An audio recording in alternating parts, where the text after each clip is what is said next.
Good morning, everybody. Good morning, everyone. It's June 27, 2017. It's E here with 25K Trading. I hope you guys all had a great Monday night. It's Tuesday now. And of course, as I mentioned multiple times yesterday, we have a lot of fundamental data coming out. Whatever happened last night really dropped the dollar. It had to be Mario Draghi's speech last night for sure. The dollar is down over 0.67%, trading at 96.76. The dollar index DXY. Why is that? Well, we have to look at the euro first. So let's take a look at the euro. The euro is up almost 1% against the dollar today, based on Mario Draghi's speech. Must be pretty bullish for the euro here, and the dollar is actually collapsing to possibly the lows of FOMC a few weeks ago, and also the euro is as high against the dollar as it was since the FOMC meeting. Remember I said oil, if it gets up here, I'm going to short it? Well, it got up here. So I'm looking for a possible oil short today. We're going to keep an eye out for that. So remember I said 43.80 to 44. We hit that target, and now we're falling back down. The market here is going to open up in 4 minutes. But the market's going to open up negative today because Nasdaq is probably going to have gap down in 0.5%. Nasdaq futures looking pretty red here. SPY futures just holding on to just a little bit of red. They might close the gap when the market opens in 4 minutes. So we got to see what happens. Also, please remember, gold is up, right? 12.49. But remember, pre-FOMC, gold was trading at around like 12.80, was it, or something like that, right? 12.80. But right now we're trading 12.50, even with the euro popping. So we gotta look for something right there. Overnight we actually popped to 12.53, and we actually sank down $4. So we gotta see what happens here. We're able to break out this funk here and break above 12.52 today. Otherwise, we have support at 12.47. See, maybe we'll go there first before we bounce upwards, but. That's it for this morning. I'm gonna go ahead. I'm gonna open up some of my consoles here. I'm sorry, just a little bit late today. Just slightly late for the day today, but we should have consumer confidence here starting up at 10 o'clock. So that's gonna be a big U.S. indicator. So all the big moves that happened were because of the Draghi speech last night. So going forward, we're looking for the 10 o'clock consumer confidence. Obviously, I'm thinking that's a miss. So just looking for that at 10. Let me go ahead and mute my mic. I'll turn everyone Discord on, and I'll be right back. What's up? Good morning, everyone. Discord. What up? Good morning.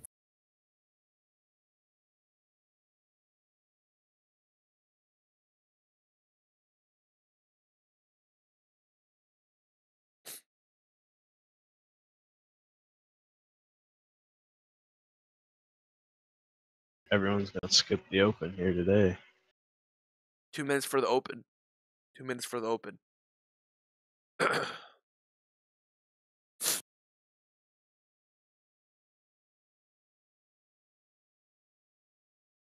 Oh, baby.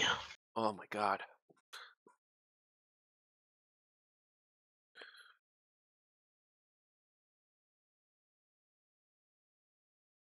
What happens when you hit snooze on your alarm clock? You sleep in. Yeah, I was about to say, I was like, damn, dude. Oil looking to break the VWAP.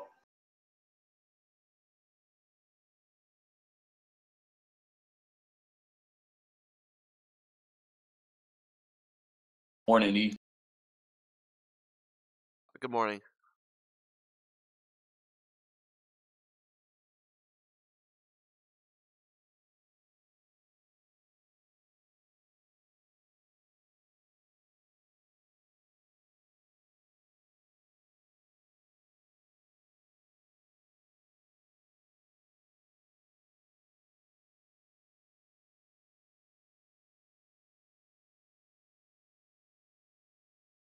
One minute.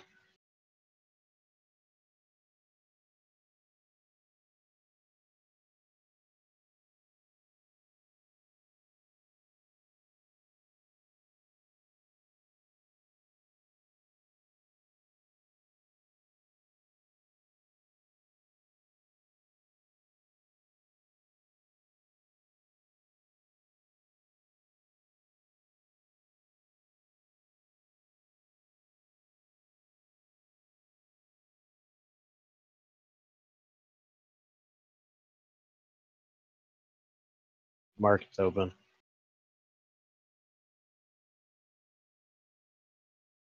All right, markets are open. Good luck to everyone. You too, E.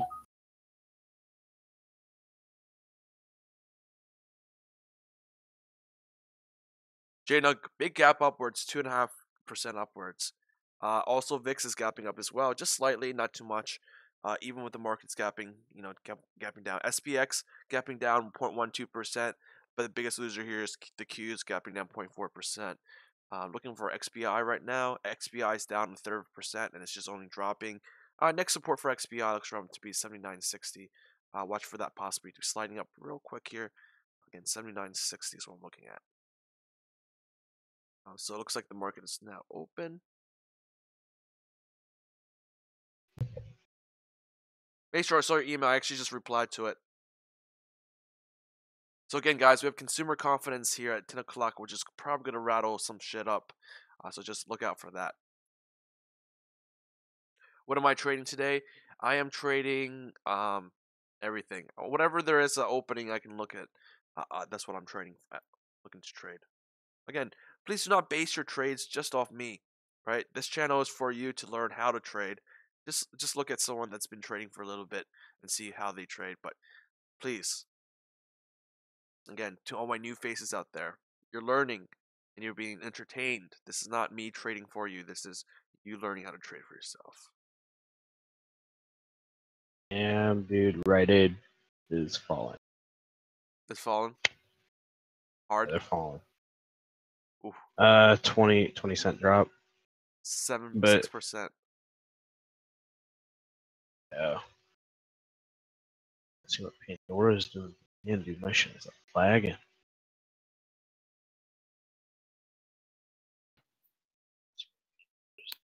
VIX is spiking. JNUG's trying to gap right now. Let's look for possible position here in JNUG here. Getting an eye from the top side. Let's look for support here coming up.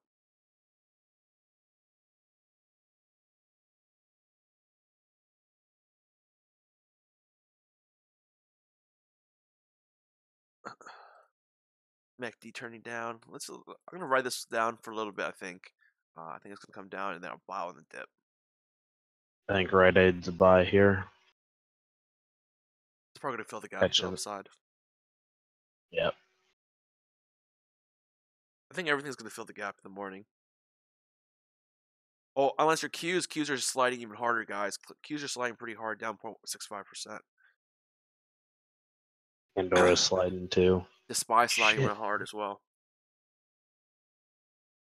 Kyle, you were literally just 1 week late with that Q short. Yeah, I know. I know. I'm pretty much you with gold miners, what, a month ago? Got squeezed, bro. It's breaking down Holy pretty hard now. It's going for the gap fill now, guys. Dude, that US dollar report at 10, I don't even want to know. Consumer confidence is probably at lows right now.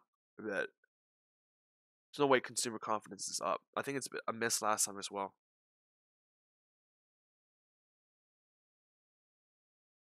It's taking a fucking dive. Happy Tuesday to you too, Lex. Did you get your stream up yet? Oh yeah, my stream's up.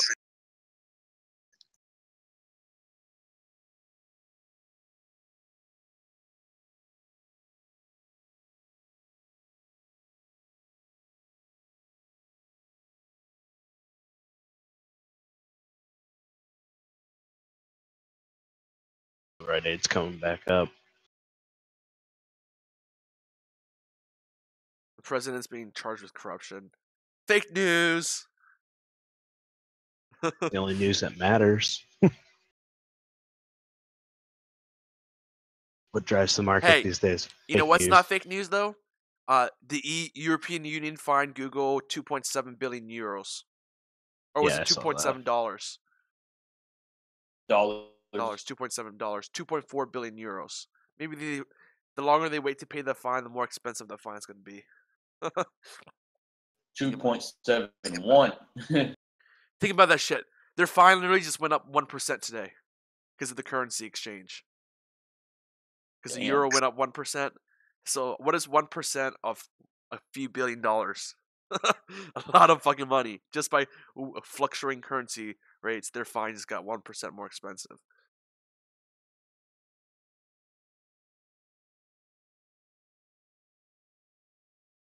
XBI dropping. XBI dropping. XBI broken support here. SPY is catching a bid. XBI Small. looks breaking down. Let me move my resistance lines.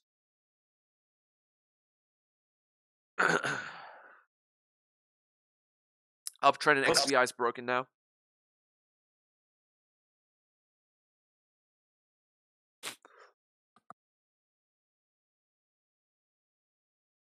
Miners breaking out.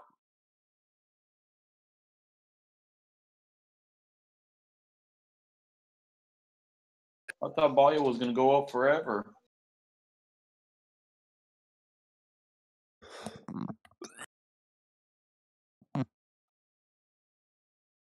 Going up. Miners going up. Yo, Ethereum to $222. Bitcoin to 2,300. 2,350. Big pop here in gold. Big pop in gold. I'm sitting in my hands right now, guys. I'm waiting till that report comes out. I'm sure there's plenty of plays out there. I'm waiting for that report to come out first.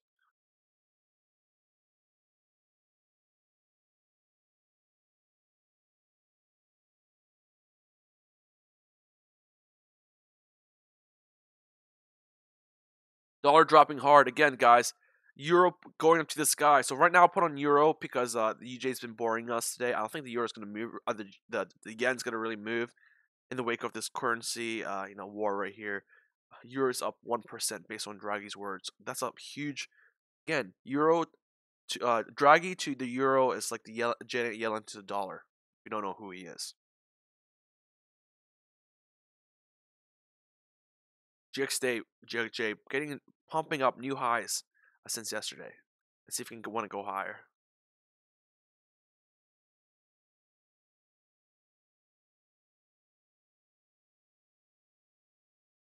Getting killed on this Pandora trade, dude.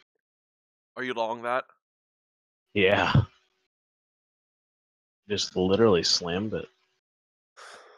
My opening 5 bar. Yeah, my lungs are really shit this morning.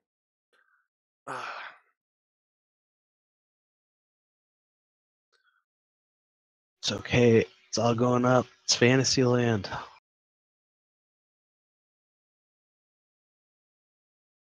So Q's is hitting hard support. So once again, my white lines are outlined by hard support here. So you can play the bounce, play the bounces. So consumer confidence at 10 o'clock. So that's the report I'm waiting to the first come out, and then I'm gonna start trading on that one. I'm sure there's gonna be plenty of moves today. It's not gonna be Monday dry and boring. It's Tuesday.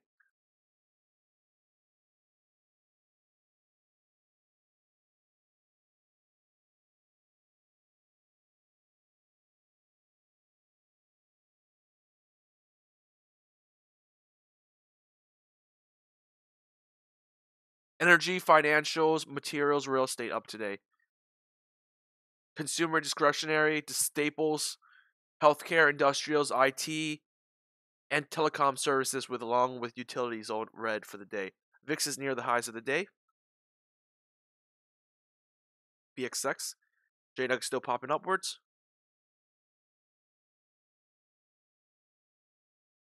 Oil might be a good short here. I might short oil, to be honest. It's at the top of the channel.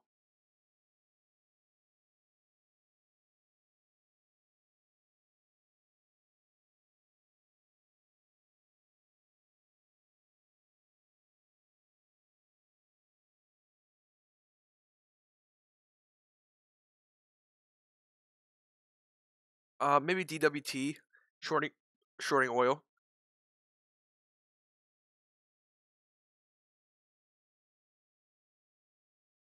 I kind of like the oil short here, to be honest. At 43.80. Hard resistance.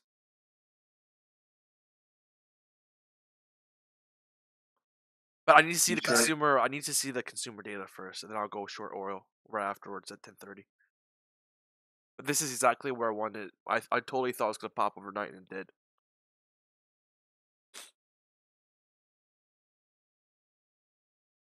Dude, dollar just pooping today.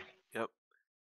So guys, you guys usually remember this is Euro USD here on the left. Yen's still up there though. Yep. That's why I switched to Euro because I know the yen's gonna be boring today. How'd you know that?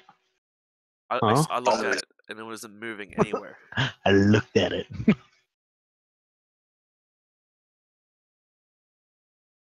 No Why is fears. Why is UJ moving without the XY?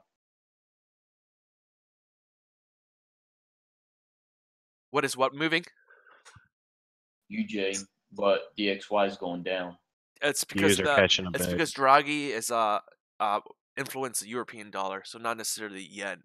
So we probably see a big move between yen and euro as well.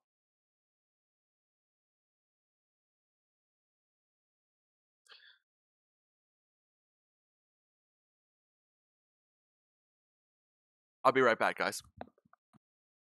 Yous are catching a decent 5-minute candle. Sup, our Damien? He's probably got the kids. He's got his mic muted.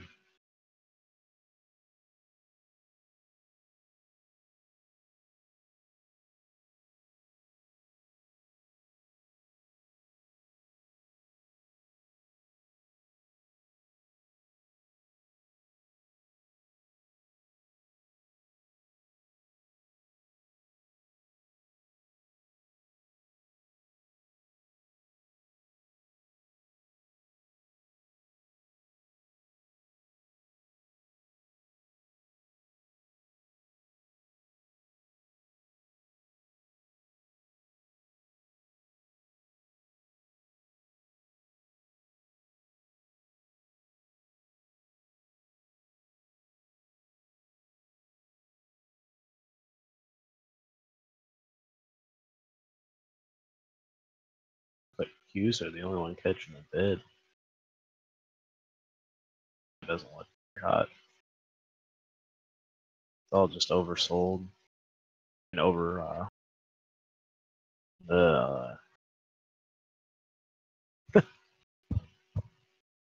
cat.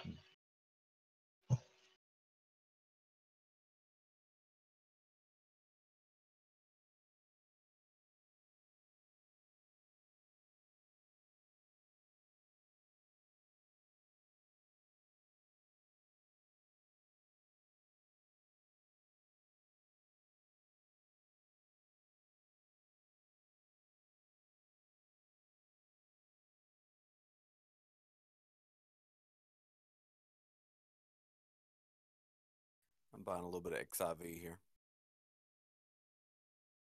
You're going long on XIB? Yeah, just about $1,000 worth, not a whole lot. Just enough. Pandora completely turned around. Tomorrow is ex-div date for NRZ. It's a real high dividend, new residential housing. So just buy in and get out. Yeah, it's got a 50-cent dividend. If you're in by today. Gotcha.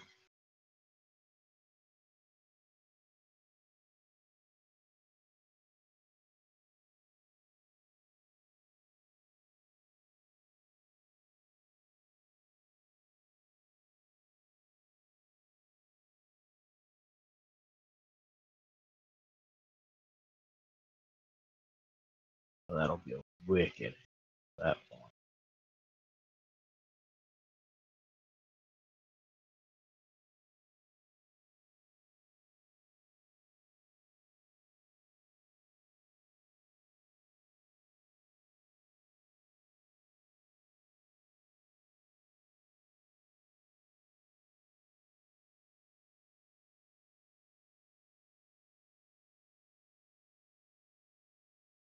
All right. So we see oil here, 43.77. Getting very tempting here, guys, for that oil short. Very tempting. IWM just gapped up. Never mind, gapping down. Gapping down. Literally caught a little bit and then just nice red bar come in. I see all the all the indexes are red right now. Yeah. Deep red. No, some. Oh yeah, there we go. Yep, oil coming down. Fuck, I should have fucking shorted oil. I gotta wait to 10. I gotta wait to 10. I think oil's gonna have another rip here, and then I'm gonna short that rip. I'm just mad I was a week late or early. Q's bouncing off that hard support, that white line I outlined. Bouncing off it right now, so let's see if it wants to give it up.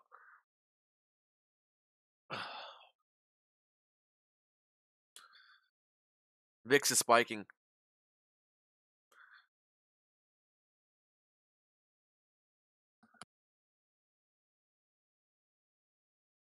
What's your number on that hard line? 139.93 on the Qs? Yeah. 139. Okay. Yeah, 85. Yep. Yeah, that's what I got. Close enough.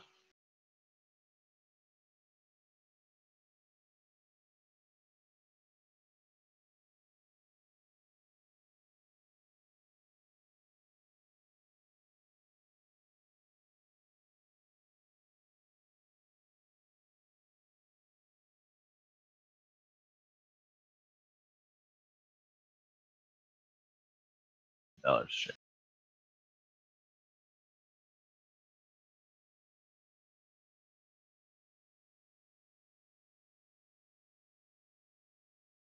Bloomberg is chewing the competition commissioner for the EU.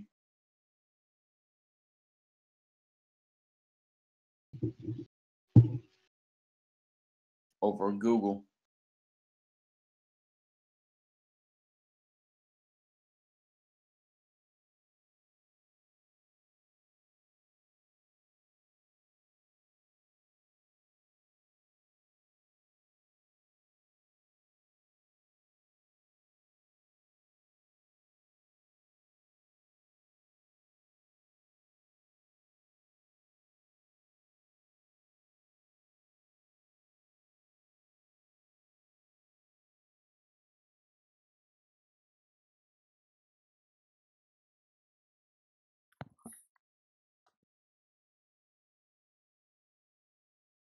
I'm looking at right now QQQs to see if they want to come back down here.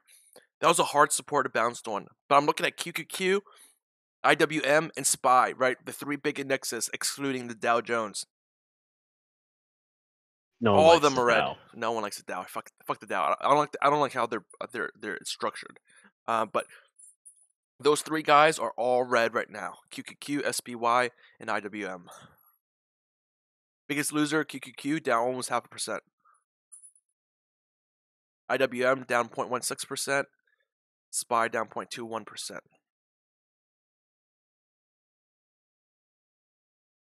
Again, we're waiting consumer confidence at 12, and then we can tag on to a trade. I got up a little late, so I want my brain to wake up first before I start making stuff happen. Start making the magic happen.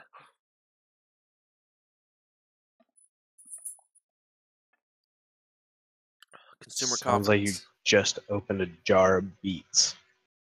Jar beets? Yeah, I don't know. Let's go with it. I don't know. You opened a jar. That's not really. Oh no, I'm just drinking some water. Bitcoin's also down. At 23.54. I think Ethereum's gonna break $200 today. The FTSE also is negative. I think Ethereum's about to break down that's real big another. here. FTSE is about hour away from close. Ethereum almost down 50% since hitting 400. Sans flash crash.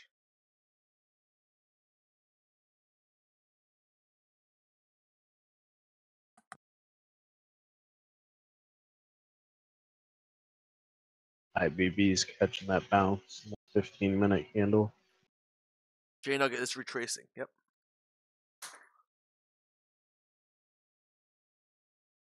I'm waiting for consumer confidence.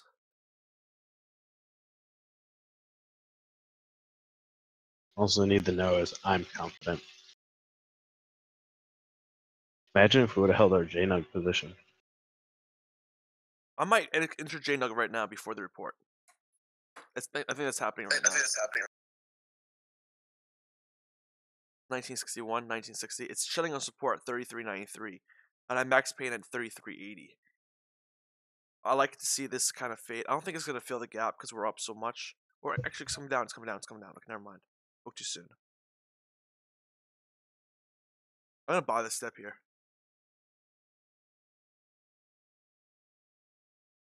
It's so close to my support, and that drop was unrational. So I'm gonna buy here. Qs? JNUG. No, JNUG. Gotcha. I'm gonna buy here. I'm gonna buy here.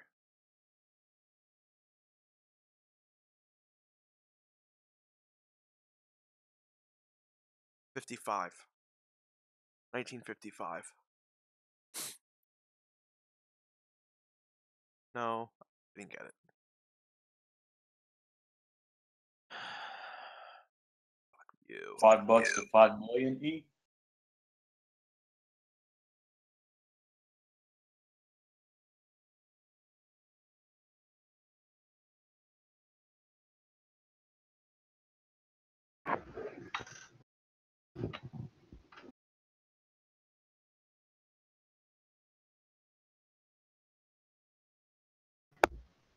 Here, I chased this a little bit. 1957.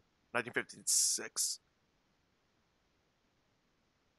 1956. I chased this 1956. So maybe not do what I just did. GDXJ. Alright, JNUG. You're thinking consumer confidence is a miss? Yeah. I just chased the price of JNUG. It's because I don't. I should have done that. I don't usually do that, but it felt weird to me when I entered, so I don't know if this is gonna work out. I usually when I chase a position, I get a weird feeling and it never works out. So let's see if this one wants to work out.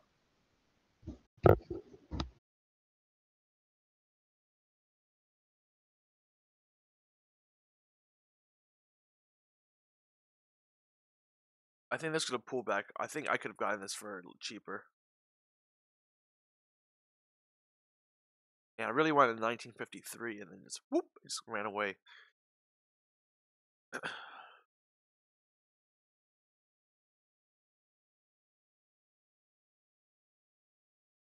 Oh. All right, it's working a little bit. Not too disappointed that much anymore.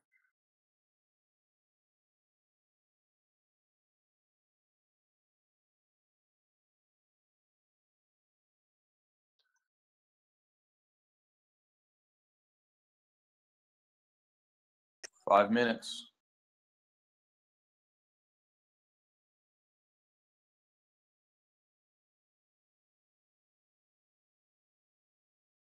All right, guys, nice bounce here, guys.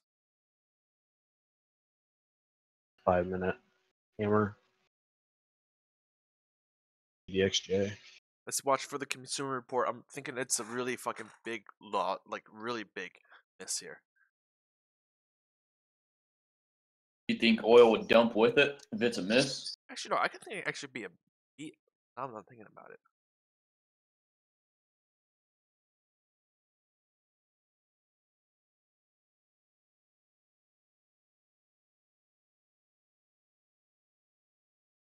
Let's see. Last time was I think last time was a beat.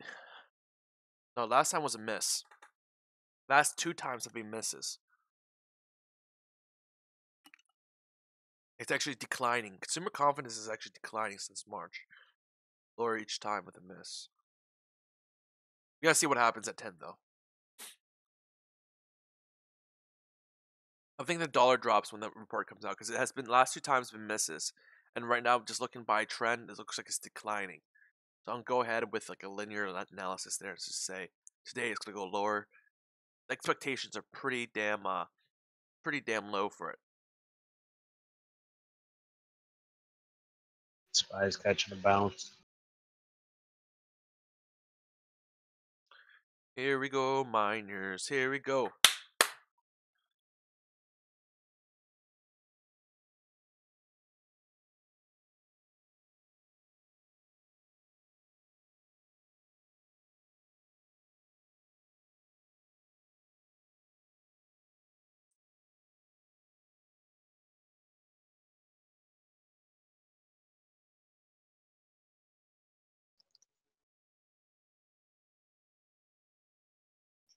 1973, nice.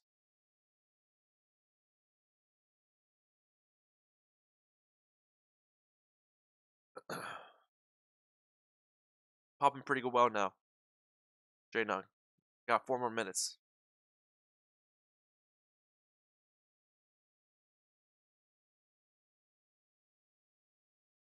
VIX is falling, guys. That means XPX is going up.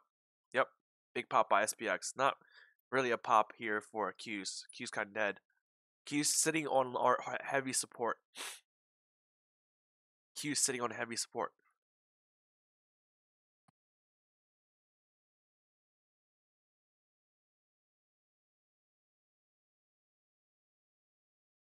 Oh my god. Lungs. Q's are losing it. XBI might be losing it here. Next support for XBI, 79. 79.25, there's a minor support. Intraday support, that was a while ago. But I'm looking forward to 79.10.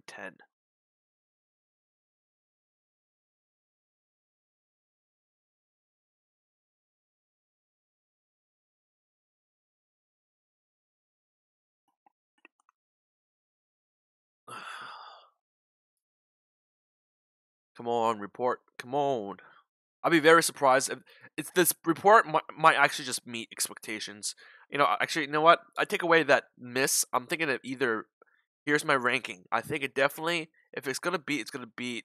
That's my third choice, but I think it's gonna either meet expectations or miss. Not very positive. Just by looking at the previous reports, right?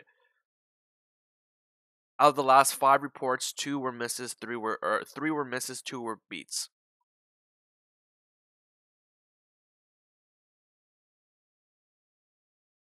Two minutes, guys.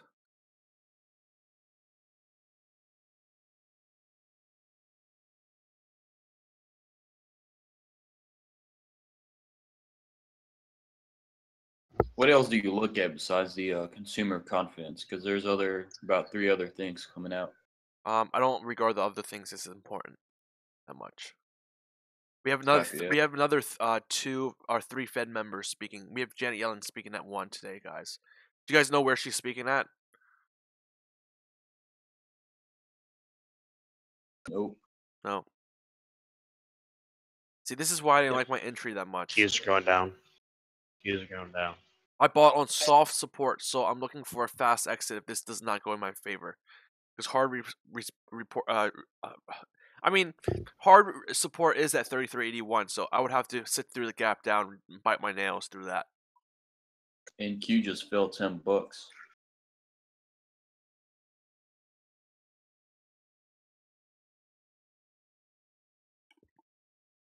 Oh, she's speaking in London? Oh, this could be fun. Regarding the EU.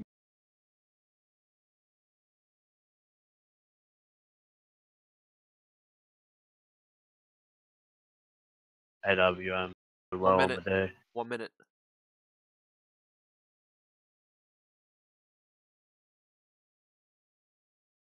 I wonder if Qs are gonna get knifed. Qs again have this hole, this gap to fill.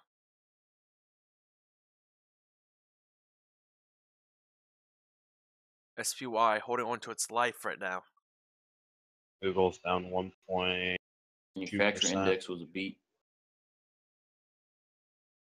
Scott, it's because Brexit happened on June 27th.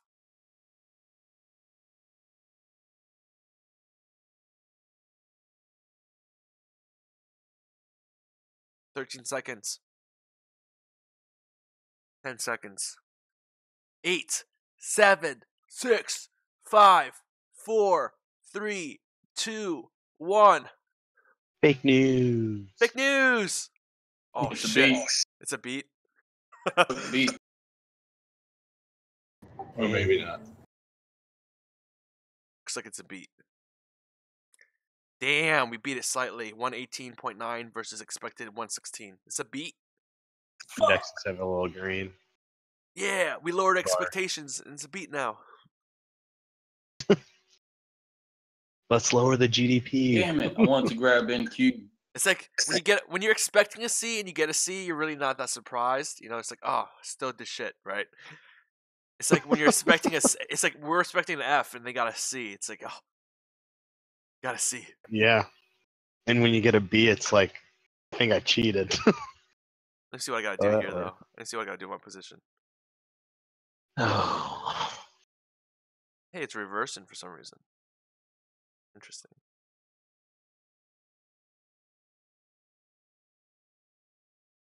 See what the dollar did. Oh, the dollar bounced just a little bit on it.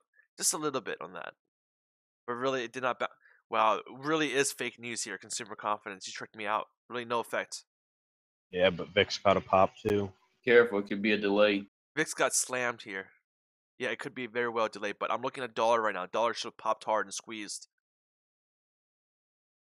I guess Mario Draghi, the European central banker, has more weight than DXY. The report is negative or positive? It was a beat. Oh, okay. Shame on me, I'm wrong.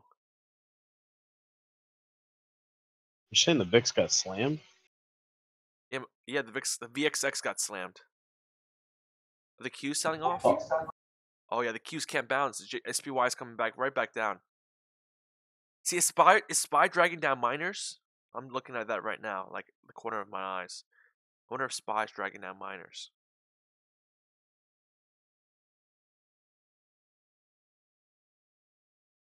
Word, that was weird.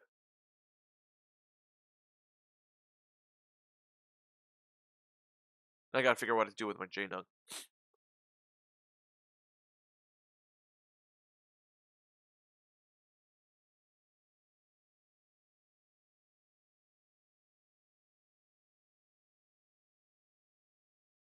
know what? I'm gonna hold firm JNUG here. It's not really going anywhere.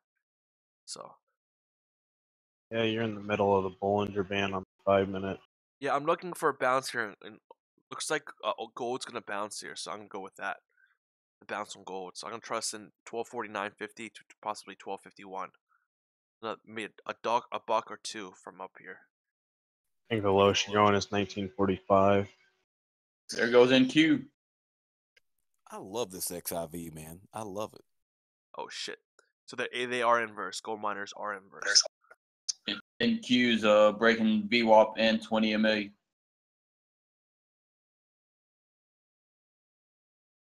See, this is what happens when you break a rule and you get a bad feeling about trade. This is shit. This is shit that happens, right? I was like, oh, broke my rule, I chased, now I'm not feeling good about it. I should have fucking took the loss. I don't really say that a lot about a lot of trades, but let's see if this one will work out. Let's see. I'm gonna bite my tongue. Knock on wood. Right? Knock on wood.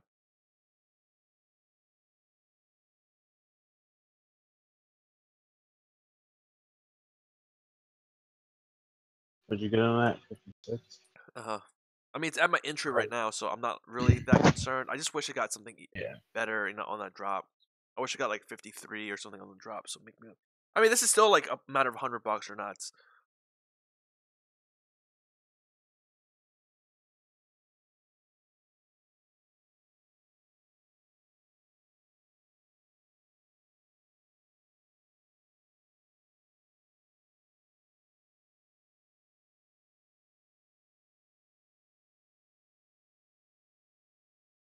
Let's go get Qs.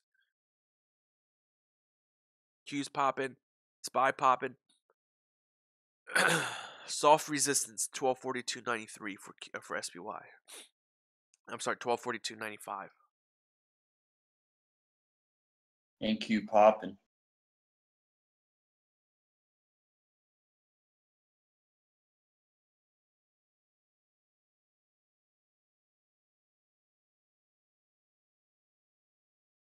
Volume coming in on the Q.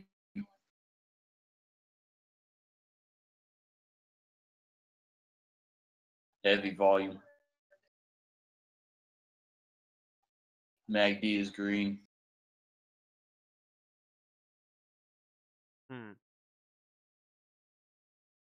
Dollar's still stable though. Dollar's popping now. Let's see You what have a else is pop? there for the rest of the day.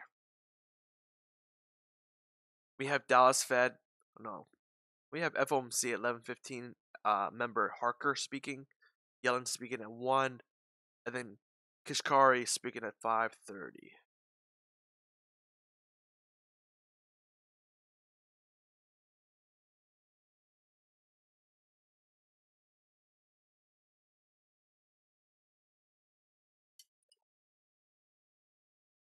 Interesting.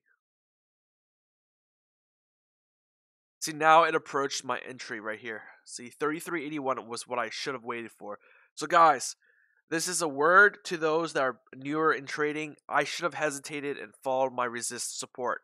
So instead of longing, instead I longed at my soft support and not my hard support. So essentially what I did was buy in the middle of the channel instead of buying at the bottom of the channel. So I feel like I cheated myself out a few gains there. I totally cheated myself out of a few gains there, guys. This is what happens. Again, it's a gut feeling I had. I just thought it was not a good entry. I really kind of went entry 1956 there. I kind of thought I chased and didn't get a good enough price for what I thought I should enter at. So that's why, you know, it went down to 1243, and that should have been my true entry at the support line. So once again, I am only human, and this is the shit humans do. Not a robot. A robot would have, you know, obviously been a little more patient. But it's gone long enough for me to say I want it to bounce now. Let's see if it will.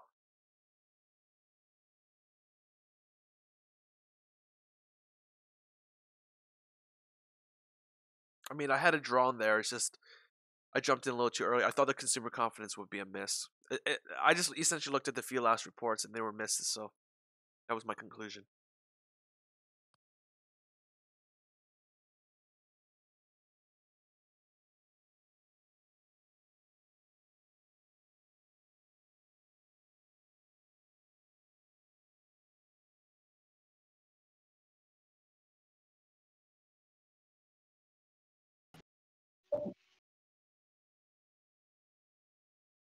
Qs are going for it. Another push up. Pop in XBI.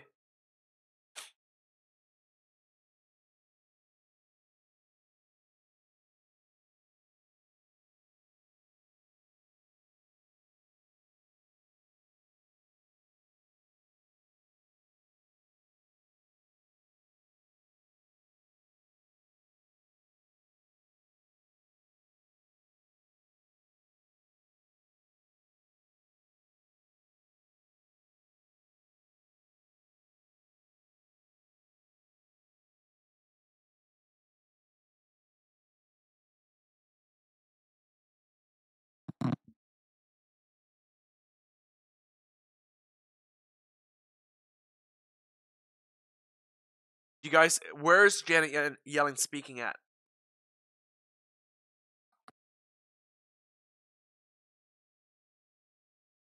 For example, last time she spoke at female empowerment, right? Somewhere like it's a female college. So like that obviously is not really important. I mean that is important, but it's not as important, like, you know, like to move the markets. So it all depends where she's speaking. You know, if she's like speaking at like a PISA meeting, obviously it wouldn't really have much effect on the markets, you know. It's at a nightclub It's at in a London. nightclub. She can get down and dirty tonight. Oh, okay. So Draghi, I'm assuming he pumped the euro, talking about lessening up QE. So that's the reason why I think the euro popped. Essentially, I think I don't think he talked about the QE.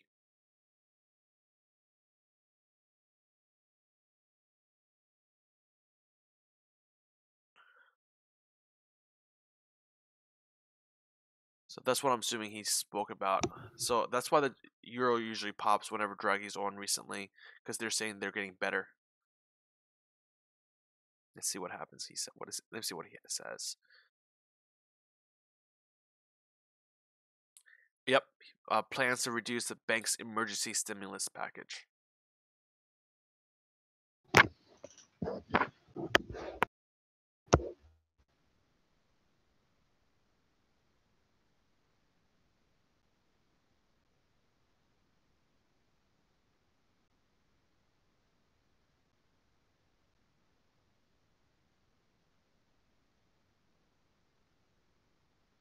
So guys, we are going up. And if you guys are here for a webinar, you're shit out of luck because there is no webinar. You click this title.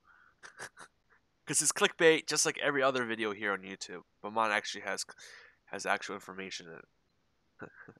actual trading in it. Then be like, oh, here's my car. Look how awesome my car is. You can be like this too. If you pay me $1 million. We're pretty much at my entry 1953 right now. This is going sideways for me. VIX is spiking a little bit here, guys. VXX is spiking a little bit from the lows.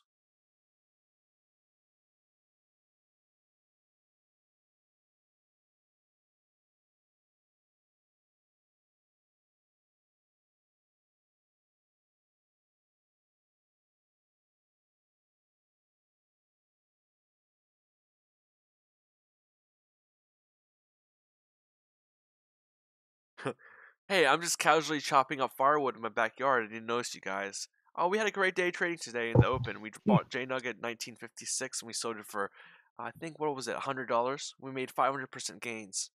Look at me, look at me. My God. Look how big my dick is. Stroke it for me, please, now. Stroke it. Stroke my dick. Jesus, dude.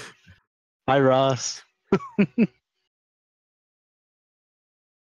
Oh, 1946. So I'm not. Miners already hit the low that I really wanted at. So right now I'm just waiting. I kind of feel saucy enough to get out of here though. 1948. Just eat the loss here.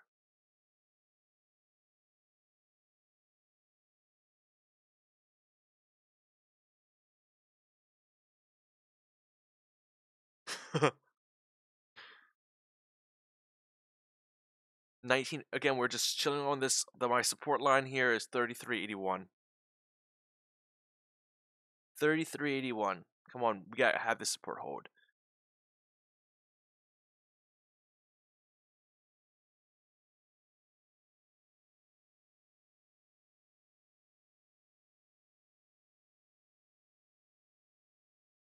What time did you enter JNUG? Right before the 10 o'clock consumer confidence report.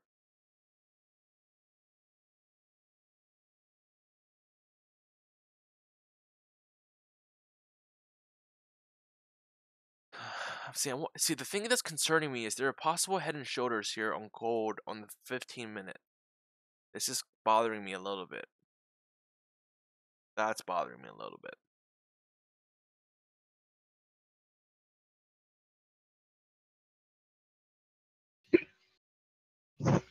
Okay, I'm gonna change this back to USD JPY. Oh shit.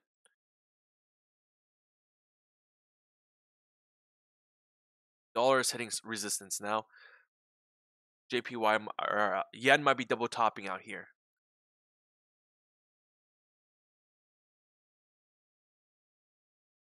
That should be a good short entry. You were right.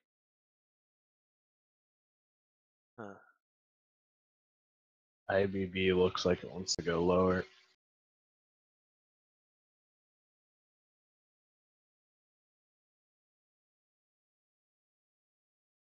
I'm gonna hold here tight. I don't. It's just like I would buy here in 1943, and that's that. Remember how earlier I just said like I should have bought here in 1943, 1944. Save my headache.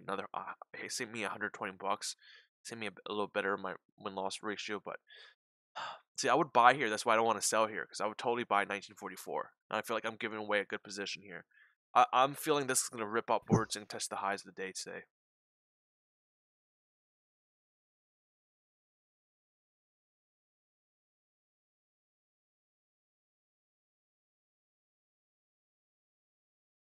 This is my short entry, but Holy shit, the VIX just took a dump. Still dumping. yeah, this is definitely my short right here. Let me look at it from a 15-minute scale. What to do? I'll wait to like 43.90. We're pretty much there. Let's look at DWT. My VIX is delayed. 39.25 is the, or 39.25 is the ask here. Let's see. Oh, Schwab, why are you doing this to me? Oh my god, why are you doing this to me?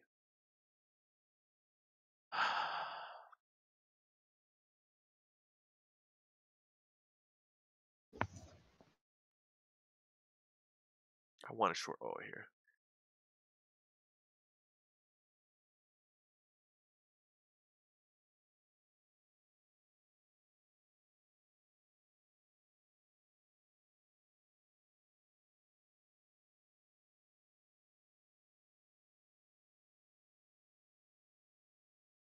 Oh.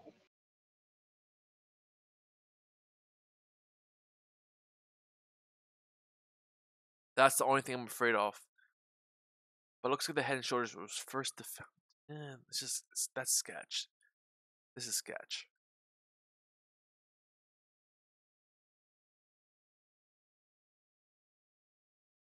That's what I'm looking at, and that's what's sketching me out. That trend line just driven gold.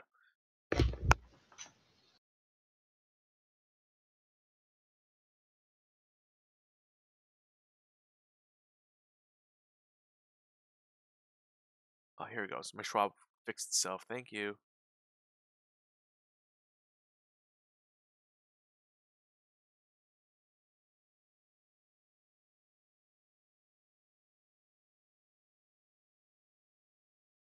If the markets go green, Rad's gonna go green. Oil, right where it started.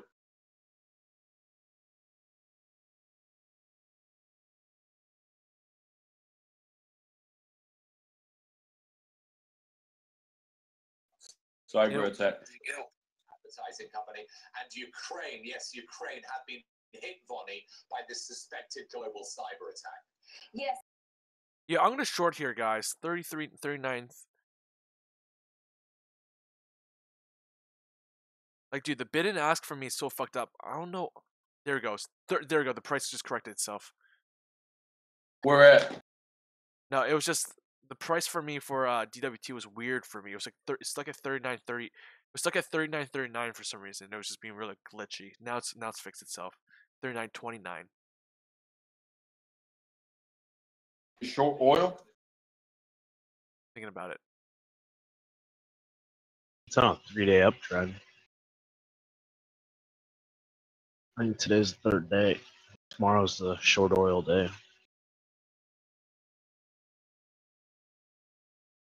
Gold rebounding today. I knew I should have bought some gold. I mean, I'm still in my GLD. That's Looks like oil wants to hit that top.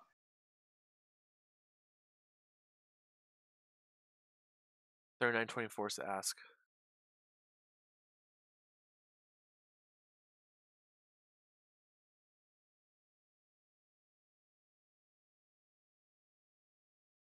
You know what? I bought a small position here, 39.24 DWT.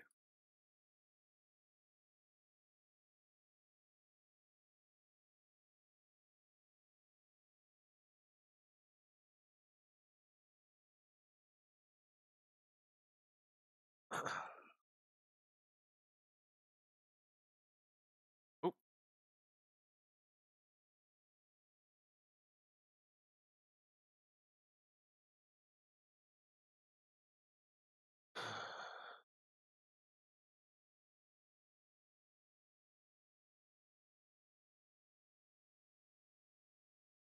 this looks like Chop City.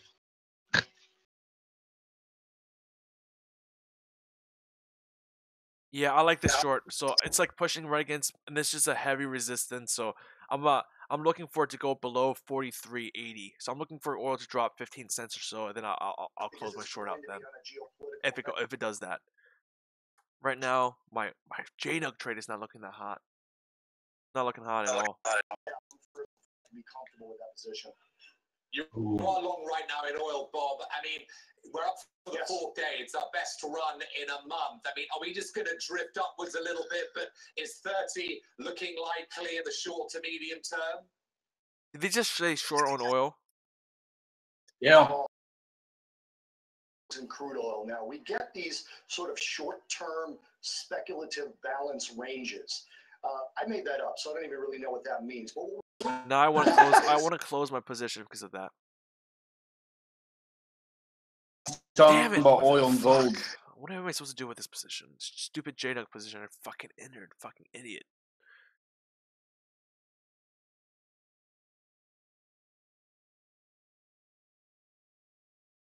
Oh, great. Looks like my DW position's getting crushed too as well.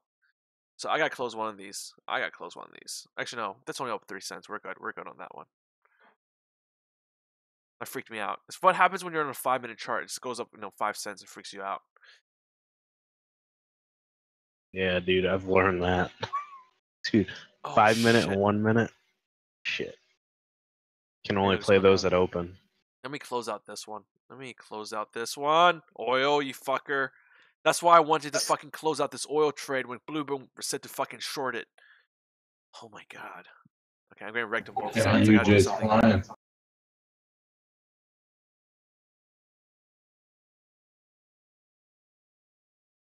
UJ's on fire.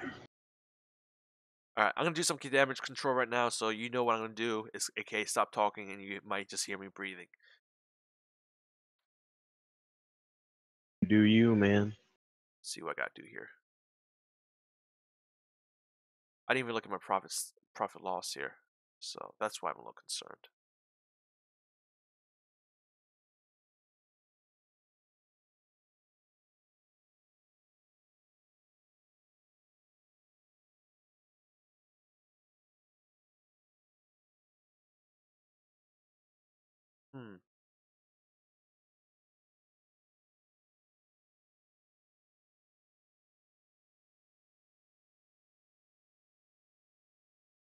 Things that make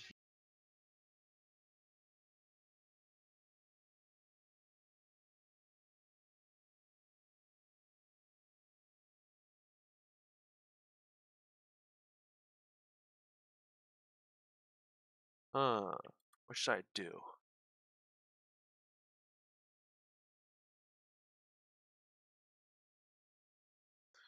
I'm down 350 right now. So I'm just thinking of what I need to do here. I want to toss this oil short. This oil short is fucking me over, I think damn, that was a breakout right there. I shorted the breakout. So I'm going to close this one first.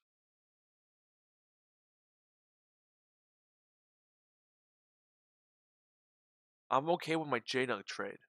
I'm just concerned about this oil one going all the way up to 44.40. So far, it's only going up 10-20 cents on me since my entry. I mean, not 20 cents, 15 cents.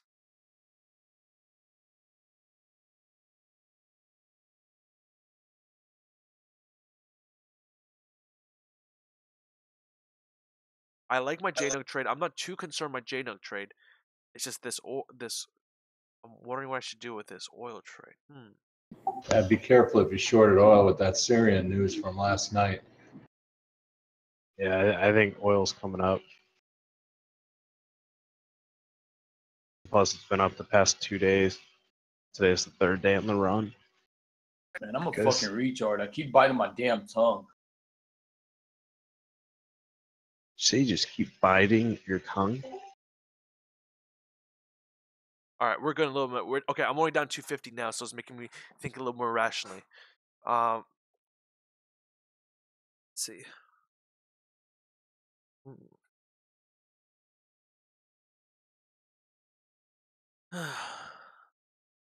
It really wanted to go like, oh, I just needed to fill the gap, didn't I? Fucking assholes. So I saw that it filled the gap for JNUG, and now it's stabilizing around 1940, and that's something I can take. This is okay for me. Again, I wish it bought on the white line instead of buying too early on the other white on the fake support, on the weaker support. That's my only regret. Good morning, guys. Good morning, Frank. I'm back in. Oh shit! You're alive.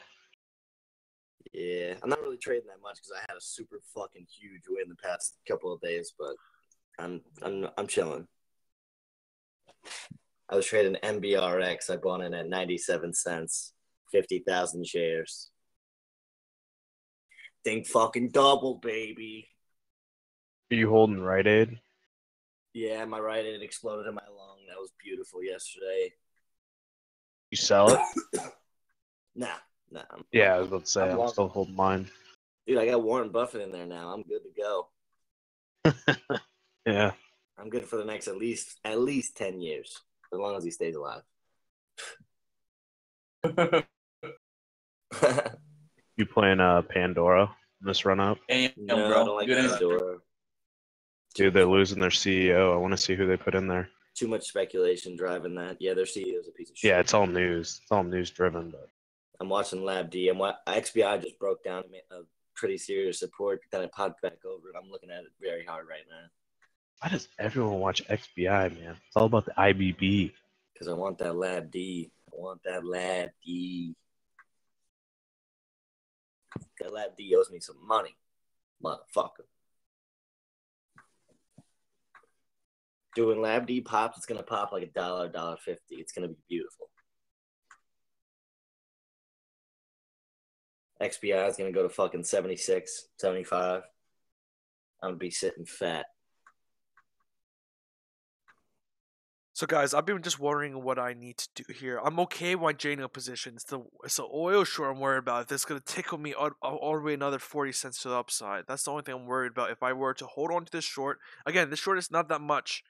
There's not that much emphasis based on this short, but I just don't know whether or not. See, I think this is all gonna retrace. That's the only thing. I need this to retrace so I can set a stop loss. If it doesn't retrace, I can't set up a stop loss. Because I'm not using the 1% rule right now. 1 to 1%, 1.5%. Because no, you're definitely not. It's a smaller position. But I like my JNUG. I think my JNUG is perfectly fine at 12.56. I just got in the bad entry. That's all it is. I wish I got it here. I got it here instead. I deal with it. You can hold the DWT too. I mean, it's not in that bad of a position. It just wasn't a great short. I shorted it and then it just immediately broke out. That's what I was afraid of. I think everything's going to retrace here. Remember, the first hour is the largest amount of volume, so I'm looking for this first hour just to fade, and everything goes back to zero. No, we'll get a slight. I think it's going to continue the trend here. We're going to have a slow melt today. It's going to be like Antarctica. Slow melt. I do see the slow melt here, Frank. I see the SPY is flagging out here on SPY, unable to break up higher, not even getting close to hard resistance, right? Q's bouncing all day, trading around this hard resistance, this white line I've drawn here, around this 1239.85 level, and it's just not going above. It's not bouncing hard enough off it. So I'm going to go ahead. I'm going to hold a gold long and oil short. They should technically be inverse. So as soon as this trade goes in my favor, I should know that goes in my favor. So I'm going to hold both trades. No fear. Just not too. Again, today was not too. Today was the how to make $5 million to $5 webinar. So, so don't just a little bit just a little bit too early can really fuck up your psyche for the day. So I'm gonna go ahead.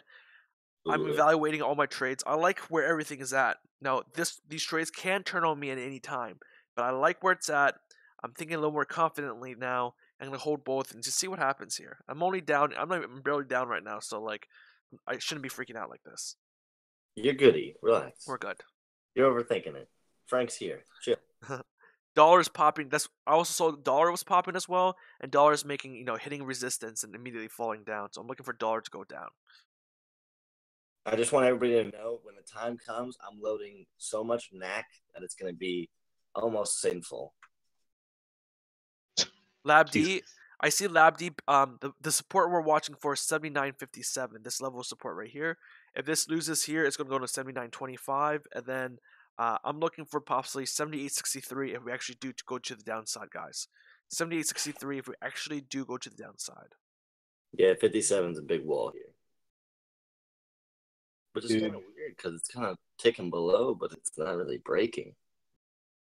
Anyone looking at Macy's? Looks like it's going to be short squeezed here soon. Yeah, Macy's most certainly is going to be short squeezed. I mean, how can it not be? I mean, you just have so many people just been smashing that for the past almost a year. Yeah, I'm thinking maybe 27 out of that. What are you talking about? Absolutely. Macy's? It's just tough. It's just M. Retail right now. That's the problem. It's hard to get volume in that sector. They're getting a little bit of volume on this pop here, man. I just don't know if I want to buy at this top or wait for it to actually break out a little bit more. So I mean, that's not really the volume that you want to see. That's I know. Yeah. But I'm just saying, that's a 3% some of increase it's on less than a 14% of daily volume. That is not Nope. Nope. If you're gonna do 14% of your daily volume in the first hour of trading, then you better appreciate at least 5 to 7% in my book. But obviously, Macy's has just got such, so many people shorting it, so many people willing. No, not many people willing to long it, rather, because retail sector sucks. Sucks the goat cheese. I might have bought some DXTR this morning. I might have.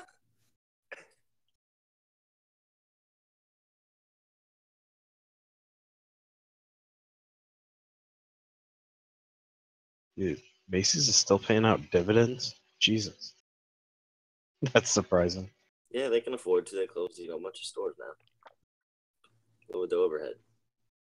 Dude, I've been to some Macy's stores. I'm actually a really big Macy's guy. Like, I've been following Macy's for pretty much my entire life. But I've been to some really bad Macy's stores. Like, I've been to probably over 100 Macy's stores, and I've been to some really bad ones. Like, they almost look abandoned. Like, sections not even Full products on the floor.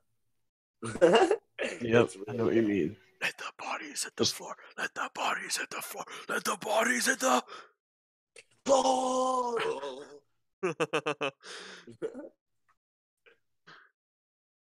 I mean, if you go into the mall, dude, you're gonna see like empty shelves on like half the stores nowadays. That's crazy. It's more like, let the oil hit the floor. Let the oil hit the floor. Come down, oil. You don't belong. Oil thinks it's deserving of this pop. Oil's like, I'm breaking out here, guys. Fuck you, 25K. I'm breaking out. Just when you shorted, I'm gonna fuck you and break out. Yeah, thanks. Tried to tell you. Thanks, dude. It's not even putting me that much pain. That's the only thing. That's the only reason why I'm still hoarding, because it's not like I'm squirming right now. And fucking thank you, JNUG. Oh my god, thank you for coming back up. Oh my god. Save me from my idiotic entry. That was so stupid for me to chase. Such that was an a weird entry. idiot. I was gonna hop on right when I heard you do that, but I was folding laundry. I know. I was like, hey, I should probably wait till after the report. And guess what I fucking do? Well, hey, what I do? I know you said that too. You're I was like, yeah, we're gonna wait till 10 o'clock for my first report. And we're gonna wait till 10 till I make my first trade. Oh, by the way, I like JNUG here. I'm gonna enter at 950 right here. Fuck me, right? Don't do what I do. Wait for the price to come to you, and then you go after it. And you wait for the deer to come to you. You don't chase after the deer. Use the 5-minute rule. You wait 5 minutes until after you trade. At the worst, you're only gonna miss like 0.5%. Yeah. That was like last month though. Yeah, true. You've been gone for a while. Yeah, I know. We gotta bring back the trend. The trend is your friend. So I'm still holding my positions here, even though both of them are losing right now. Oil short and also JNUG long. I don't care. Dude, XBI is app and resistance here. Support, rather. It's just literally everything's chilling on supports, guys. IWM. Qs are desperately trying to hold on to support here. Qs are desperately trying to hold on to support. IWM just went positive. Oh, no, back to flat. Oh my god. Dude, Amgen's a bitch. I shorted Amgen like heavy and it fucking went all the way down and now it's coming back up, you little pussy bitch. It's fine. Above 1940 is good for me. And I have no idea why it's trading with equities right now, but it is trading with equities. Let's see what the dollar is doing. Dollar's trying to rip? I don't know. See the 1 hour chart, so that hammer here on the bottom. Come on, bro. Oh, dude, it's thinning. It's finally thinning. Yeah, boy. The bid on XBI is thinning. Let's go. Let's go. Hey. What's up? NQ follow QQ. And QQQ follows NQ. Okay. So there is a gap down. QQQ is to the ETF. Yeah, there is a gap down from on the QQQ. Well, you won't see it in NQ because it's a feature, but there's definitely a gap down here. Okay. I just saw that on your chart.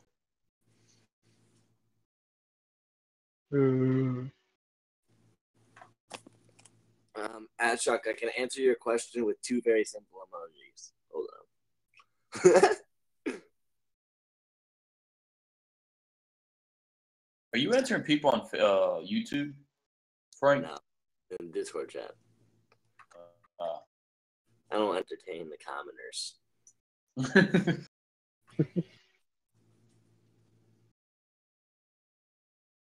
Oh my god, oil's like. I wonder what oil's gonna do. Should I close this oil here and just not waste my time with it? God, how do people like find any emojis? I mean, there's like 3,000 billion of them. If I was a momentum trader, I would be buying this. That's why it's freaking me out a little bit. No, don't do that. Don't say that. That's not true. The only thing is that volume is coming in. Volume is coming in on oil. RSI's going up. MACD's looking good. That's what I'm saying. MACD's looking good, and I'm saying that's why I need. That's why I'm not feeling good about this trade. Now I'm not. I feel good about the JNUG trade. I'm just not feeling as confident as I was when I entered this after seeing the price action run up on me like that. Sorry, Ashok, I couldn't find the shit emoji. Oh, XBI is breaking through. Let's go. Let's go. Let's go. See, I should have shorted XBI instead than the Lab D trade like I wanted to. Fuck.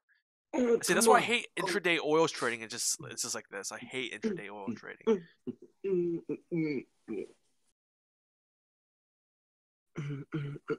Well, I'm gonna post a picture for you, E.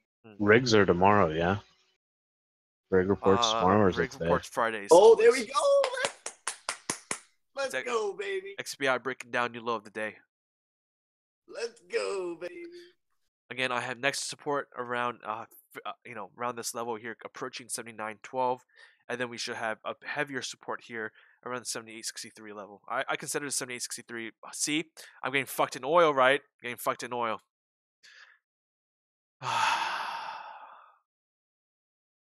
Dude, nobody's gonna buy XBI.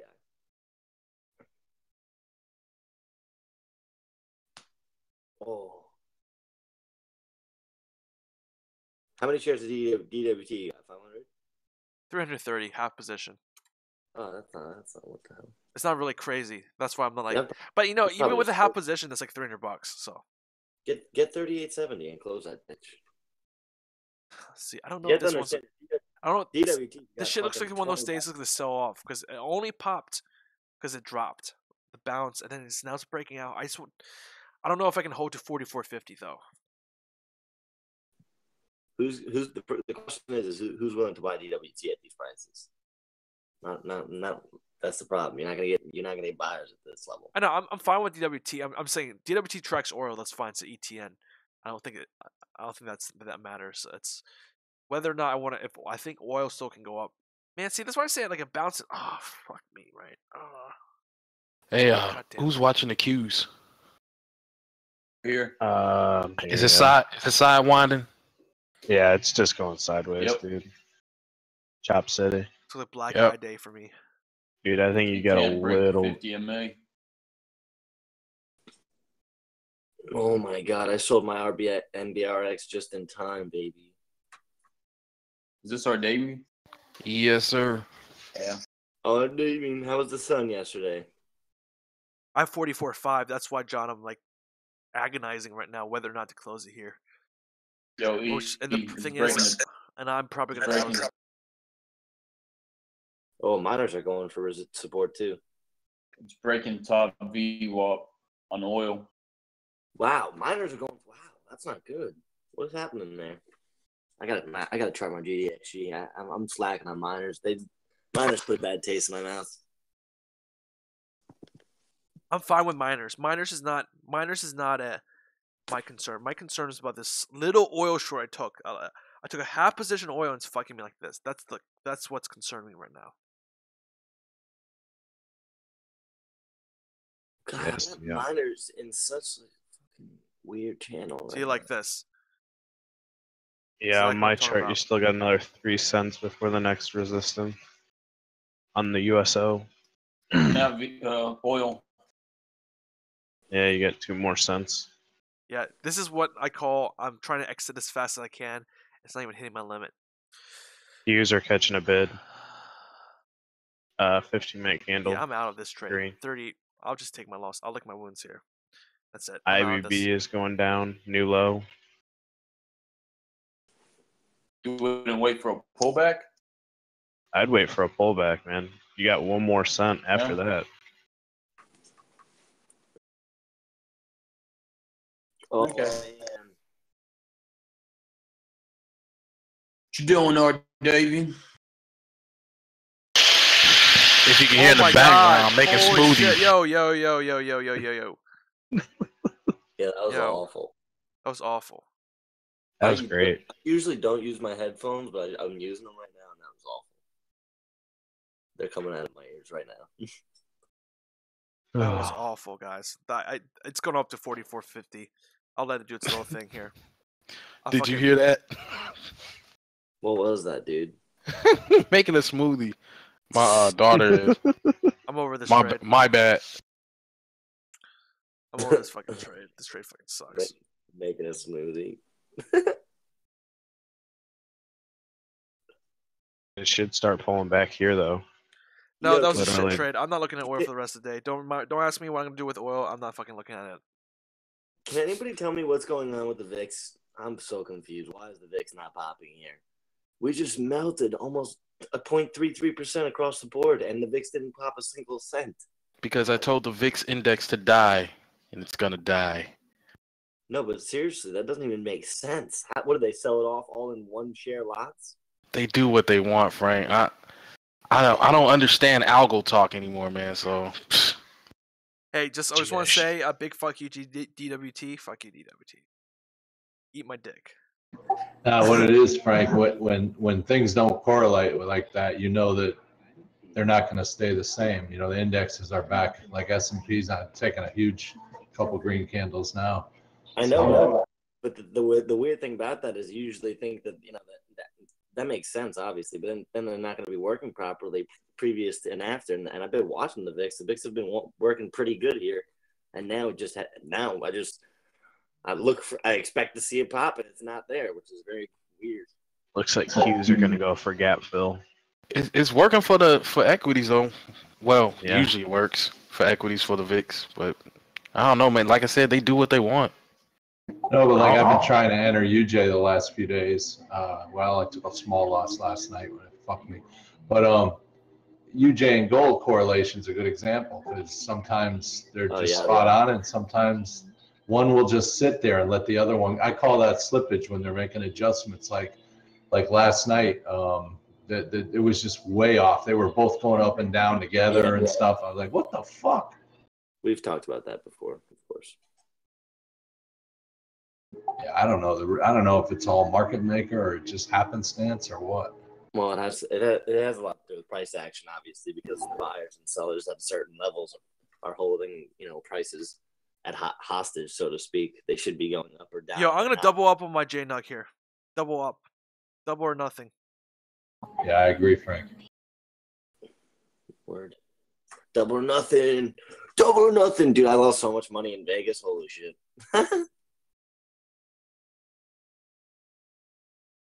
Yeah, so the VIX is down, so equities are getting some help. Yo, Davian, your mic's a little different today. It's very, very fuzzy. Yeah, I was just adjusting it.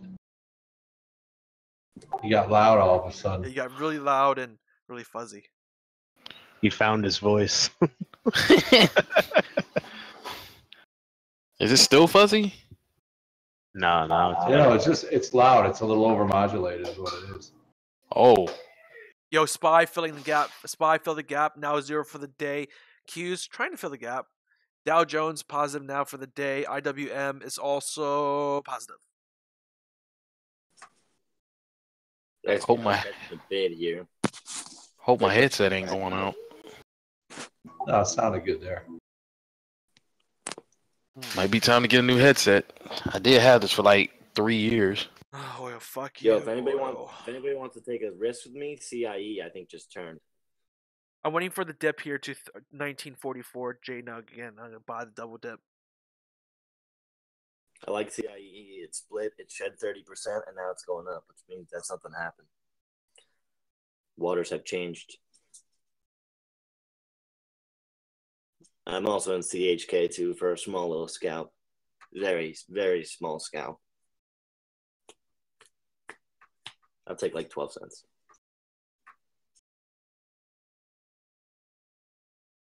Who's buying NRZ for dividend? Woo! I know Train Zombie is there. I heard him talking about Crude it. short is done. I'm out on my crude short. That's done. I'm pissed off at it. I'm not even looking at crude anymore. Crude is gonna go up to 44.50 now that it broke out. I should have fucking closed as soon as it broke out. As soon as it hit, I should have put it. Even my senses got fucked up because what happened was I had a half position there, right? Half position because it's a little riskier for short. Guess what? It took off with the half position, so I was not pleased to lose almost 3% just based on that. But it is what it is. Market's going up here. Market's going up. What is VIX at here? Oh, VIX 1221. Woo. Getting wrecked. XBI is catching a bid. What? 9-day VIX getting wrecked. Dude, I can't wait for the VIX to pop $5-6. Holy shit. Here we go. Here's my long. Let me. I want to do a double or nothing here for sure. On JNUG, you haven't? I would wait for Yellen, honestly. She's speaking in London today. The old bat is in London.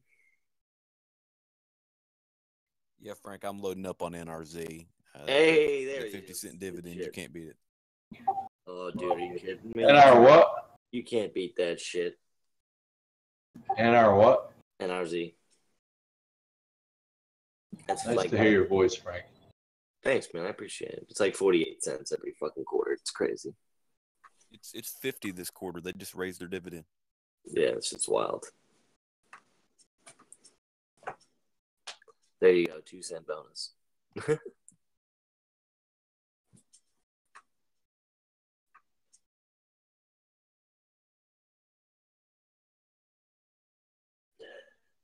Oh, Rad turned. Hit the bottom and turned. Yeah, Needed some cool off time, honestly. It went way too high yesterday. Huh. XBI's popping here. Yeah, XBI's catching bid back up to support. And it caught a serious bid at support. 120K.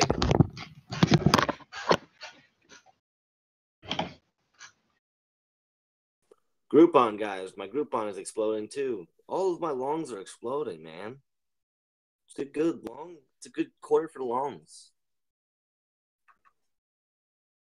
And my KLDX, these are all like, I bought all of these at $3, literally all of them. We all did. Well, I all alerted you guys.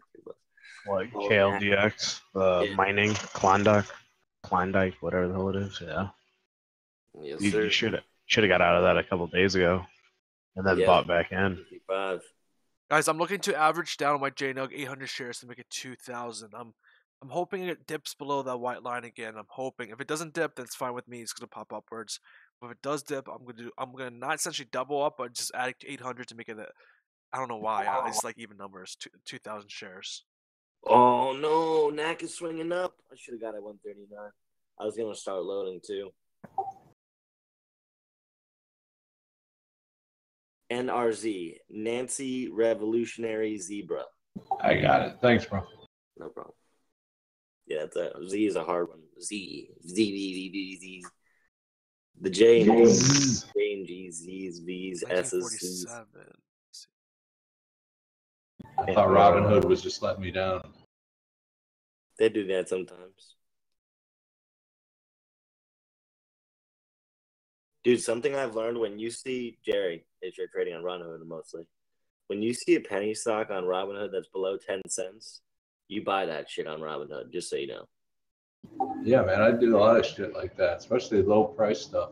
But there's some crazy thing, because Robinhood has this thing where they're not allowed to have specific penny stocks like on their system because of some like weird filing that they had to do and they didn't do.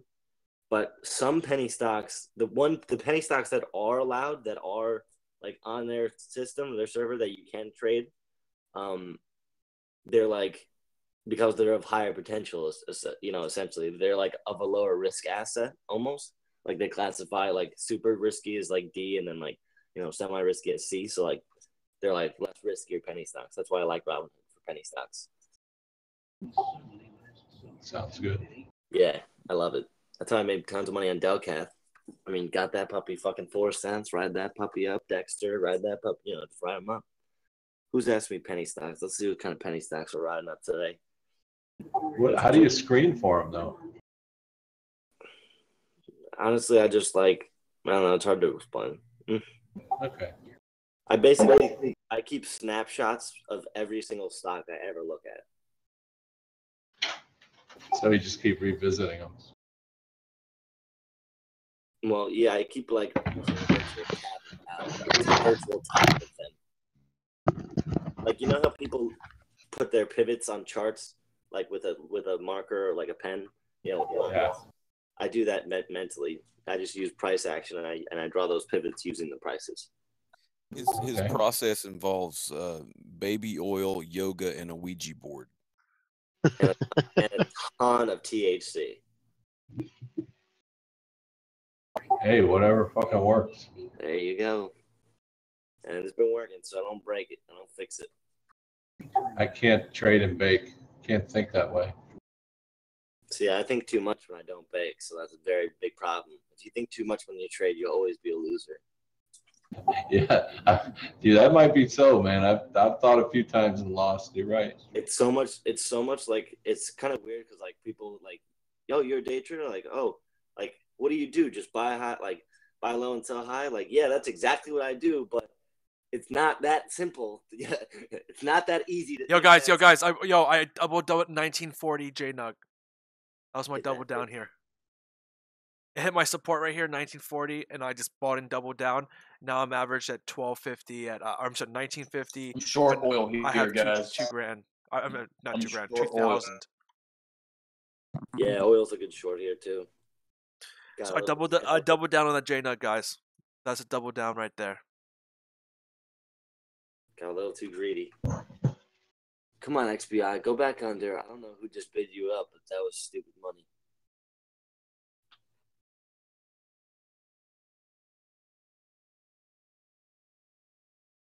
Don't fuck me. Just got oversold on the smaller charts, that's why. But we're looking at that daily. Waiting for that blue rain on that MACD. Wow, that sounded sick in my stereo speakers.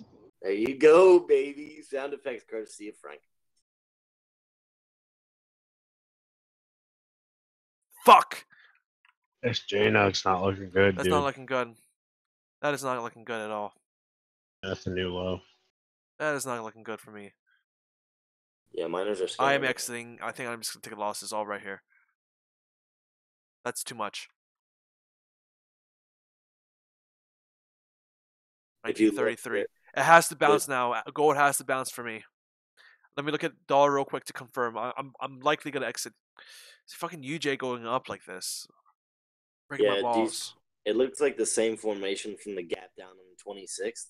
It looks like it went to refill that and go test those lows there on those wicks because you got some serious support there. Right at that 33.70. All right. Okay, we're bouncing. We're bouncing a little bit. All right, we're bouncing. Fuck you, miners. We're bouncing. Yeah, this is support here. 33.74. We're bouncing. 33.80 is my support right here, guys. So we're bouncing. We're bouncing. I got panicky because I just have a big loss today from the stupid oil trade this morning. Now it's coming down a little bit. The stupid oil trade that's really busting me this morning, but I'm good now. I'm good.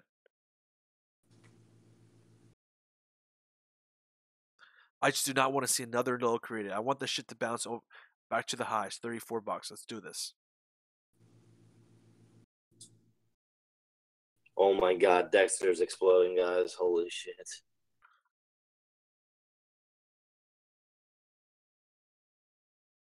God, so to make myself feel better, I looked at cryptocurrency to see Ethereum down to $218 per coin. Now I'm back. Make myself feel a little better, knowing there's other traders getting crushed on the long side, not just me. Guys, I'm down 600 for the day, so FYI, it's not going that well for me in the first hour and a half. It's alrighty, you got this.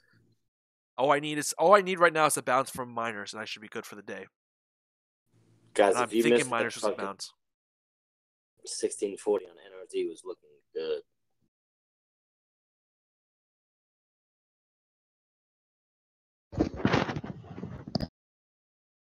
Who's asking me for some penny stocks? You guys want some penny stocks? Let's get some penny stocks out there. Well, first of all, I really like this company, SRNE. It's not really it's kind of semi-penny stock, pharmaceutical company, but I really like them. Really, really like them. SRNE. Who else I got here? I'm watching RWLK for some pops and bounces here within that thick channel. NIHD. I'm looking to buy that at the lower end here in the 62 range. LINU. I like that lower, 52 cents. That's pretty high right now. I wouldn't touch that. What else we got? Oh, CHFS. CHFS. Oh, I can't wait for volume to hit that thing. When volume hits that thing's going over $1. Easy money. Easy money. Look at that 52-week high, $50. Comes down, hits a low. The bad news settles. Treatment comes back in with heart failure. Fuck. But good money. Now it's dropping real hard on me. Today's going to be an ugly, ugly day if this continues. Who made the XIV trade earlier? That was a great trade. Me. Jerry? I did. Oh, Transatlantic? That was a great call. I've been watching that since you said it earlier. Great call. Yeah, I'm sure Lab B hard, and it's working out real nice. Oh, yeah, buddy. I got a fat stack of that. I doubled up yesterday on it.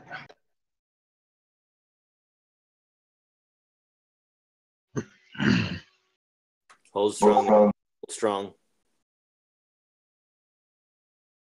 Oh, motherfuckers. Jay broke my heart for $100 last night, but I'm gonna get it back when she quits this fucking rise.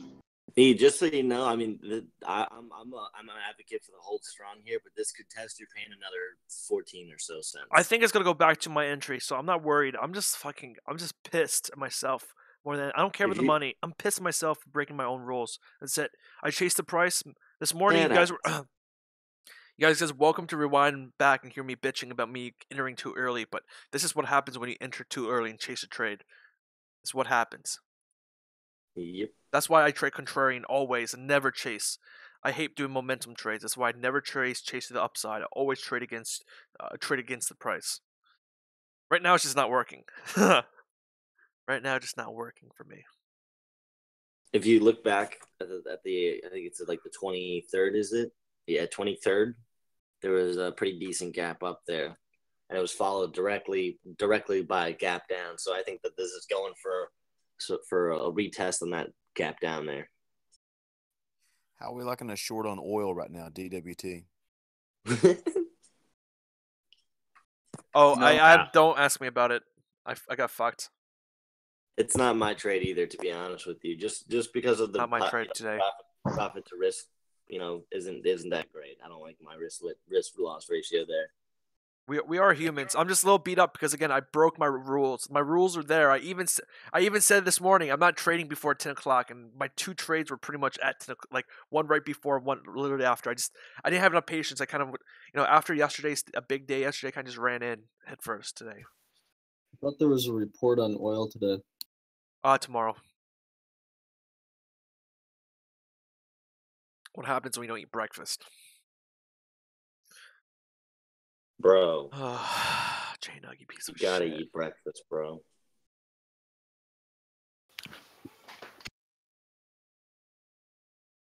I always have a nice tall glass of naked juice before I trade. Naked juice? What is naked juice? NAK. Takes a little knack. Any bounce, no. any if the price breaks below 33.70 and the price goes down 33.70 for GDXJ and it doesn't bounce and it bounces, I'm taking my licking my wounds and going home there. But right now, this is literally the last defense. Like it's literally come all the way down here to bounce here. So let's see what happens. Again, JNUG is just simply just a slightly negative for the day. Just my entries were a little bad. You guys don't know what naked juice is? No, dude, naked juice solid. You gotta get the strawberry banana. Nah, I only drank the green one only. Ugh.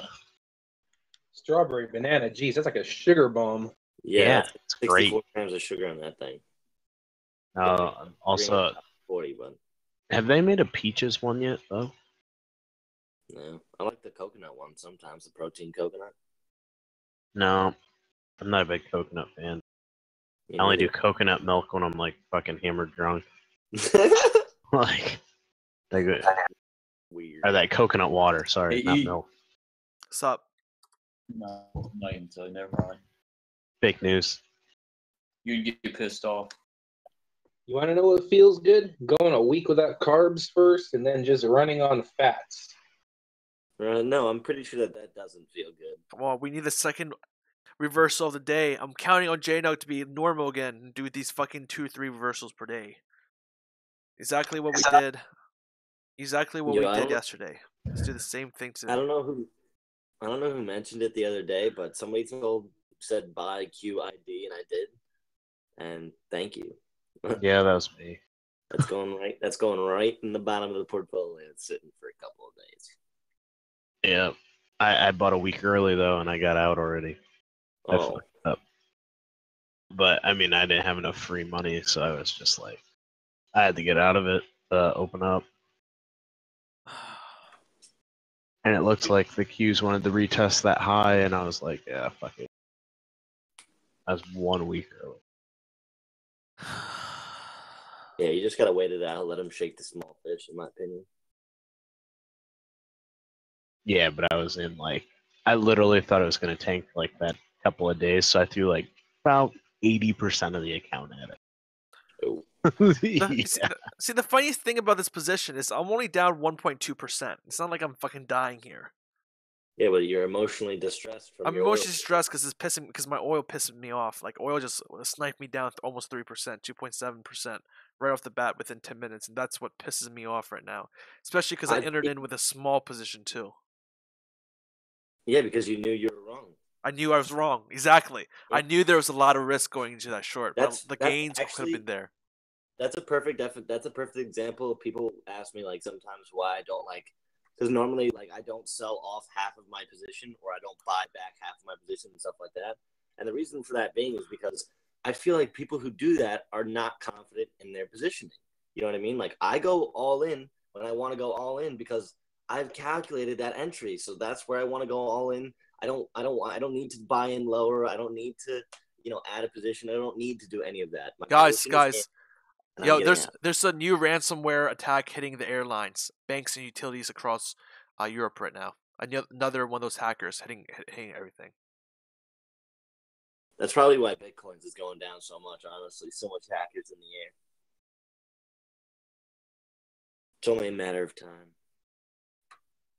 Well, Frank, do you think Bitcoins are what's driving NQ down? Not necessarily. But adding to it at least. Yeah, I mean it doesn't help it obviously. I mean, it doesn't help it obviously, but yeah, you also have to understand. I mean, the future is technology, so who stands to gain the most is still technology, no matter what you want to turn the tables and look at it.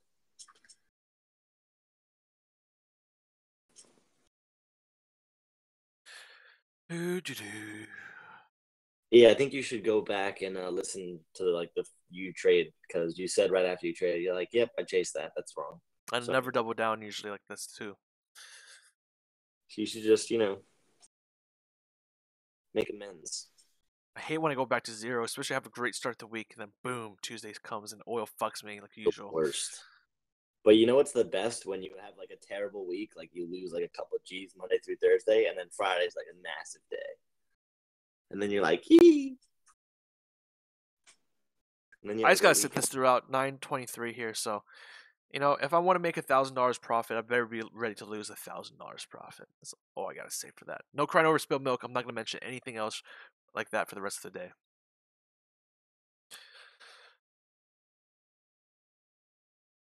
I'm pissed at fucking XBI, man. It's not good. Hey, there's an article on MarketWatch about Representative Jason Chaffetz. He says 174K is just not enough to serve. They need more money. Gold is breaking down here, guys. Greed. American greed. I always said, man, If you want to go to Congress, you go there to get rich. You do not go there to help people. Uptrend is breaking down. This is fucking bad, guys. This is bad. That's what you should do. Just become a congressman. Hold on a second. This is important for me. I'm gonna just stay quiet here. Look at the chart. Look at the chart on the 23rd. You know what's happening. It's going back to previous consolidation. You know what's happening. Stick to what you know. It's just going all the way to the bottom channel. I can feel like it's gonna come down to 33.60. Fucking assholes. Yep. It's gonna test you another 9 cents here. Dude, what the fuck? It took it a full channel upwards. I thought it was gonna at least bounce a little bit at the medium, and didn't bounce at all. And now I'm sitting here holding a bag. Let's see what I gotta do here. Yeah, because it's on a super extended triple gap up. That's why, in my opinion. That's why I can't touch miners right now. You're gonna gap up on the 24th. You're gonna gap up on the 26th. You're gonna gap up. It's fucking stupid. That's just stupid. I'm assuming we're talking about GDXJ, correct? It's gonna bounce. Yes, It's gonna bounce here. It's gonna go another. I mean, I just knifed down. It's stuck in this channel here. The same stupid channel. And now I'm holding a bag of 1,300. So I gotta see what I got to do with this fucking garbage. Dude, that XIV is looking good. Which doesn't make me happy because what the fuck? Damn it, they just bought the shit out of XBI. Man, I should have sold for profit. Fuck. Gold is getting destroyed. Not a good day for me today, guys. Not a good day. I might just sit on my hand. I might sit on the hands for the rest of my day. I know I want to go long gold. I just don't know where. There could be a nice entry into Lab D here pretty soon. Oh, absolutely. If this goes back up to 80, I'll put Lab D at 30, flat, 630. Yo, guys, I'm out. I tried typing in chat. It didn't work. I'm out. It's fucking ridiculous. You know, when I saw JNUG too much pain for me. When I saw JNUG at $20 this morning, you know what was the first thing I thought? JDST. Yo, buy JDust. It was only $60, man. I know. Not a fan today. I saw it at like 59, and I was like, any 50s. I was like, dude, I think that anybody who saw that and did not think that, it's so naive. I don't know, man. Come on, look at that. Look at those gap ups, man. No, I agree with you. I agree. I would buy JDust over JNUG. That's why I haven't touched it. Yeah, or just take the option and not touch it. I think I touched JNUG yesterday. Remember, it was like 1889. I think I bought in.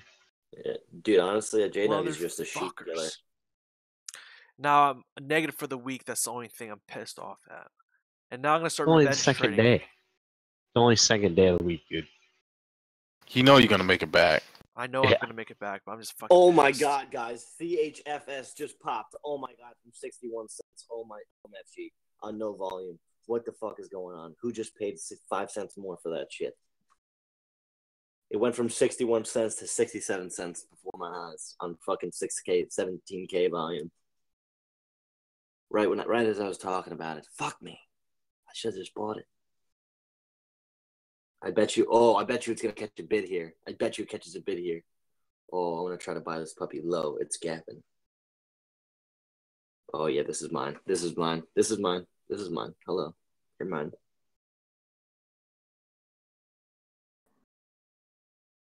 Oh, give me 60 cents. Come on. What's the ticker, friend? CHFS. Calvin Harris. Frank Stewart. Weird price action, which gets me stiff because I like weird price action.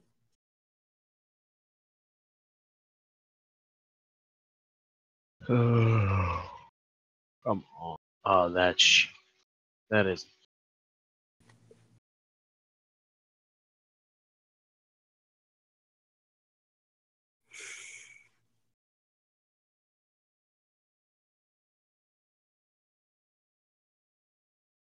Of course, it takes me on a ride all the way to the bottom of the channel for it to bounce.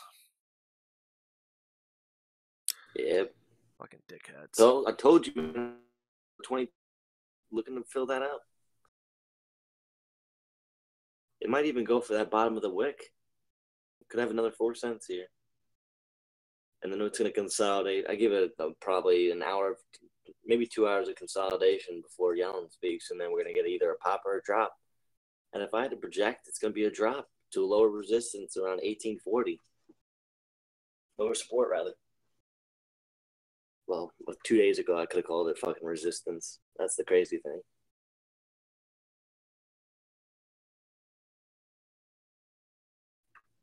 Question is who the fuck is buying biotech right here? Who wants to save people's lives with modern medicine right now? Come on. Africa.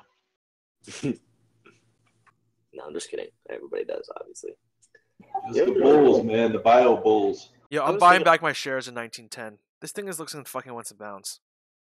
I was thinking about that the other day. Think about the people, the people who Actually, no, I'm gonna sit in my hands. I'm gonna sit in my hands. Sit in my hands. If you're buying biotech and you're thinking that war is gonna happen, do you think that if war occurs, biotech stocks will stand to gain? There's still gonna be a structured enough economy for for you to still make money in the stock market on biotech? Is that really a feasible thought? I don't know. I can't see that. I would say a little bit, but there's not going to be as many advances because there's not going to be enough funding from outside sources. It's going to start going. I don't think that there's going to be any funding. I think that if you're worried about a bomb hitting your house, you're not going to be on. That's a 50. Looking biotech stock. I'm back in. GDXJ. No. I'm back in JNUG.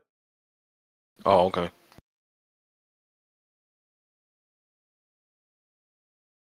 I'll be back in a minute, guys. I'm fucking. I'm caught a little bit here, but nothing impressive in my opinion. Are you shorting JNUG or No. I'm literally buying back. I bought my back position fucking 6 cents higher at 1911. Same size. Let's see how this goes. Why did you sell? You make me want to Gold hit the 50% retracement and bounced right off it. So I essentially just bought my shares back since higher. You go against your rules and then you trade against your technicals. That's a double knife. Man. The last drop freaked me out. I'm gonna go in here. This is my last position. I'm gonna have a very tight stop on this one. We don't get freaked out, man. Our emotions are out in the other bedroom. This is a very tight stop.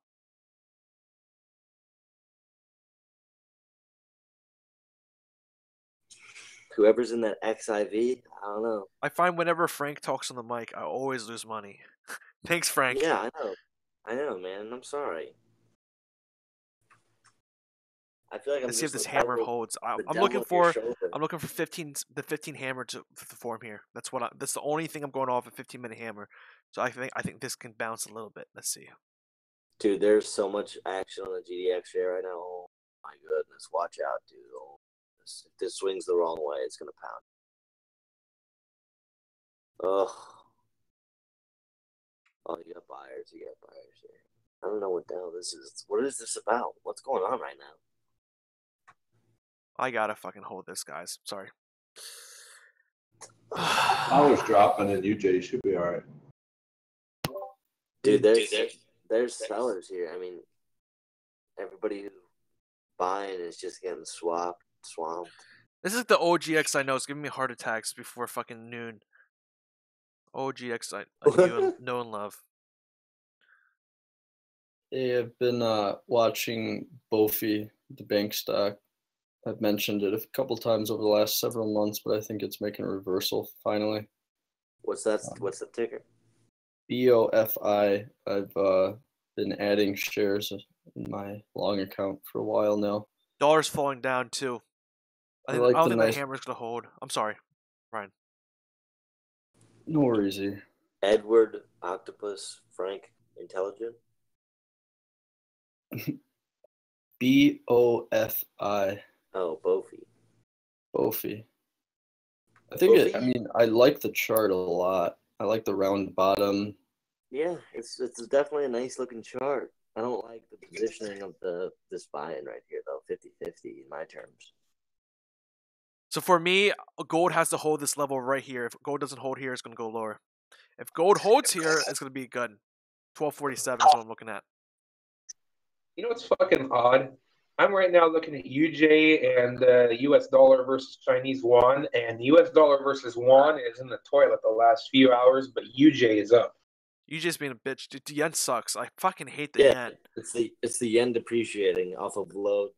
The yen is so weak. So weak. Don't you mean the yuan? Because I could have sworn UJ being up would be the yen down.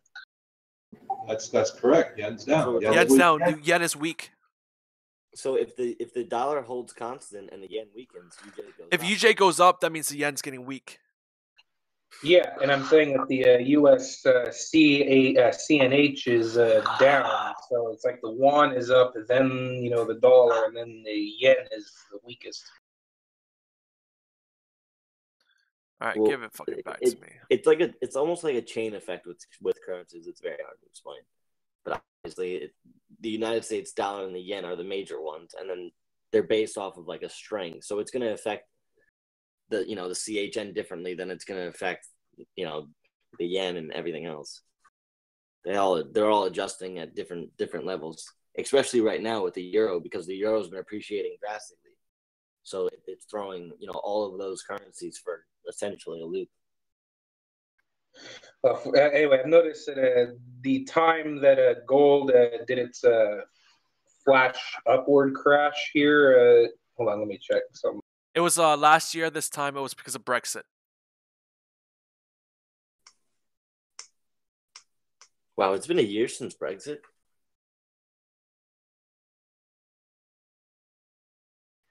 Yeah, it has been. But what I'll show you that is about 6 hours ago. It looks like the U.S. dollar dropped relative to the yuan at the same time that gold popped up. Correct. So that's because you're seeing the correlation between UJ and the UJ and gold and the dollar and gold is treated individually. I'm talking about the yuan, not the yen. China, not Japan. Isn't the Chinese yuan pegged against the dollar? So does the yuan doesn't even matter? It's the same thing. It moves relatively. Yeah, it's the same. It's basically the same thing. Yeah, I mean, it's moving up and down relative to the dollar. Maybe I'm wrong. It may not be the yuan. Whatever the symbol CNH is in Forex.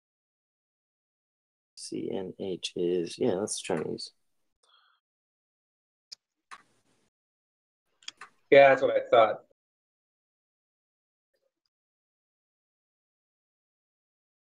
God, who even trades that? That's such a weird thing to trade, dude. Anyway, I'm thinking that China might have moved from some dollars into gold. Very possible. Very possible. Okay, so gold is holding its 1247, so I'm expecting a little pop from here. The only thing is that gold miners JNUG is 1908, it's just slightly below that entry, so I'm gonna hold tight here. See what happens. Again, I think I'm just revenge trading. Not a good day here.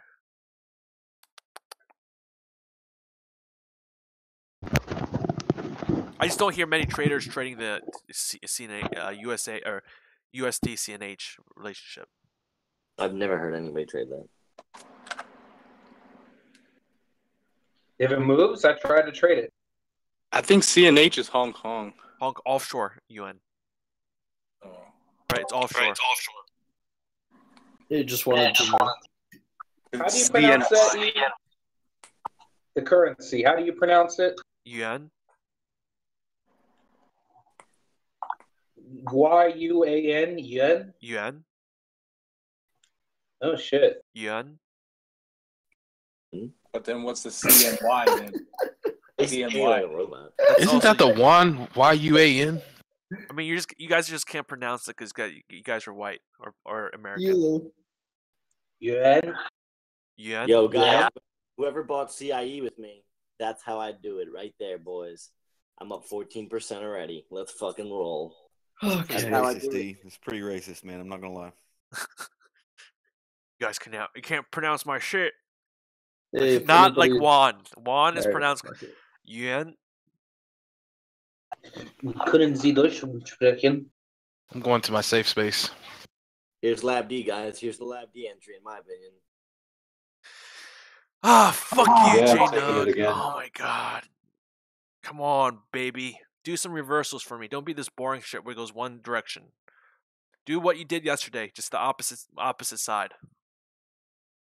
Did you buy into CIE today? Yes, sir.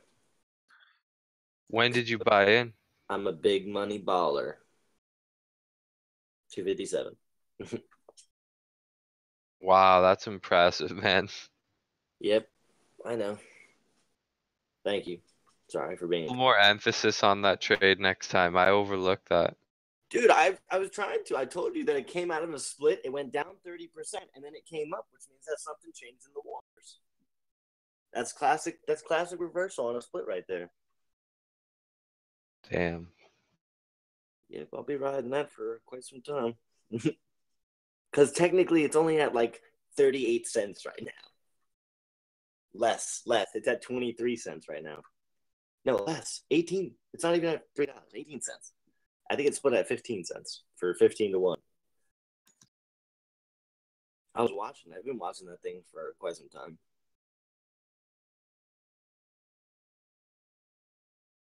I like it. Look at that 52-week high.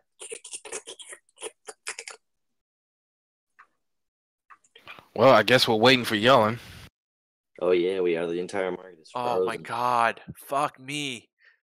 Yellen's. Oh yeah, that's forgot. Yellen's speaking at 1. Where's she speaking I forgot again? too until you reminded me this morning. She's speaking in London. London. You know what? Like forum is it? I don't remember. Who is she speaking in front of? I gotta check. I'll check. Females. Females. Parliament. Something to do with females. Oh, she's doing the female empowerment stuff. Ah, as long as that speech pops it, JNUG up 30 cents or GXJ 30 cents, I'll be happy. Yo, I'm surprised Yellen travels like that, yo. But she's speaking at like female like empowerment speech, and this JNUG is fucking flagging now. Shit, motherfucker. Oh, shit. dude, I would close that XIV, guys. I think the VIX is gonna come shape up here. I think the VIX is gonna close around 950 here. We're gonna get a little melt towards the end of the day. Renminbi. That's the real version of yuan. Yuan.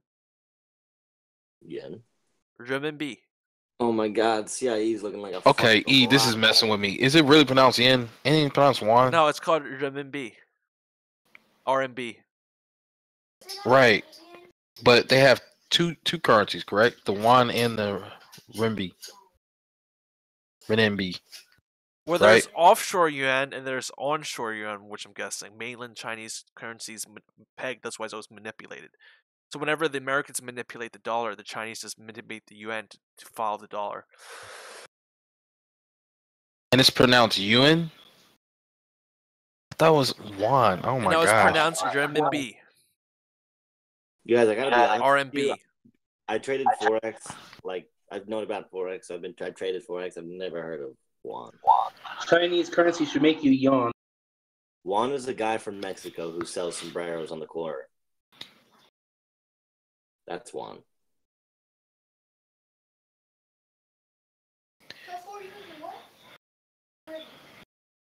I love how I'm here losing on trade and we're talking about how to pronounce yuan.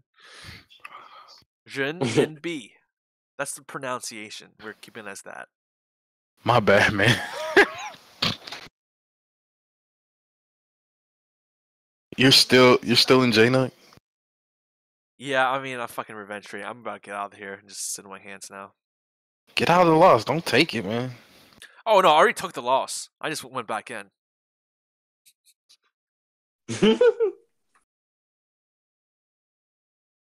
I don't think that's what he meant. I'm just kidding. There's always going to be another trade, E. I know. Hold on a second. Always. Hold on a second. Let it go. Let it go. Let it go. No, I knew that was coming. Yeah, I'm gonna advocate for the hold here. Because if the VIX starts to turn, miners are right behind it. Damn, you can hit them high notes. Yeah, I can also hit them low notes. How y'all doing? Wait. Let them go.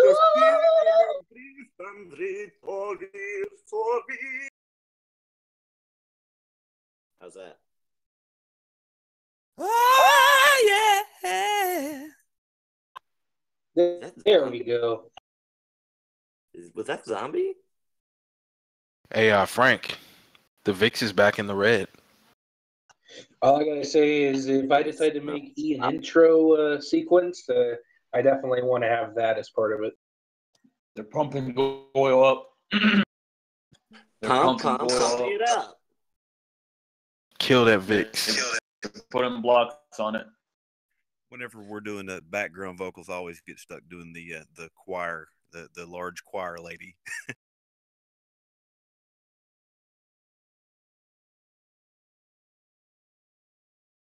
That's my sigh. Pump it up. Wow, that's a nice comment, Matt. I don't know, man. Take a winning trade. I don't know.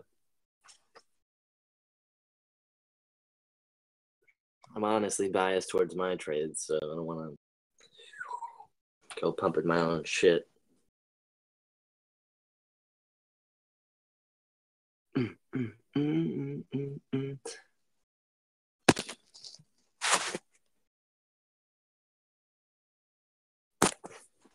Wow.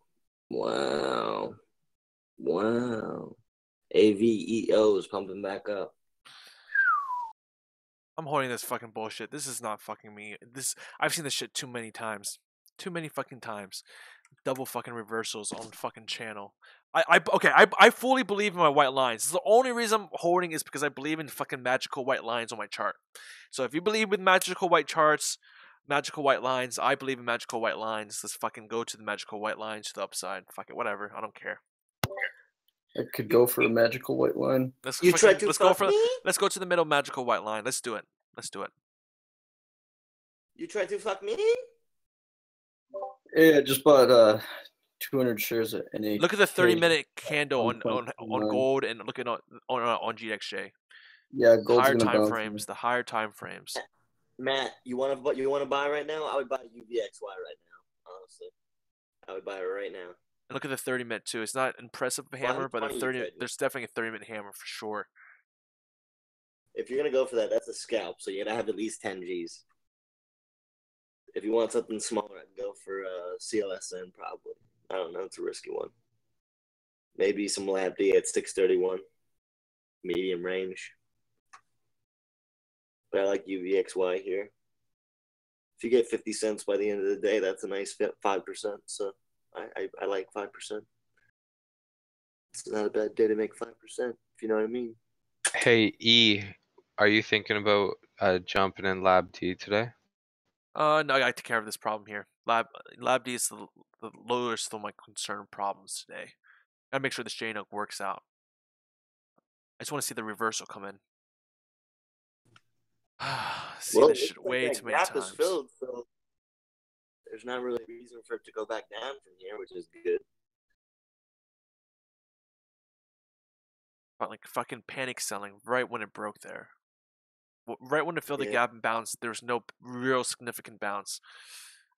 And I'm looking at 1247 here. Must hold gold on my CFD right here. It must hold right here. If it doesn't hold right here, I literally don't think this is going to go up. But there's a 30-minute hammer, which I'm thinking holds here.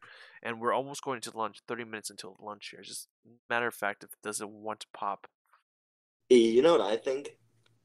I think that those three gap ups we've had in the past 5 days has really brought some weak fucking hands into JNUG. So they're willing to sell at any fucking price. And they got room to fucking sell, so they're going to. That's my personal reason for not buying JNUG recently. Too many sheep. Fucking sheep fucking up my trades. Gold actually might be looking pretty bullish according to Ichimoku on the 1 hour. I think Yeah, gold gold looks looks fine good. here. I think gold Yeah, and miners gold. look fine. It's just it's channeling. It's been doing this channel the whole time, and that's how I've been making consistent profits for the last 3 weeks. It's because I've been playing this stupid little channel over and over again. Again, today was not because of wrong analysis. Today was because of just human error. It's like on baseball. It's a human error because I just entered too early. That's all it was. That's all it You was. guys, here's LabD at 6:30. I don't think XBI has any more gas. Wait, it might actually have more gas. Yeah, anyway, I'm just looking at the gold chart. I mean, the Tenkan-sen's above the Kijun-sen. The price is above the Kumo cloud. The two lines I just mentioned will be above the Kumo cloud soon, and the only thing that's going to be left that'll be unknown really is the lagging price indicator. That will be running into price for a little bit unless it shoots up. Yeah, so London just closed. Remember, London loves shorting gold. So thanks for reminding me, Gotland. Yeah, XBI. I'm not even touching this today. It just looks like it's topping out. It might honestly, I think XBI might do one little more high and then just break down. It might just fuck with everyone, just do a new high. I'm just afraid that there's gonna be a bull run here, especially with the power we see from SPY today. But Qs are just resting on support. Qs are not looking as powerful here. Dow Jones is positive. IWM is positive, up 0.15%. Shit, I hope XBI goes for another run. I'll have some cheaper shares.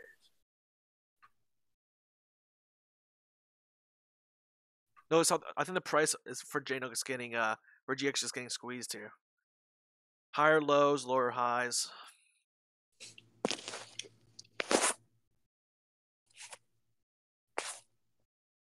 Let's see how the long-term trend looks on GDXJ. Oh, there it is. Oh, no. Frank is not touching that. Frank is not touching that. Nope. Frank doesn't touch that. Frank sees death in the near future. Yeah, I don't like that. I mean, but if you look at it, bro, like, LabD looks like death here. LabD has been going down for the last week, but JNUG has been going up as well. Agreeably.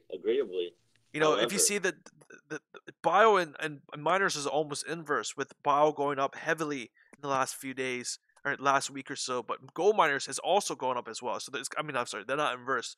It seems to be trading together, Yeah, or at least it's buy everything. Correlated.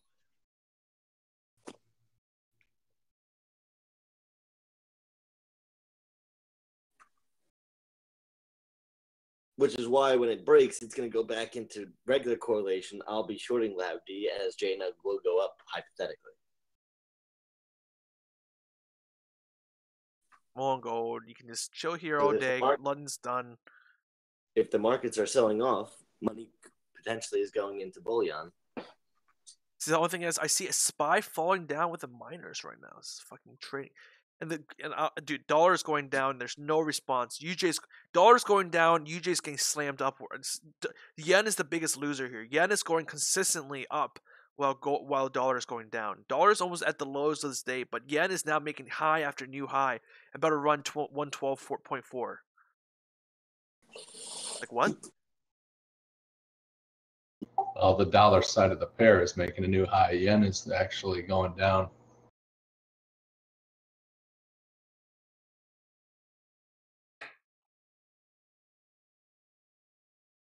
Wait, why the fuck is the dollar crashing if the Fed's hawkish?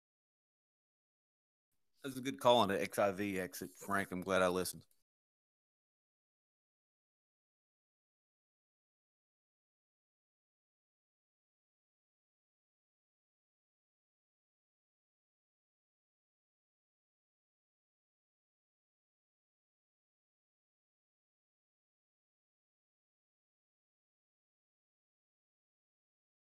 I got no time for your garbage, Alpha Centauri. I got no time for that today.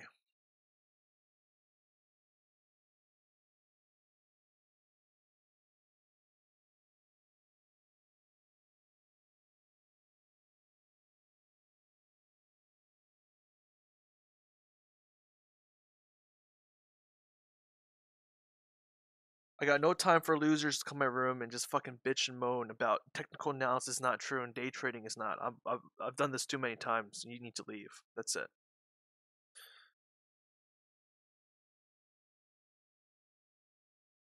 If you're an idiot doing 100% leverage on all your funds day trading, you're gonna lose your money. That's it. Don't poke the bear, dude. Technical analysis does not tell you when you're going to win. Don't poke the bear. But technical analysis merely tips the scales a little bit more in your favor in a statistical manner. Dude, when you got $100 billion hedge funds that do TA and fundamentals, come on. Obviously, it works. Yeah. It's just somebody just, I don't know, being a dickhead. But yeah, he's only writing so far as that TA will not tell you your next winning trade, but following TA with a trading system balances you hopefully more in the profit and a positive expectancy. That's where the guy is not getting it. Well, of course, no one has a crystal ball. I mean, you're never gonna know what the future is. That's impossible. But that's false. Tim Sykes had a crystal ball. Yeah, Tim Sykes. Get out now. Yeah, he had a crystal ball with You're banned. he had a crystal ball with a line of coke next to it. Anyway, yeah, that's life, dude. I had a displaced testicle once. I had replaced with a crystal ball. Does that count? Ooh, you got one nut. It's Lance Armstrong. No, I have two. Just one of them's crystal. Solid, man. Really solid nut you got there. You rub it to, like, make sure that you're making a great trade. I do, for luck, man. Or for fun. What are you guys thinking about this XBI movement? It's going upwards.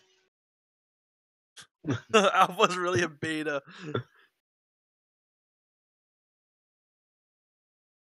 Nice one, Zero. Alpha totally missed the webinar. Oh man, what was that one guy that came in here and wanted the webinar? Like, what time's the webinar? Who was I don't know, but it was some random dude. Who knows? I think his name was Earn Money. Yeah, Earn Money. I think it was hey, that was his name for real? Yeah, that was he wants he went to it. Oh man. Oh boy. All right. Let's see what Janet wants to do here. It looks like it's grinding its way upwards. Oil Hey guys, looks like it's flagging.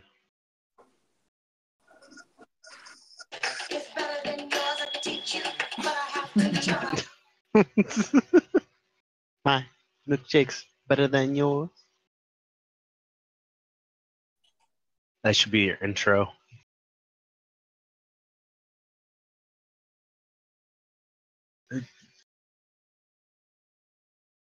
I think crude's could go up to 44.50. That's why I exited my trade there for a loss. That was the worst trade I've had today. Worst trade. And I'm not even pissed about my JNUG trade. I'm more pissed about the stupid oil trade that broke out immediately when I shorted it. Fucking dickheads. Frank Mayo. I was say Frank Mayo. You know why they're not gonna sell it, man. They can't sell it. Not yet. It's because Frank's not in the Discord chat. That's why they won't sell it. Yeah. That's crystal ball reading. Zombie, can you affirm that? I was busy, man. What was the topic? Just rub your crystal ball for me and say, Frank, hit Discord. Hold on a second. I'm here. What do you want? Let me get the oil and get the incense burning here. No, we've been trying to get Frank Mayo from the YouTube chat into Discord for probably a solid month. So like the whole time that you were gone. To replace me, basically. No, we just want the relic in here. But what I'm hearing is that I'm being replaced. No. You're Frank the Tank. We There's would Frank never Mayo. right. We would never replace Frank the Tank. Are you crazy? Hot dog and remember me. Well, you left us for so long. Yeah, you cheated on us. I was here in spirit. Yeah. The IBB is breaking upwards, guys. Again? Yeah. It's literally going for its high of the day. Can't beat those algos. Skynet wins. That's why I think that's why XBI goes up too high before it drops down again. It's really wanting to do the sideways consolidation. It's doing a clear distribution pattern for me, where it just starts going sideways, and after going sideways, it just drops. It's gonna waste your time here for maybe the rest of the week, literally going sideways. I don't think it's gonna break much higher. I don't think it's gonna break much lower. Just go sideways and let them distribute the shares out before they take it down here. SPY is filling the gap. SPY up for the day. QQQ's down for the day, 0.38%. IWM is down, or is up 0.1%. So we're seeing all of that. We're seeing a little thing go. I'm looking for this 30-minute hammers to play out. Right now I'm on the 30-minute chart. Here's the 15-minute chart. So the 15-minute chart looks like it is indeed bouncing. I'm just trying to get my money back. I don't expect myself to go positive. I don't expect to go positive today, but I don't expect myself to go any more negative today. Hey, on the IWM, are you getting a head and shoulders on the 15-minute? IWM. I'm not looking at IWM. Let's see. No, I don't see it. I don't see it. Left shoulder cannot be higher than right shoulder. It looks like consolidation. Gotcha. I'm reading a report on Zero Hedge, an article on Zero Hedge right now about a. Oh, Pop and JNUG, finally. Just trying to learn that part here. That's why I'm in the room. Learn head and shoulder pattern. I'm in the room to make friends. God, lifelong friends. No, I want like BFFs. I can't give that to you. Damn. And more analysis, less chatter, please. I'm seeing an article on Zero Hedge right now about basically institutional and retail traders letting go of tech stocks, but apparently hedge funds have been buying it up the last 2 weeks. Because they make you want to chase it. What is that weird echo when he talks? That was F-bomb, I think. That's because I don't have a headphone. Hey, when I talk, do you still hear that scratchy noise? No, you're good, dude. Because I think I might have a short in my headset. I've had it for a long time. Sounds fine to me. Come on, let's bring this up to 1950. Fucking ass. That might have been the lab D entry right there, 620.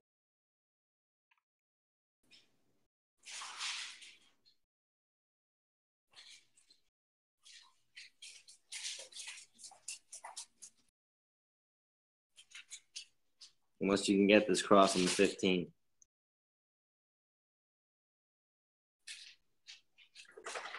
You would need some serious buyers.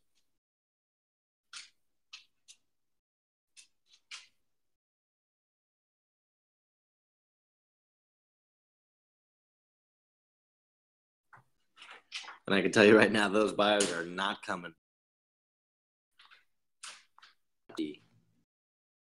Where's the other one? Yep. Take a couple hundred more.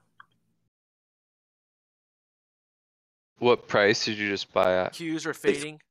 624 I'm looking for. I have so many at this point. I'm over 10K.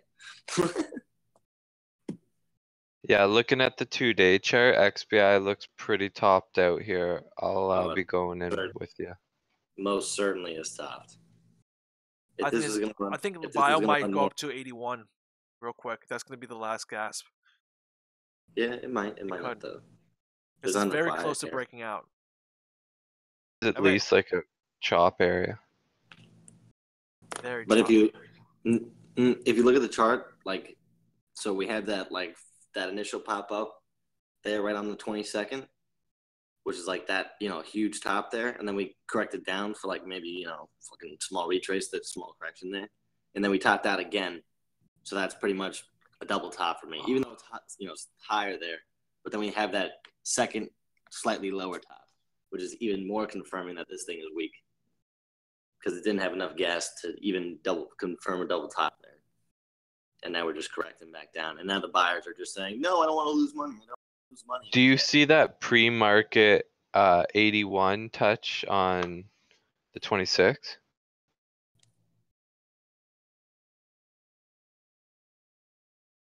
Yeah. It's not really that. I mean, that's... UJ's near the highs of the day. Dollar's still fading. Gas out.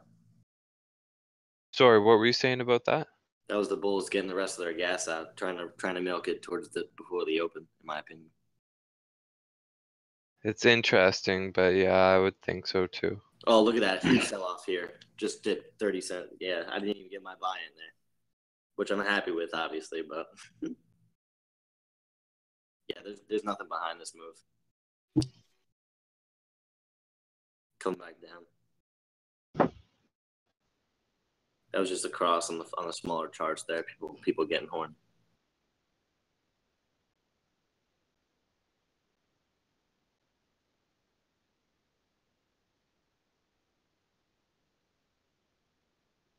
I'm really looking for a good long here, guys. I'm trying.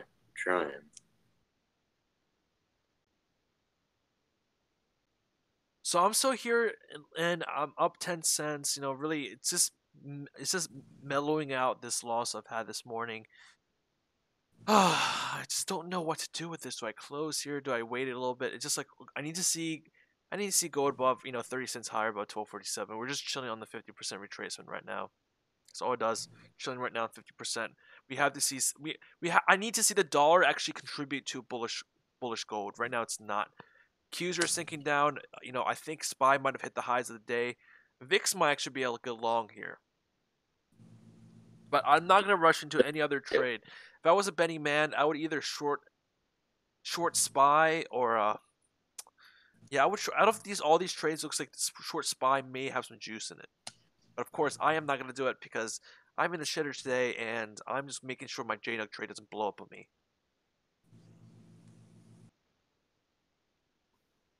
I can't see it going through the support. I mean, it's just channeling. That's why I was so surprised to see it no bounce off the middle of the median of my channel, which is 33.83. Because I mean, like, even with gold at 1246, technically it's still up for the day. So I'm still looking for it just to go sideways because gold right now still hasn't made a decision to go lower or higher.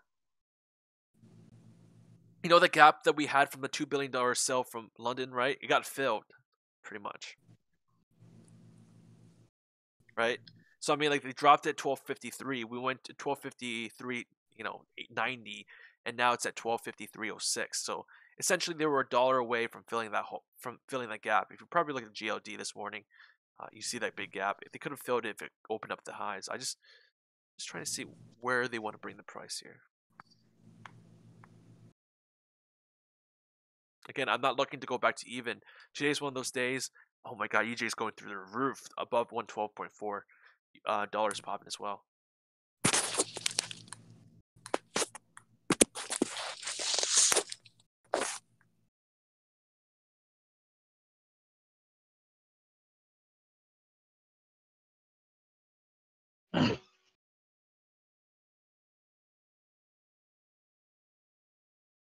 VIX is almost flat for the day. All right, we see the bounce and gold now. Finally, we're making our way. Let's see if 1247 wants to hold here. So we're sliding back down here.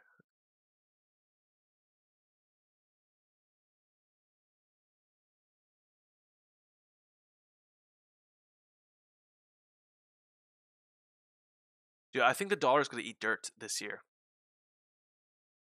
The yen is just so weak.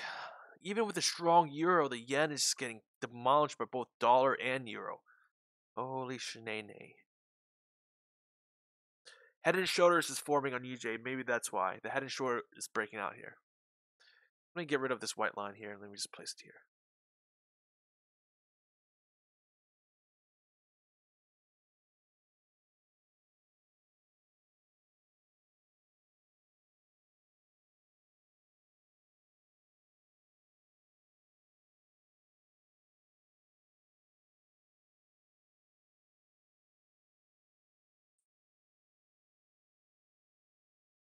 Now back to my entry.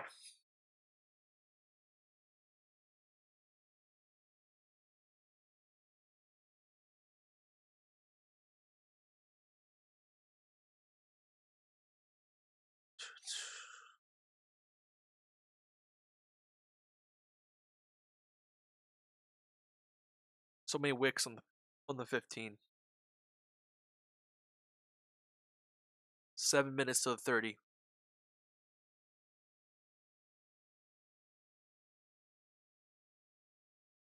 So gold is holding the 50% retracement at 1250, which makes me even happier. I don't know why UJ is taking off. Not sure why UJ itself is taking off. While the dollar on the right hand side, but the dollar looks like it's ripe for a turn up here. I see the MACD crossing on the 1 hour, so a dollar might have an impressive bounce here. I just know whether or not if UJ is going to go higher with that.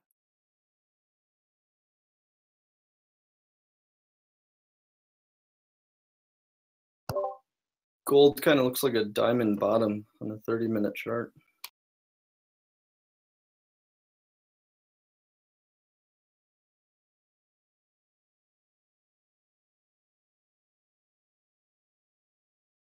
Alright, we get a little tick here. The 30-minute candle's not green.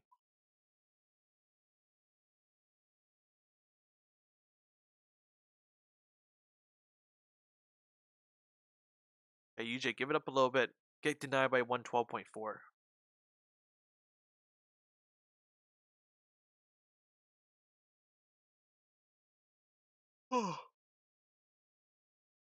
Stressful day, guys. Stressful day.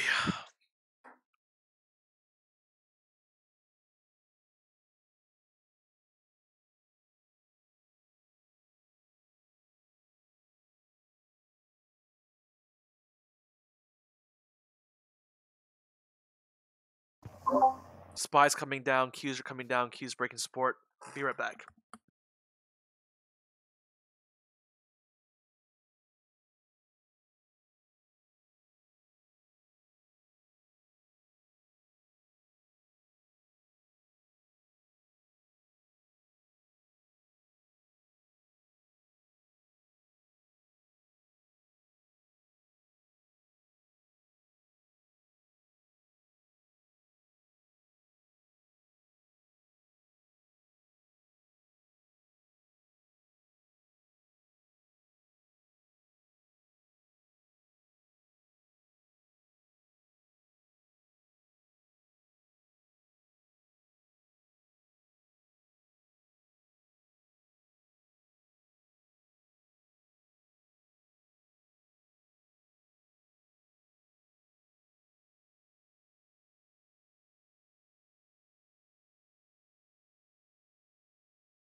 Do.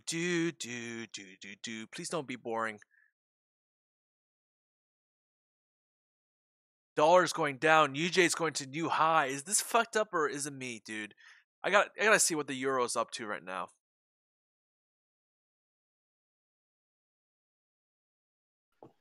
It could be that American dollar is going down, but the American allies' currency is also crashing harder relative to China and, non-American ally-based economies.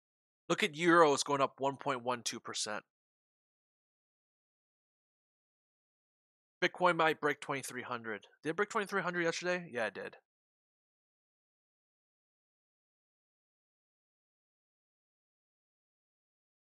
Damn, new low of the day for dollar, new low of the day for dollar, new low of the day for dollar. And this shit keeps on happening to fucking DX and UJ. Come on, brother. Yo, new low for the day for dollar. Euro's going up. Oh man, Euro looks just like UJ. But the opposite. Nat gas is breaking out. Come on, buddy. Let's go. Let's bust up some candles up. 3 minutes. We got 3 minutes to bust up some candles. What the fuck would make the euro run out in front of the dollar, but the yen run out behind it, and all three end up running behind the whatever the Chinese currency So is? the yen is just getting super weak against everything else. Super weak. The technicals. Super weak. So essentially, Europe is getting stronger. So they're like, oh, Europe is no longer a shithole because they're easing off QE. So that happens that the euro rises against the dollar.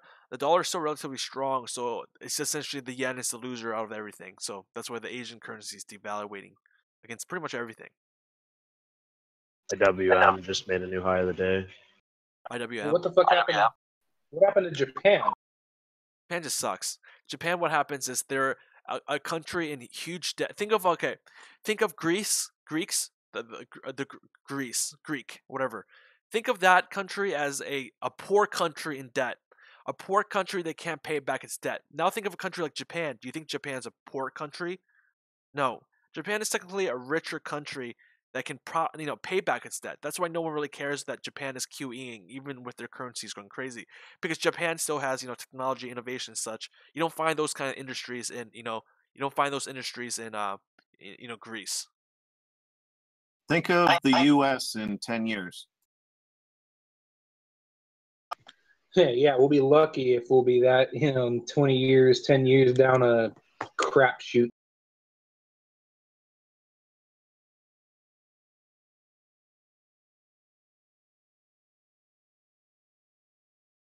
Yeah, man, the USD is falling to a shitter. I can't believe gold miners are like this right now. Look at this. It's just sliced down. Dollar is just dying so fast. We're about to go to FOMC 9630 if it keeps on going like this. Look at the dollar here. I'm going to go to the 1 hour chart just for you guys to see these bars. Look at these bars. You got bars? When does Yellen start? 1 o'clock. But she's speaking for like female empowerment. It has nothing to do with the stock market. Son of a bitch. All right. Dude, dollar new low just sliding down. And Yeah, UJ new still low. like, fuck you. We're going higher? Are you kidding me? Come down. The only reason why gold miners drop like this is most likely because of UJ. The yen is not cooperating one bit. Another new low. Jeez. Hey, I just caught that. You said it's female empowerment. Yeah. So why the hell they got it up here on the... Alright. Because she's speaking in London. Who knows? Why the hell did they even mention that then? What the heck? You got to get your I think dose that's of what it is. Double propaganda. check. Yo, double check on that.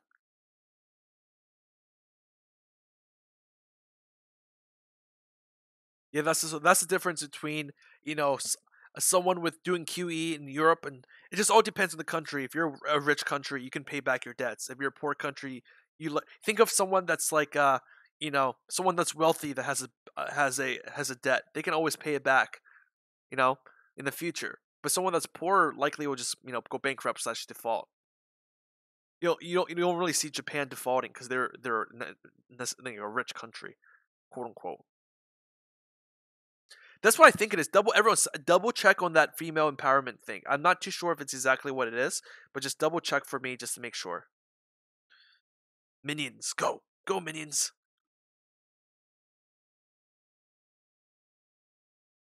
Gold is sinking here with dollar going down.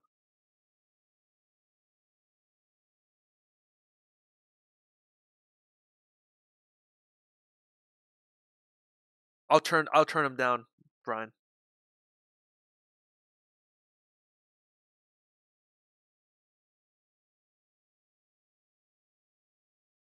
Gotta turn down the turn up. Oh my god, gold is going down here. What the fuck is happening?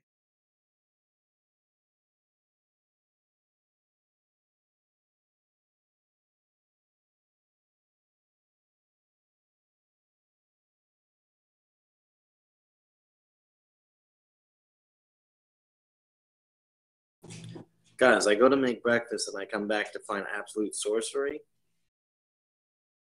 New low of the day for gold. Right now I'm looking at 5-minute JNUG. It looks like a bear flag. I think I'm going to put a stop loss in here.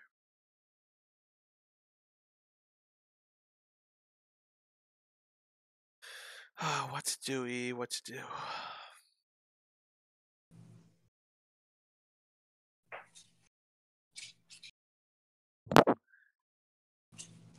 Yeah, they totally fucked that candle up. Can somebody explain to me how the Dow and S&P are literally holding at 0%?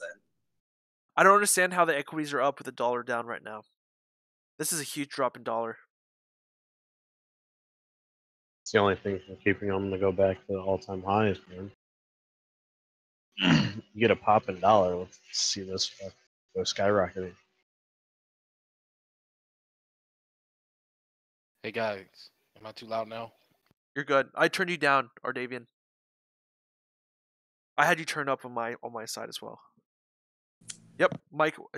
There's another ransomware attack out here, guys. Airlines affecting everything. Another ransomware. By the way, guys, if you want to get a good laugh in, if you go on investing.com and go to the 3M feed on comments, there's a comment that says buy now, and the very next comment says don't buy. Dude, everyone on investing.com is foreign. Do you ever realize that? Shit. Yeah. I don't know why, but it is. Like, that shit just makes me laugh. I don't know why. Just because, like, people are so fucking easily, like, buy. No, don't buy. I just love it.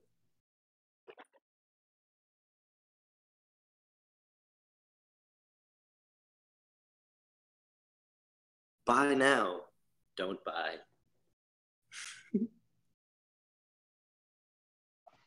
Goddamn, I don't know if I should take profit on this paper trade of mine in UJ, where it's here up at the top, or if I should just let it ride up to my take profit.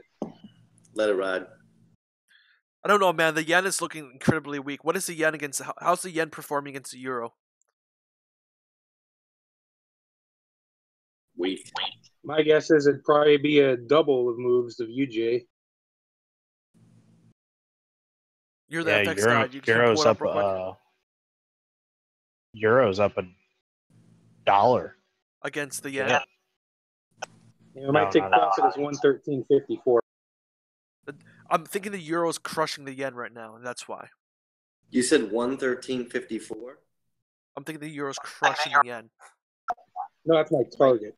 You might be waiting a couple days for that. Yeah, that's what I say. That's my take profit. I set a 5-to-1 and a 1-to-1. The 1-to-1 gets hit, and then if it turns around and stops out the 5-to-1, it's a break even. I was going to look at the 285. Wasn't that confident. Now it's looking fucking good.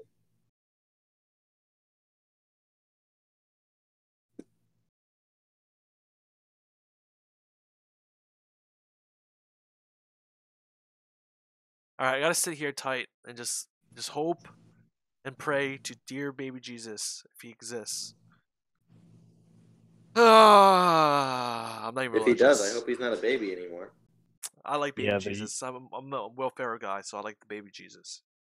The euro, the yen is up 1.8. It's at 127.36. Dude, the euro's up 1.3% against the dollar right now. Like, look at the euro right now. Like, I'm gonna go, dude. Dollar's new low. Dollar's new low of the day. New low of the day for dollar. New low of the day for dollar. This is not making any sense right now. Why the fuck isn't that going up? JNUG is not going up with this dollar getting wrecked. My charts look so, like, just oblivious to everything that's going on right now.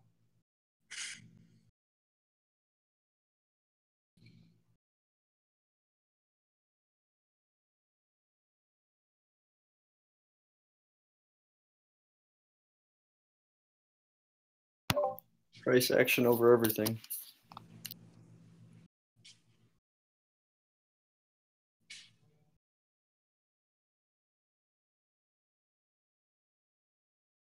Looking to enter Lab D. I'm not playing Lab D. I got a big fucking L on my forehead right now from JNUG, so I would like to say it's a little more bullish. I've been saying it's a little more bullish. I'm looking for it to make a new high. Maybe wait for 80.54 or 80.06. I just don't know. I'm a little flustered right now, so I probably can't give you the best analysis. Just trust in your own analysis here. What do you think is best? Again, we're at the highs. We're at highs here for Lab. 52-week highs. So, no, just pick your points. I'll give you my analysis. I see a descending staircase on 30. It's a little tight, but it's there. Financials are up. Oh, financials are up 0.81%. You fuck SPY Gold right now. We're already long this trade, Emilius. I'm currently getting fucked long gold, so you better buy gold up for us. If you're not buying gold up for us, I'm gonna be disappointed.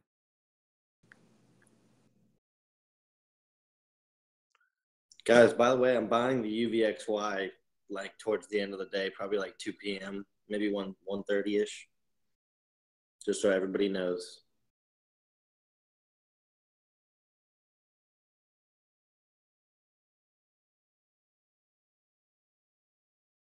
Yo, and UJ continues to get and the yen continues to get weaker against dollar. Oh my god, I cannot believe how much the yen sucks right now.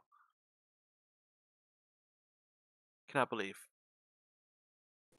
A lot of Japanese data coming out on Thursday as well, so that's kind of worried me a little bit. The Japanese data on Thursday is going to skyrocket UJ, aka depreciate the shit out of yen. Karudo, all he has to say is they're doing the same thing as Draghi. Better outlook in the economy.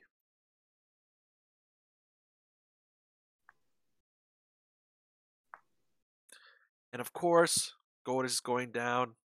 No pop here right now in miners. Still looking for miners to go to 33.81. Yo, Zombie, how about that bounce on NRZ? Right off the bottom there, 1640.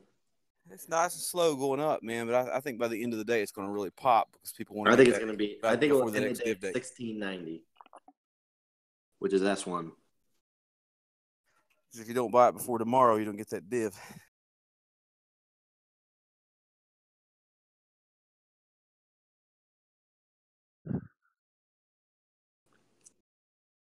I think everybody's going to trade their money today, and then they're going to load that puppy up.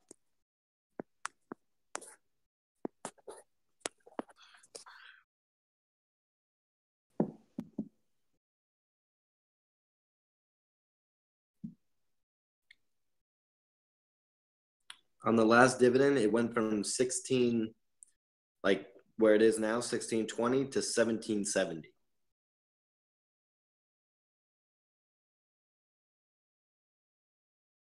From a low of 1621. They take the dividends out of the share price, right? That's why it drops. Yeah, but it's still $1.70 drop.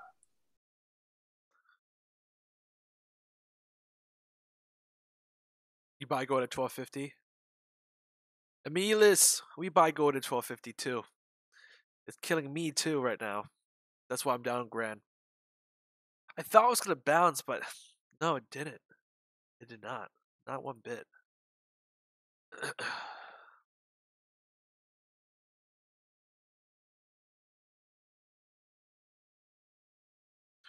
Shit. Tuesday bows. We gotta wait for lunch. QQQ is trading below support. SPY trading below support. XBI. Yo, did you short XBI? Yep. No, I'm talking about the new guy who asked me. Did you get shorting XBI? I came really close to shorting. I think me and Frank were almost gonna go in at the same time there, but I missed my entry as well.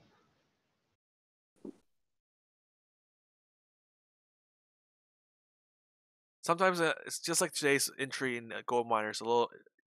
I find myself a little impulsive when it comes to entries.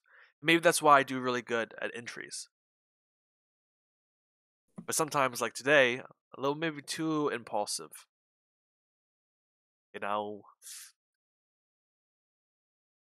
It would have been a good entry point when we were talking about it, though.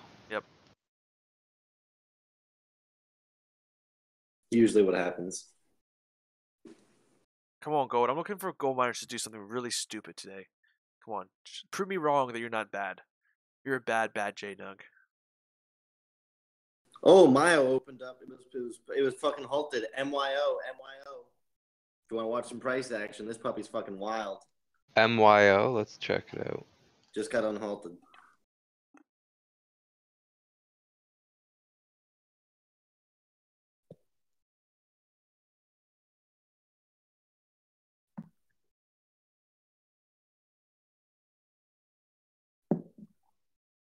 Woo!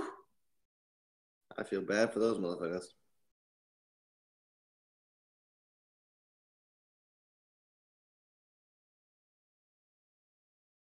Those biotech IPOs, man, those are literally the riskiest plays.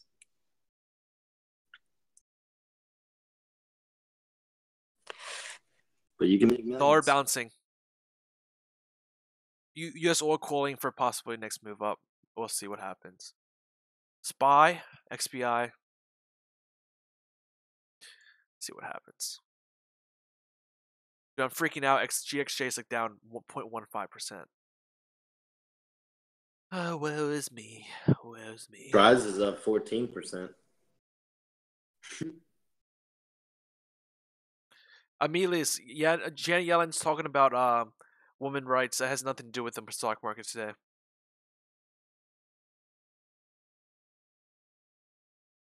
She's going to speak on the global economy. Do you guys notice I changed the title of the webinar? It's called $5 million to $5 webinar instead of the other way around. Did you get a private message from Tim Sykes yesterday saying, "Yo, bro, you can't be doing that"? Yeah, he commented on the video. He's like, "Yo, dude, my name is patented." Like a cease and desist letter or something. Wait a minute, for real? No, dude.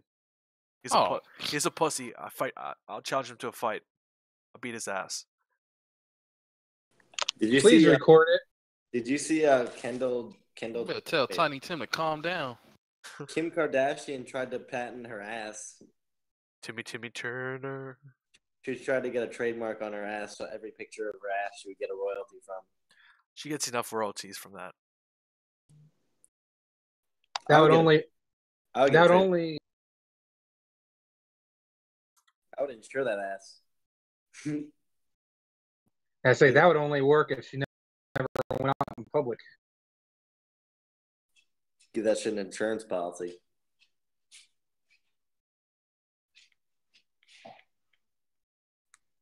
Oh shit! I don't know what just happened. My computer just blew up. My monitor just blew up. What just happened? Dude, these charts are boring the crap out of me today, yo. I might get a job. No, don't do that. Dude, every That's horrible. time I think like that, like I think about me going to work and I'm like, that's so boring though. Like, why would I want to go sit somewhere or stand somewhere? And, like, Depends how much money they're throwing at you, bro. Not really, dude. I make tons of money. Depends how much money they're throwing at you. Oh, I got money. Course, this shit is I want something fun to do. I want some excitement. There he goes. Don't get me wrong. That was a nice profit this morning on MBRX, but that's just going to pay for my vacation and my Las Vegas losses.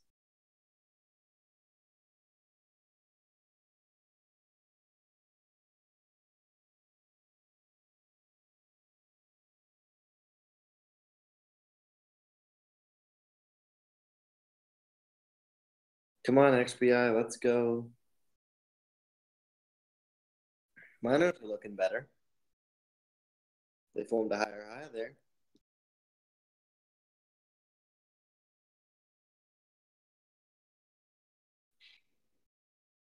Who told me it was women's rights then? You said that. Nobody told you that. No, someone told me it was about women's rights. I remember hearing that. Did I say that? No, I said I don't know who said it, but I remember hearing that. You said it. No. Someone else said it, and I said, someone go find out what the speech is, and someone said women's rights. I'm gonna Google that shit. Bro, that was naive of you. Nobody cares about those. You check out the Head and Shoulders on Ford on the daily. It's not a triple bottom. What is? Ford. I don't think she would be wasting her let me time. double check on this Janet Yellen first.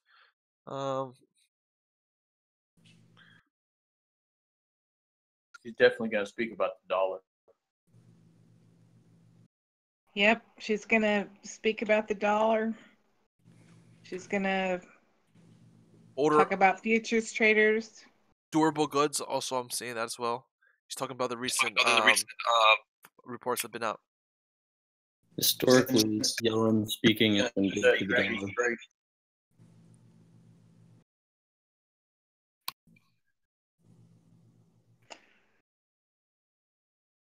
Further insight into the debate among policyholders on the likelihood of higher interest rates in the months ahead, which could spike gold. Yo. But that's what we're anticipating.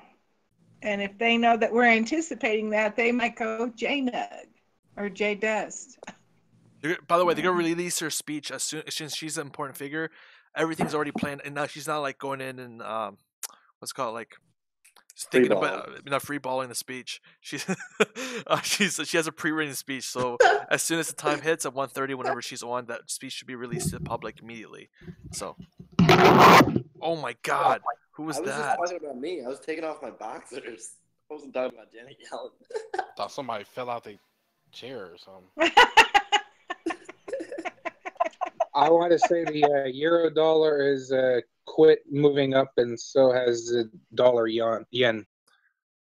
Yuan? Yo, just so everybody knows, I bought UVXY at $8.97. I forgot to tell everybody I was grabbing the drink. I was grabbing my naked juice, my daily juice of naked. By the way, guys, all you new guys, I see a lot of new faces in the channel today. This is my room. I'm 25K trading.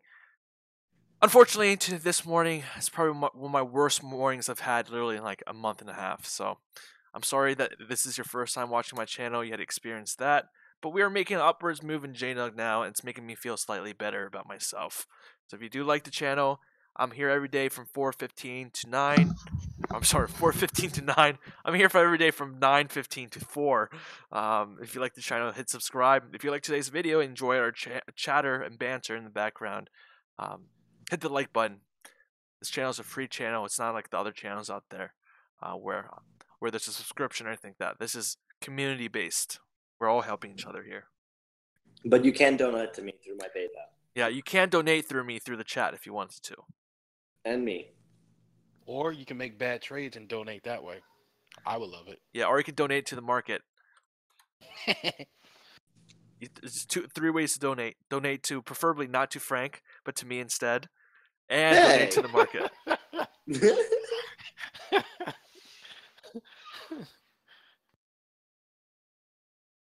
Qs are going down. SPY turn negative. Qs are coming down. Qs losing support. Again, this white line here is a heavy, heavy resistance. Man, I can't believe I got my entries really fucking shit this morning. Skyper says she's done her fair share of contributions. Skyper, we've all done that, so. So have I. Please donate to the hungry, starving Wall Street bankers on Wall Street. They're hungry. They want more. See their Ferraris in a garage of their 10-bedroom house? That's not enough. That's not enough for them. They want more. Did anybody watch the video I posted yesterday? No, I missed it. What was it? They make $100 million a month, bro. Yeah, congressman. Yeah, all the deals and stuff, and then they get No, the hedge fund managers. Well, he said, "Yeah, congressman." No, I think you're talking about. I think money, you're talking about venture capitalists. Venture capitalists make a lot of money, but they have to be throwing around a lot of money to make a lot of money. 1%. How they trade. I like the congressmen who want more money in their pay. That means that's what they're worried about. If they're just worried about no money, they're worried about the power and the abuse of power that they get. I want them to get paid well. See, the thing is with the thing with the venture capitalists about making that much money, it's because they're essentially building the company and then IPOing it.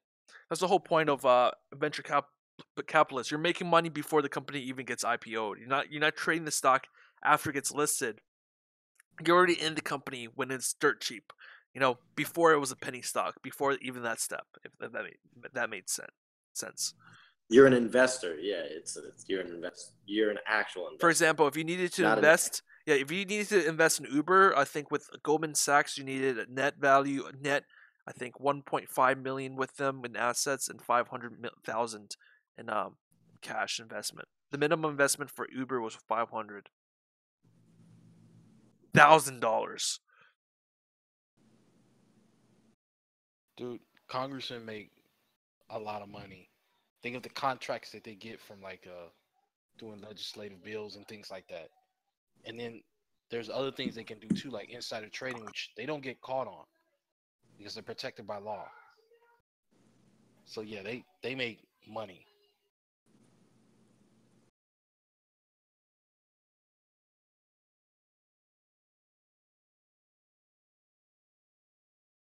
Jeez, I'm up almost $200 on UJ.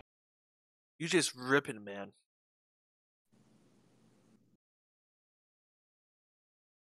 Dollar's bouncing though.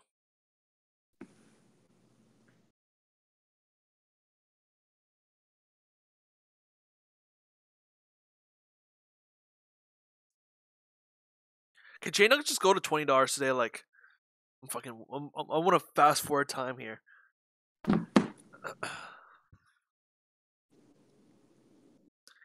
Q's trading below VWAP, SPY trading above VWAP, but both of them are pretty weak at this moment.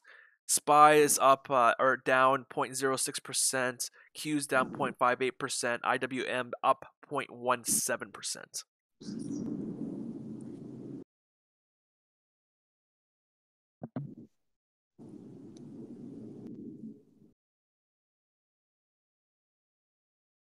God damn it! Who is buying this? Dude, like, come on. I mean, like, how stupid are these fucking computers? Hey, was it Jerry or R. Davian that we were talking about CHRW That was probably Jerry. a while back? Yeah, that was probably. I don't remember. Okay.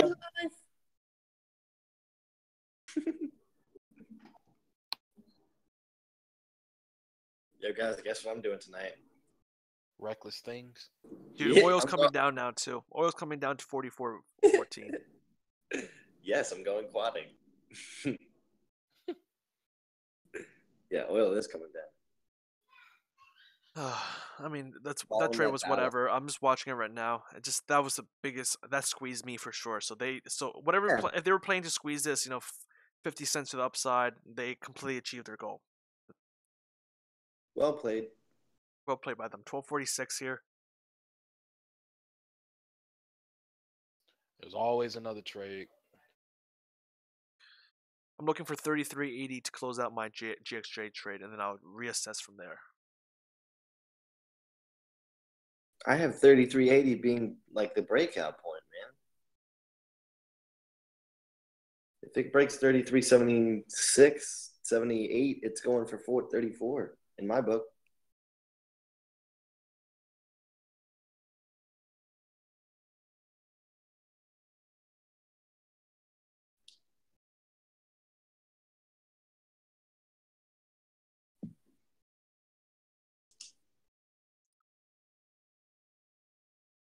$19.19. Coming back down. Benzamina, pazzabina.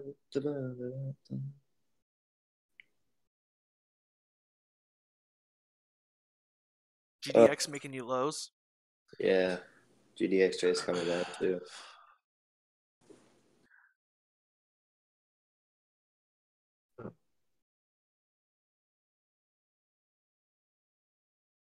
Q's bouncing. Dollar again might hammer down the hourly. I'm looking at the hourly here. The euro's so damn strong, yo. Dude, the euro's on roids. But let's be honest, the euro's actually low comparatively to what it could be. Agreed. One of my friends texted me like a week ago and said like, "Hey, I think the euro's gonna go below parity," and I told him he's fucking out of his mind. Yeah, that's crazy. He was like, "Bro, gold's gonna go to $800 and euro's gonna go under 1." I'm like, "No, you're fucking nuts." It got close though. It definitely got close. It got to like 110, 186, I think. I know, but he texted me a week ago. I mean, this is not like 3 or 4 months ago. This is 1 week ago. Yeah, he was saying that it was gonna happen like soon or something, or he's just saying it's going to go there. He literally texted me when GDXJ was at the lows in the monthly lows. What kind of friends do you have? I don't know. He trades against me. Smart guy though. F-bomb. What's the yen looking like? So rolling over or what? Dude, the yen is playing dead. F-bomb is long. I know he is. That's why I know he's watching it. It's playing dead. He uses all that Hitachi and everything, the Karate Kid stuff. So I was just wondering. I see UJ stalling at 112.4. I have it literally hitting exactly on my strong clone level and just backing off a little bit. 112.4. Call me crazy, but I see UJ going up here. Yeah, you're not alone. That everybody thinks that's a trend all the way to 118. Man, that would put gold down around 1200. No. Don't get crazy. I'm not with everybody. I just think it's going up from here. Well, I wasn't saying specifically you were. Don't get all sensitive on me. Yeah, I'm not one of those fucking sheep. 112.65, maybe. This is a huge move, unjustifiably. What was justified? Maybe 111.90, maybe. This extra 50 cents here is junk. I want to short this thing so fucking bad, but I don't know. I mean, you'd be going against the trend. Make sure you get that top good. Yeah, I know. As soon as I long it, though, the bitch will fall to 110. Plus, you'll also have to understand this data that's going to come in tomorrow. We'll really shake this shit up. GDP data, yep. What kind? Is it a pre-read on GDP? What kind? It's a quarterly read, right? Tomorrow. A quarterly read, I think, was last week. I think this is a follow-up.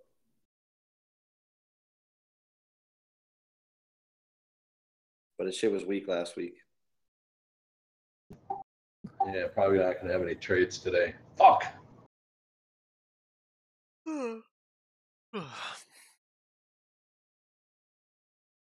Only made 2, so there's that. I haven't even got a scalp in, though. It sucks. Yeah, Dude, scalp the UVXY with me towards the end of the day. I'm telling you. You heard it here. Yeah, I got to go to a meeting in a little while, so I'm probably going to be dead in the water today. Blow it, bro. Homeland Security can wait. Shit. That's just the problem. I can't. Nobody needs safety these days. Yeah, I think this is the discussion on our new travel ban. Finally, UJ's making a little bit of weakness here. It looks like Dude, the 112.4 is holding a little This new travel ban is pretty reckless. I'm all about it. I'm fucking all about it too, man. Yo, Qs are sinking in here a bit. SPY's heading towards VWAP. Fucking UJ too, man. I should have caught this fucking. Yep, the one is getting denied here. Fuck. Let me get a pop here. I'm gonna own this bitch.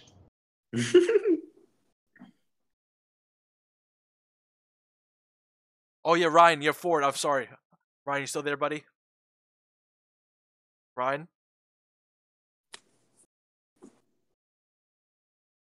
Fainted. Let me know when Ryan's back. You. Oh yeah, forward. I forgot about you. I'm sorry. Let's look at that. Forward now. I wouldn't. Just me personally. I've never seen so much positive in my favor slippage, and I've seen on BTCE's MetaTrader while trading BTC. The price is slipping. Yeah, I'm talking like $20 and $50 slips sometimes in my favor. Bitcoin is going below 2,300. It's a paper account though, so that's why I'm skeptical.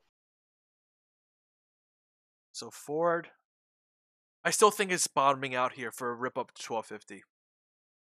F-Bond, what about you, Jay? You holding or what? Yeah, I'm still in. I decided I'll go ahead and hold it. Worst case scenario, it goes down, hits Got the a top, and I'll break it. inverse head and shoulders on that Ford. What Yo, do you so think? Fisher just spoke. Fisher just spoke, right? No, Harker just spoke. What the fuck? Ford is a blue chip. What are you guys doing? Fisher just said sometimes Fed fails to understand current situation of financial system, common economy.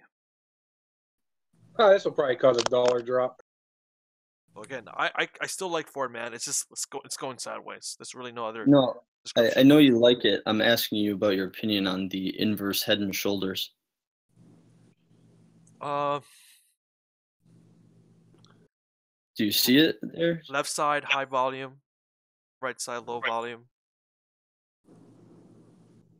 I do like it. No, man. I don't know about the volume. The volume could confirm. Well, the neckline and everything lines up there. I like. Just wait till it bulls up to 1140. If it breaks out at 1140, it's going higher. I see my moving averages converging around this 1140 forward. Cool. Just wanted to call it to your attention. Man. Yeah, I think Ford's going to be very surprising in the future when it breaks into self-driving cars. That's all I gotta say. Is that. I'm buying at that neckline. What's that neckline? 1140, right? Head and shoulders. Wait, what are you looking at? Oh, okay. I need proof of life for Ford at 1150, man. 1140 ain't doing it for me. I don't like this, man. I'm winning too much on my paper accounts right now. Yeah, that's when I stopped trading paper, honestly. That's when you get a full-time job with all the loot you made all of this year. Fucking take your gains while you're up. You don't keep playing at the blackjack table when you're up. Yeah, you do. You do. You keep playing until you're at zero, and you get compensated. Could CVV be a long-term investment? Yeah, CVE could be CVX is what I like for large cap oil and gas. CVE is just merely someone else recommended. We were talking about it, and I'll be right back, guys. I want to reiterate that professional traders do not actually trade for income. They usually take a salary to do the trading from whatever prop firms they're working at. What?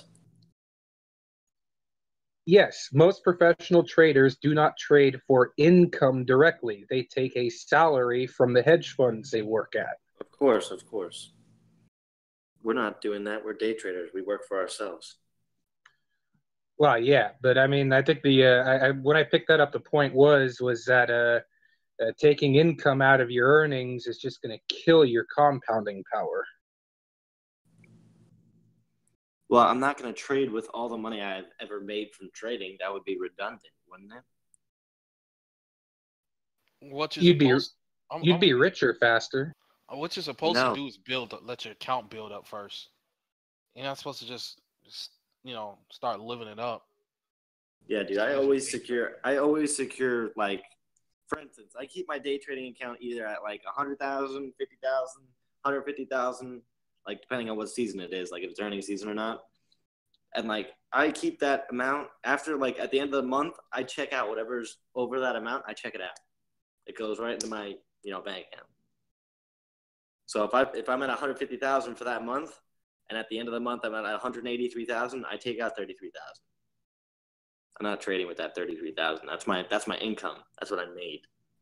I mean, I could see if you've got like $1 million in the bank and you're taking out like $30,000 a year to live on or something. At that point, it's kind of like a fly on a horse's ass. But that's kind of like, that's what you kind of don't like. That's where your naive mind is thinking. I think if you have $1 million in the bank, you're not spending $30,000 a year.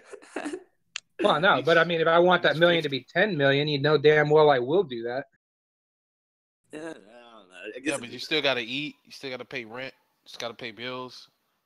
Yeah, so I don't live in New York City, San Francisco, or San Diego City. Those are stupid XBI is breaking expensive down. places. XBI is breaking down. Yeah, I know. I saw it. I mean, yeah, I go live out in ghetto suburbs somewhere. that's right. No, that's just smart. That's smart. No, I'm not gonna argue with that. But what you're supposed to do is build up your account to where you can,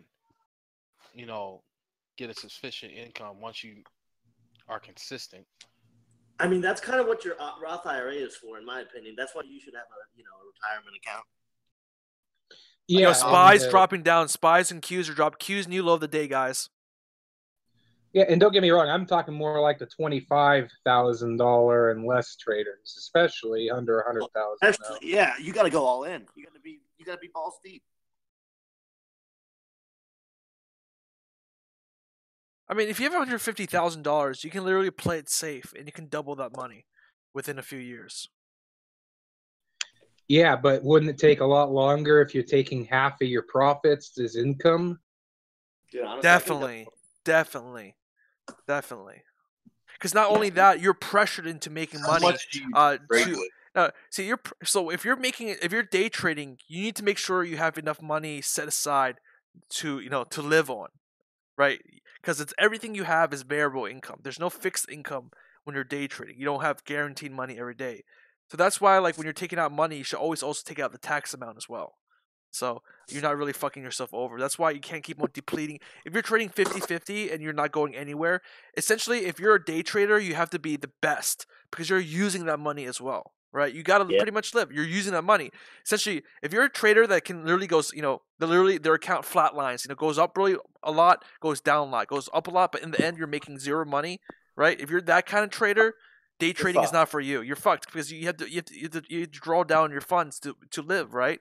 Now, if you're a good day trader and you consistently make it a target like what I do, $500 per day, that's actually livable until you get a fucking day like this. $1,000 goes down the drain, and then 2 days of work is out the door. So you wasted pretty much 3 days, right?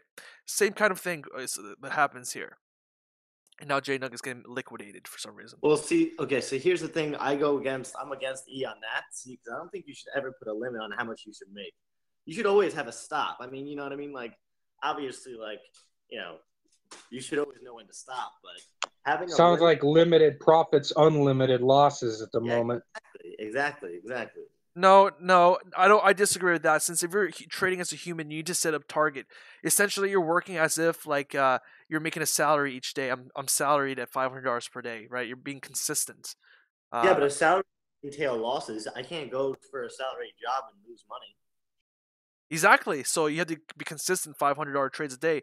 Again, it's not like just because you're trading the way it is. There's only the ways I trade is there's specific time frames during the day in which I trade. It's not because I just run in and trade when I said 10 o'clock this morning. That's why I said I broke my rule because I was gonna wait till 10 o'clock to trade. There's specific time frames throughout the day that help or marinate your trade, right? So as soon as those time frames pass and you don't have, you just don't have you can't rewind time and go through the same trade again through the time frame. It's like I can't trade at night thinking like it's gonna have the same reaction as if I was trading during the U.S. hours, right? If I'm trading, for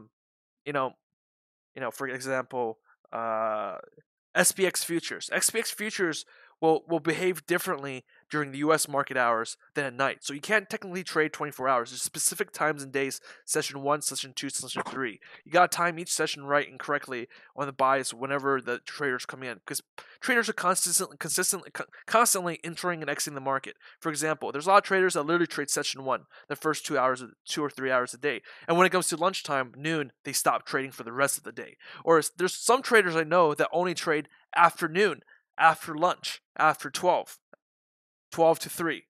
And I know some traders that just trade 3 to 4. All depends on your time frames because usually traders huddle around the big volume moves, so they actually can get a little bit of volatility to help them on the trade. I know some traders that only trade the first 5 minutes of every day, and some of them are one of them is more profitable than I am most of the time. By the way, guys, SPY dropping down. QQQ again, new low. Q looks weak as fuck. That's right. Mr. Wolf, if you were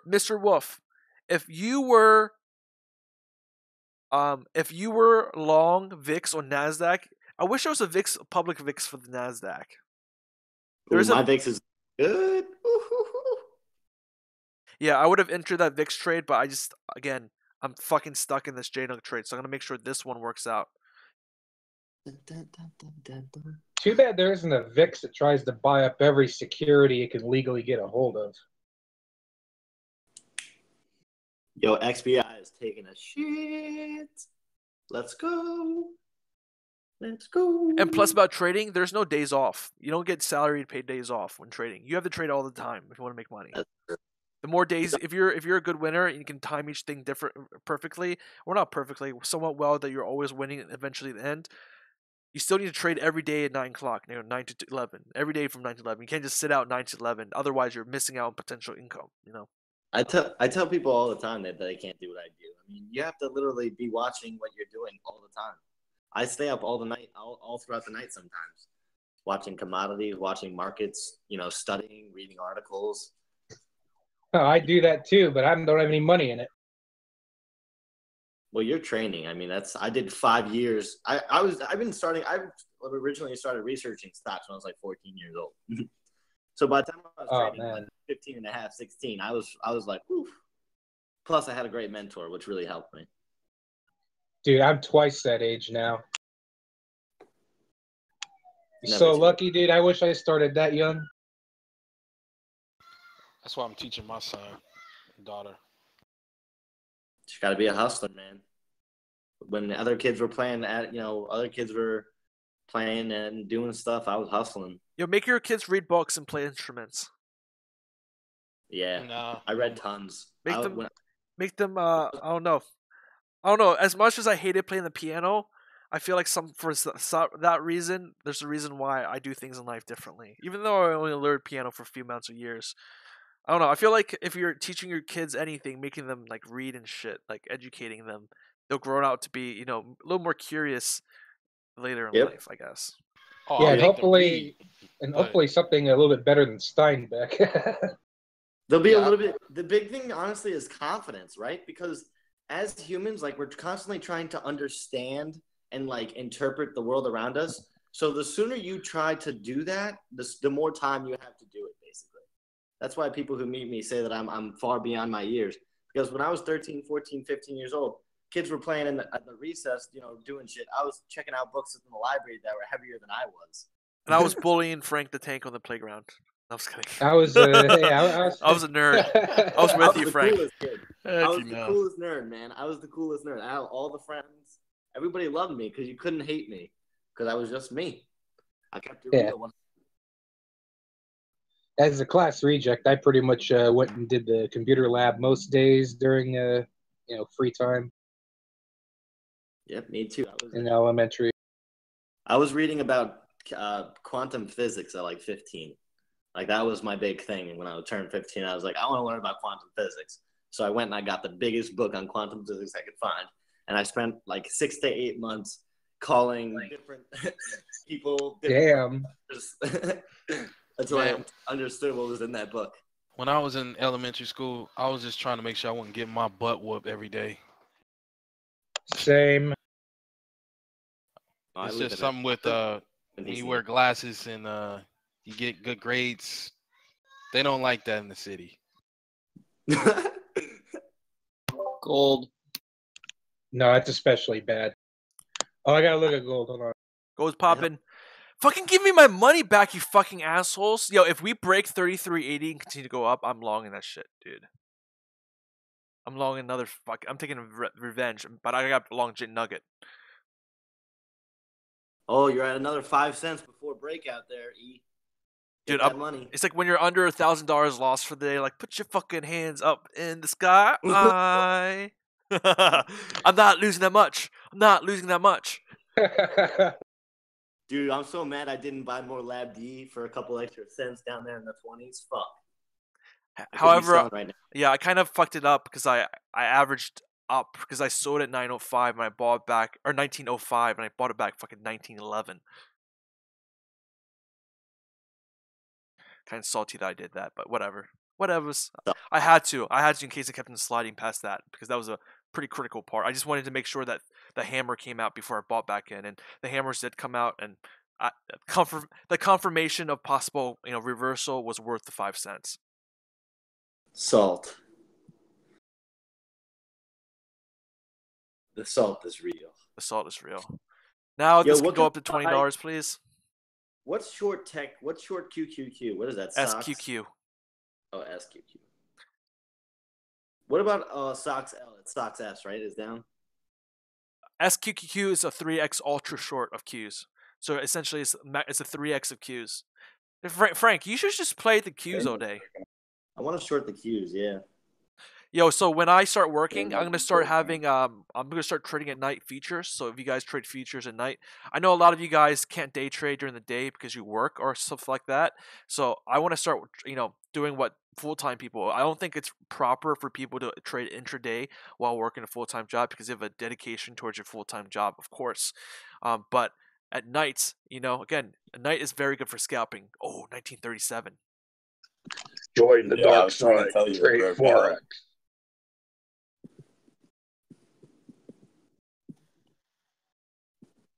So at least I'm not really down that much. I'm still up for the day now. I need approximately $19.70 to break even for my trade. I don't expect myself to be breaking even here today. Hey, do you see a head and shoulders on gold on the daily? No, I don't. You know why? It's at the bottom of the chart. It's at the bottom of the chart. Do you see it on my chart? It looks like an inverse. I don't know what you're talking about. That's a. I see it. It's a bat. Is that 1 day chart? Yeah, it's daily. I already see this head and shoulders breaking down. I think the whole reason why the price got down here was because it already happened. I think the head and shoulders you're showing us is the one that's already happened. So that plays. When would you sleep? I would never sleep, JJ. So then again, okay, back to what I was saying. You cannot trade while working full time intraday 9 through 4. You got to dedicate yourself to a job, otherwise you're probably gonna get fucking canned. Because if I was a manager and I saw my fucking employees trading and they're fucking up at work, I'm gonna fire your ass. That's it, right? So you gotta dedicate yourself to your work first. If you really want to do trading, swing trade. Don't worry about a few cents up and down. At least capture the moment, right? Trade the 4 hour. Yep, what F-Bomb said. Trade the 4 hour if you can't trade. Trade the half day charts if you got a swing trade and stuff like that. Again, let that shit marinate. There's plenty of trades out there. You don't need to be chasing 3x's while you work all day, right? Essentially, you're like, oh, I might lose $5,000 today while during a meeting. So be it. No, it's fucking $5,000. Don't think that way. It's easy to lose money. So again, equities and stuff, swing plays, even U.S. oil and stuff like that, you can probably play swings. Now, if you want to trade full time, you gotta trade intraday. You gotta trade intraday if you want to do it full time. You can't and you gotta sit through multiple sessions, more than one. 1940, we're coming back here, guys. Coming back here. Oh my god, I'm only down $700, $650. We're at my median right now. Damn it, I missed my fucking JNUG entry. Fuck! Ouch. That was your fault, E. I was helping you. Damn it. Yep, that's how I felt 15 minutes ago. I told you, above 78, full breakout. It's coming. It's coming down. I think I can squeeze this a little bit. It's hitting coming. Resistance. So this middle line is where I doubled up 1940. Remember I doubled up here 1940? Essentially, we're hitting it right now. So. Damn it. I'm pissed about that. No, not a full breakout. It's not in. It's in. It has to break above 33.85, man. Or something 33.81. Has to break above higher here. This is again where I doubled up because I thought that this is a strong level. It's above here. This is already this level is confirmed. It needs the next one, 92. Really. We need to confirm it. Hey, Frank, I think we need another 8 minutes to find out here. So we just got to sit tight. Has to break through 33.81 and hold and stick it. It will close on the 5 and get another green bar here. So yeah, so that's why I want to do futures trading at night, because at least you get your full attention to trading. And for futures trading, I'm not looking to make big bucks on a move. I'm essentially finding a channel, finding a range where the algorithm is trading on, where there's extreme highs or extreme lows, and trade like the algorithm. No fear, dip buying and dip selling. No fear. Always buys to the upside of its equities. So we're unable to hold here. Kind of sad. I should have probably taken profit there, but it doesn't really matter at this point. You're still good there. 73 is weak. 76 is good.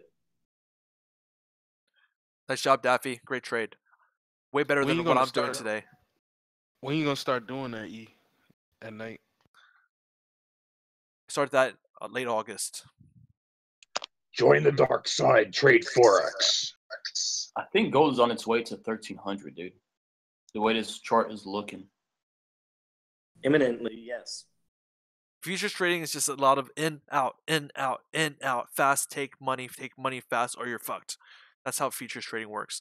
For equities, you can probably marinate a little bit more, but futures, you gotta be quick in the in and outs. You gotta be quick. You take your money while it's there. Are you seeing that as well, Frank? Yeah. Fuck, I got denied. Damn it, I should have taken profit there. Could have a couple more weeks though. Because I could have just easily relonged the dip. Now I gotta sit through the dip here, and I might have another chance. I think it's gonna rip up one more time, at least retest that 33.8, because I don't think we're done yet. But this time it has to actually break through, of course. Qs here, we're bouncing. I see the reason why I probably could have taken profits, because I see the Qs likely bouncing soon. SPY is already showing signs of bounce. Both Qs and SPY below VWAP. If UJ can get up to where it was about May 10th, 15th, I'll have a $450 profit at that TP. I don't like you, dude. I don't like that trade. Stop trading against me. I have this is a strong support, but I totally see this. Let me see the 50%. 113.281 is a stronger. So the next level up, 113. That's a 50% retracement. That should be a little heavier than this support, but this is a very strong support here, in my opinion. 112.4 for UJ. Don't blame me. I'm just following Ichimoku. He's just following Ichimoku. Don't blame him. I'm really in the need for chocolate milk, but I can't find milk. VIX is at 10.3. Yo, and NQ is falling. So guys, the Qs is the 3 Qs tracks Nasdaq. 3 Qs tracks Nasdaq. There's a reason why I do so. Since I'm a 930 to 4 trader, SPY for me equals to XBX, QQQ equals to NQ, and IWM equals to RUT. You guys, QID is going up, up, up. Woo, woo. Damn, everything in my. Damn, look at NQ, bro. Yeah, I see it, man. NQ's sliding off a cliff. Yo, it's filling the gap. Oh, baby, that gap is going to be filled. I think that gap might be filled here. I feel that gap might be filled. It's getting filled. Oh, it's coming down fast. Gap filling. Qs are gap filling. I've been posting that picture for the last week and a half. It's doing exactly that. Oh my god, my nips. Yo, can we stick with the trading, please? No sideways talk. This is a lot of money being traded, man. You should know. Hedgehog, you still in? Yeah. So you made about 20, 30 points, right? Yep. Nice. So Qs might bounce here. I'm thinking it bounces here, but it looks like it wants a gap fill. I'm looking for next support for Qs at 138.86. That's what I'm seeing. Are you seeing anything different, Dagan? Either it bounces here. No, I think it goes lower. Right. I agree. I think this is dying. Oh, guys, I'm adding to my VIX here. I wish there was a NASDAQ VIX, right? And NASDAQ VIX would be going nuts. Going from 3 to 5K. Actually, don't they have a NASDAQ VIX product? I don't know. I would totally trade the NASDAQ VIX. I'm gonna have to look it up. Are you on a 15 or a daily E? On your chart? I'm on the 15 here.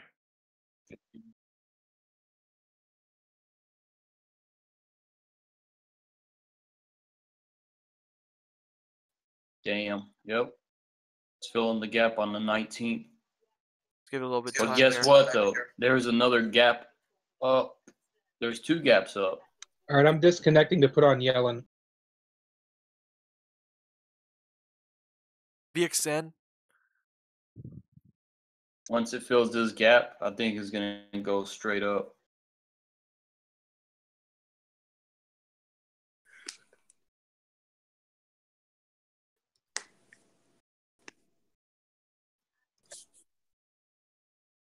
Oh, I'm gonna sneeze. Oh, No sneezing allowed. oh fuck, man. Fuck. Don't do it. Don't do it. Quick, mute me. Nope, it's gone. We're good. Q's bouncing now. Q's bouncing. It's wanting not to fill the gap.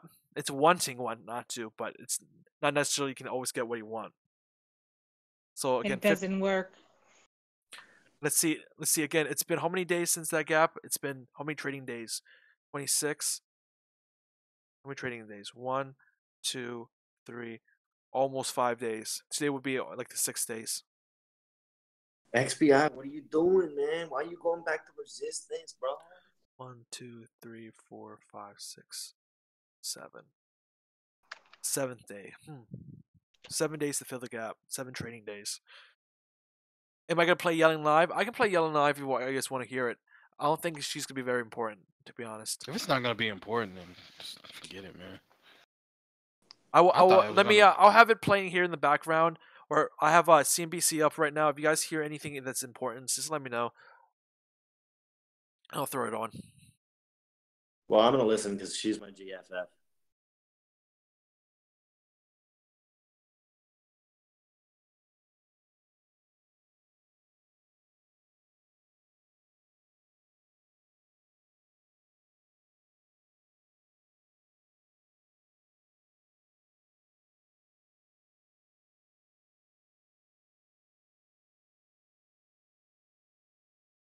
Come on. Take a look at the picture I put in Discord. Yeah.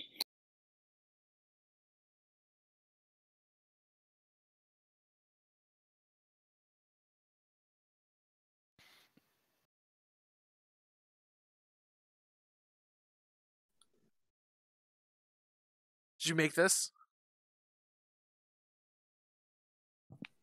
Hell yeah, I made that.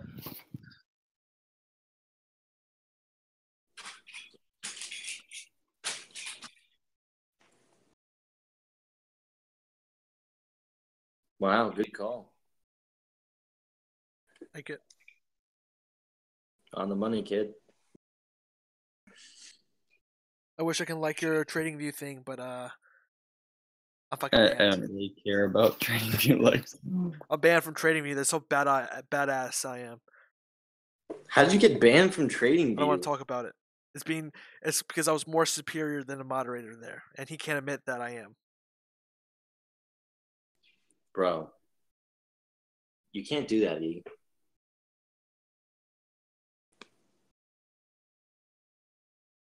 Should I go out for pancakes? I'm too pro-Trump. Let's put it out. I'm too pro-Trump. I'm too pro-Trump. Yeah. Even though I'm not even pro-Trump, I'm too pro-Trump. Oh, you're not pro-Trump? I mean, it depends. Whenever Trump helps me with my trade, I'm pro-Trump. Whenever he fucks me in the trade because of his stupid words, then I'm not a fan. It all depends if he's helping making me money. So right now he's helping me make money, so I am technically a Trump fan. right? So if somehow he crashes the markets or does something stupid to push me out of position, then I'll dislike him. But right now, I do like him for this little 10% plus market pop since 6 months ago. I'm trying to get CNBC up. I literally cannot get it up for my life.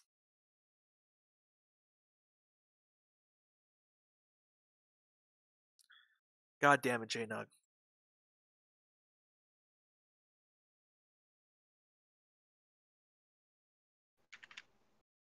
New low for gold. Damn it. Yeah, we'll find out what the questions are, but you know what the markets want to know, and that is, when's the next rate move? That's what she's talking about, the market. That's not until 1:30 though, right? It's on now. It's on now? Yep. I'll put it on my speakers here. I'll mute everyone so I can filter this to everyone in the YouTube.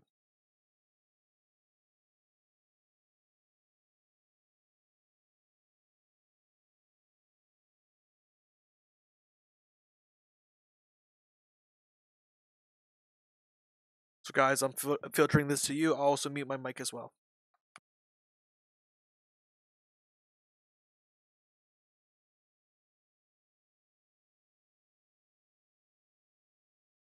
QE.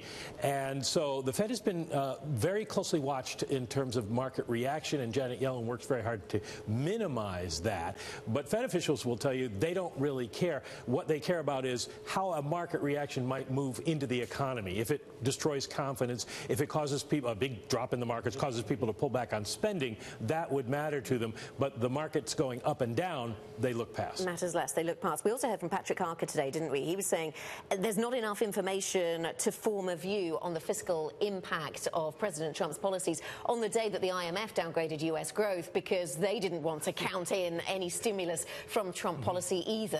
It seems like people are running out of patience in terms of that stimulus effort. It'll be interesting to see what she says about that, because she and most of the Fed officials have said they did not factor it into their forecast because they didn't know what it would be. And we still don't have any idea what Donald Trump's fiscal policies would be other than broad generalities. So you can't model it. But there are people who did put a little bit of stimulus into their forecast this year, and they've backed off it. We saw that at the last Fed meeting when they put out their new forecast. They downgraded growth for this year a little bit. At the conclusion of that meeting, she talked a lot about the transitory nature of these inflationary headwinds. What's the response to that, Ben? Can we expect her to offer any more clarity or color on that today, do you think? She might, along the lines that Mario Draghi did today, explaining why they think inflation has gone down. Obviously, oil prices playing a big role in that. Some transitory factors, like in the United States, the drop in cell phone prices in March that really pushed things down. I brought along a chart of both ECB and Fed targeted inflation, the ECB's CPI and the Fed's PCE. We get the Fed numbers on Friday for the month, and you can see the big kink in about March when the cell phone prices hit the CPI numbers, and that's a real problem that it'll stay in the numbers for a year, but it won't continue to happen. With the British Academy and its focus on the social sciences, I wonder if they'll talk about wages. This is something that Mario Draghi was talking about today and clearly is part of the Fed conversation at the moment. There's a real question as to why wages are not going up when you see unemployment so low. The Phillips curve seems to be very, very flat, or doesn't work, depends on which side of the argument you're on. Today, Draghi suggested some of this may be structural. It's not just a cyclical thing. It may be that because of the severity of the downturn that we went through, that people are more happy just to have jobs or would rather have more hours of work than higher wages, and so the wage pressures are not rising. They're also not rising because people are not seeing inflation out there. Either way, it's not a problem that a central bank can solve. Remind us, if you would, what the Fed had to say about the balance sheet, when they might begin to unwind it. They were sort of vague about when the start of that might be.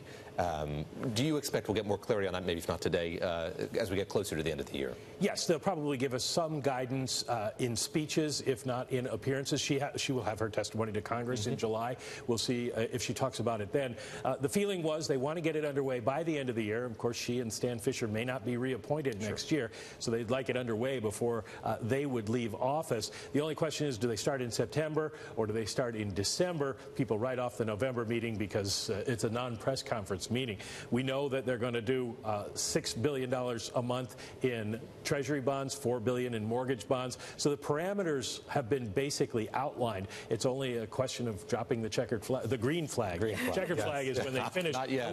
This is interesting because unlike the Indianapolis 500, we don't know how long this is. Yeah. They say they'll find out as they go along what the optimum level of reserves is. They don't know yet. Bloomberg Intelligence was saying it was going to take 3 to 4 years to bring the balance sheet assets to the level consistent with required level of liabilities. Is that a time frame that the market recognizes? Do you think 3 to 4 years of 3 to 5 has generally been what they've been talking about. The question is, where do you stop? And that gets at another question: how do you conduct monetary policy? Right now, they use the interest on excess reserves and the reverse repo rate, and they create a rate that goes in between the two. And for that, you need, if you're going to pay excess reserves interest, you need excess reserves. So how many do you need to keep monetary policy going? They don't know. They could also decide to get rid of all the excess reserves and just go down to what they used to do and set a Fed funds rate.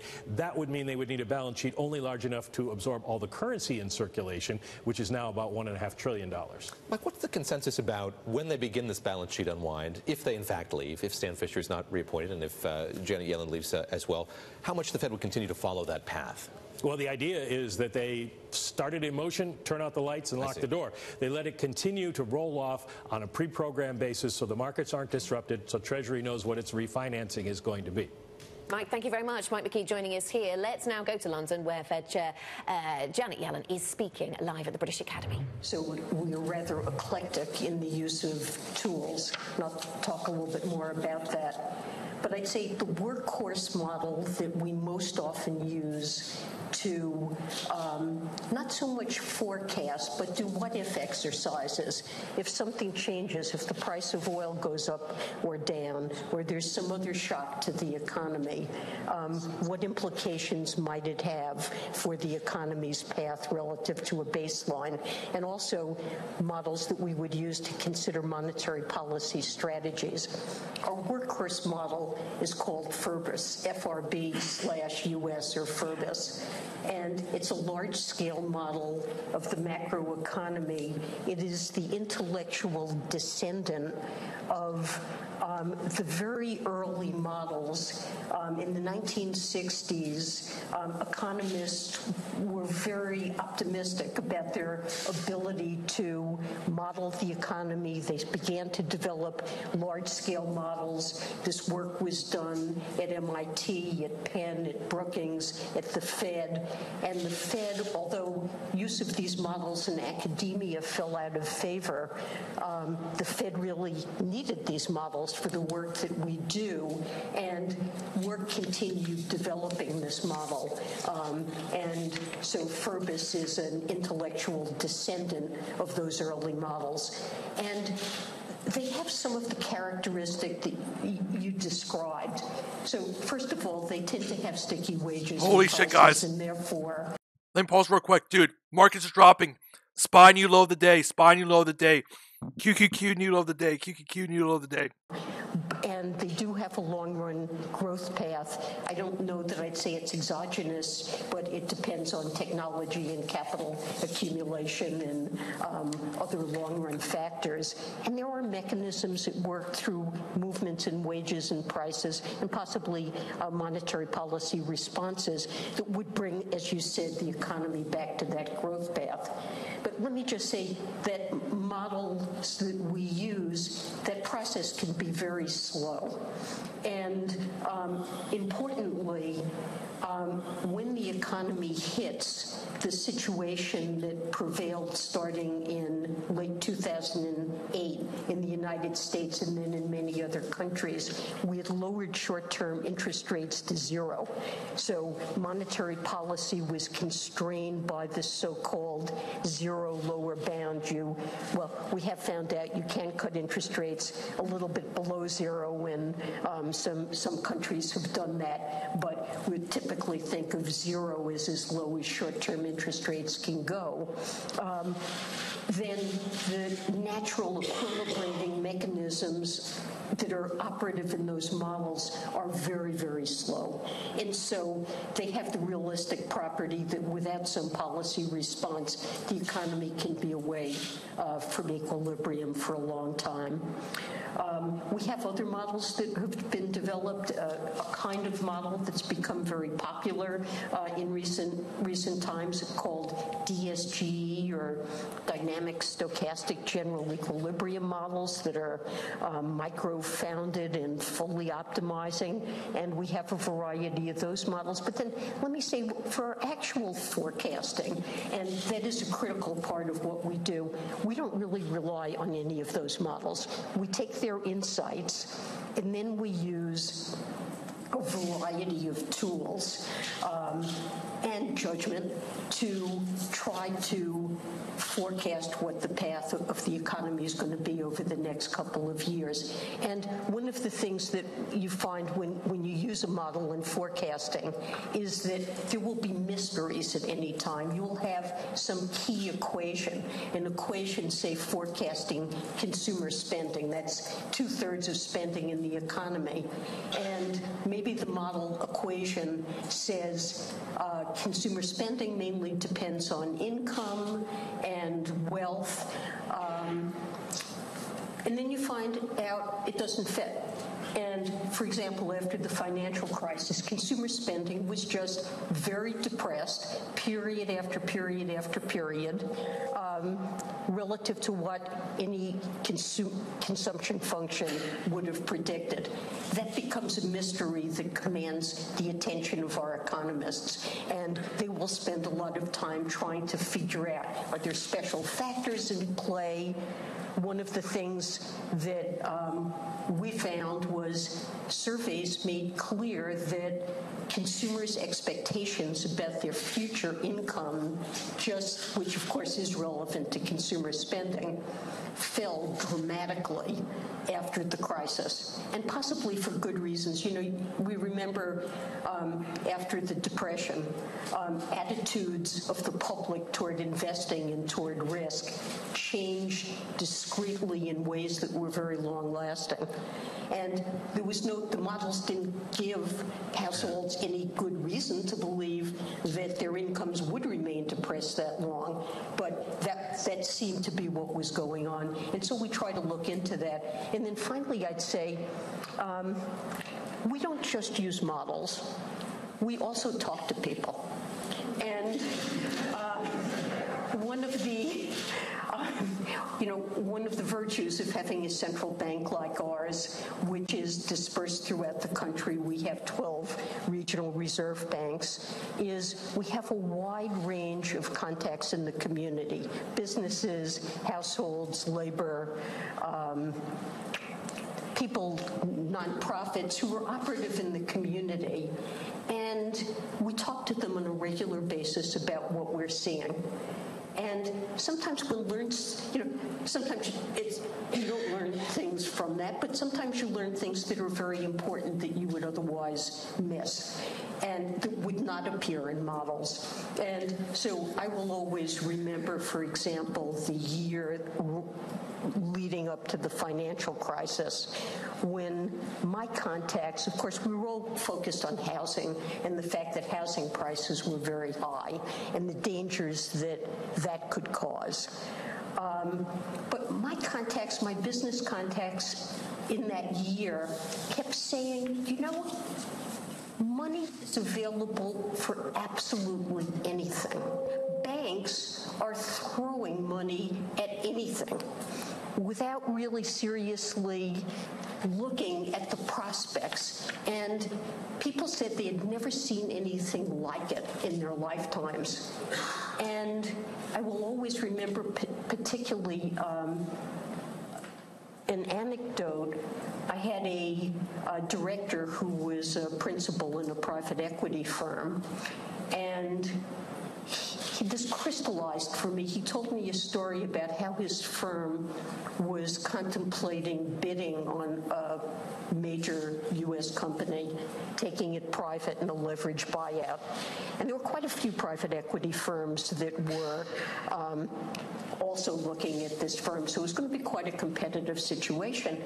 And he first said to his partners, this is impossible. There's no way we can win this. And his partner said, look, just sit down and write out what would you have to have in order to be able to win this bid. And then go talk to some banks and see if they're willing to give you loans on these terms. You're going to have to throw a lot of debt into this to take this firm private. And they wrote it down. It was just incredible. And they said, no bank's going to give us terms like this. You'd need a huge amount of leverage. If the economy hit as much as a pothole and its income fell for a year or two, it might not be able to make the payments on this huge amount of debt. So you would actually need a feature in this debt. Yo, fuck you, gold miners. You're my bitch. This was called payment in kind. You would just add on to the outstanding debt if you couldn't pay the interest. And they went to some banks, and they found that banks were just falling all over themselves to give these terms. And they ended up winning this and taking this company private. And this thing, which was called the PIC toggle, became this feature I described, became a common feature of debt contracts. And of course, what was going on is that the banks were packaging these loans, and they were selling them to investors who wanted safe assets with very high returns that you can't get in, for example, a U.S. Treasury. And, this was like bells going off. Now, unfortunately, this was too close to the financial crisis, and it really wasn't information that we could use to address what lay ahead. But it was information that didn't come from models and provided insight that, I think real policymakers want to be taking account of. So use many models, but listen carefully, because there are a lot of things out there that matter like mad that the models aren't picking up. That's right. And the motivations that people have often come across to you or give you things to really think about what is going on, why would people be behaving in this way? And none of this is in our models. And had we done that better, we'd have been collectively better at anticipating what did in fact happen. Well, I think we would have been, unfortunately, these insights were a little bit too late. I'd say now, in the aftermath of the crisis, we're trying to do things like that in a more systematic way. We've started up a new division that focuses on financial stability, and the people who work in that division at the board and in the reserve banks, we really ask them to go out and think outside the box. Talk to people in different pieces of the financial sector. Think about all the things that could conceivably go wrong that are not in models. Be contrarian in your thinking. Write down all of the risks, and let's see where that goes. And so, that is a lesson, I think, from the crisis. Let's pursue that a bit, but move to the second question, which is around where those big traumas can come from and the inherent instability of banking systems. And basically it's very simple. You go and give your money to a bank, and the bank promises you can have it back any time you like, and then it goes and puts it long term on a bet, which is called an investment project or whatever it might be, buying a house.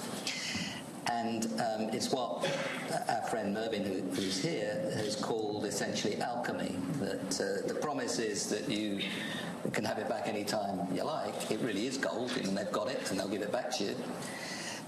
But it isn't, because it's been used in a different way, which is inherently illiquid.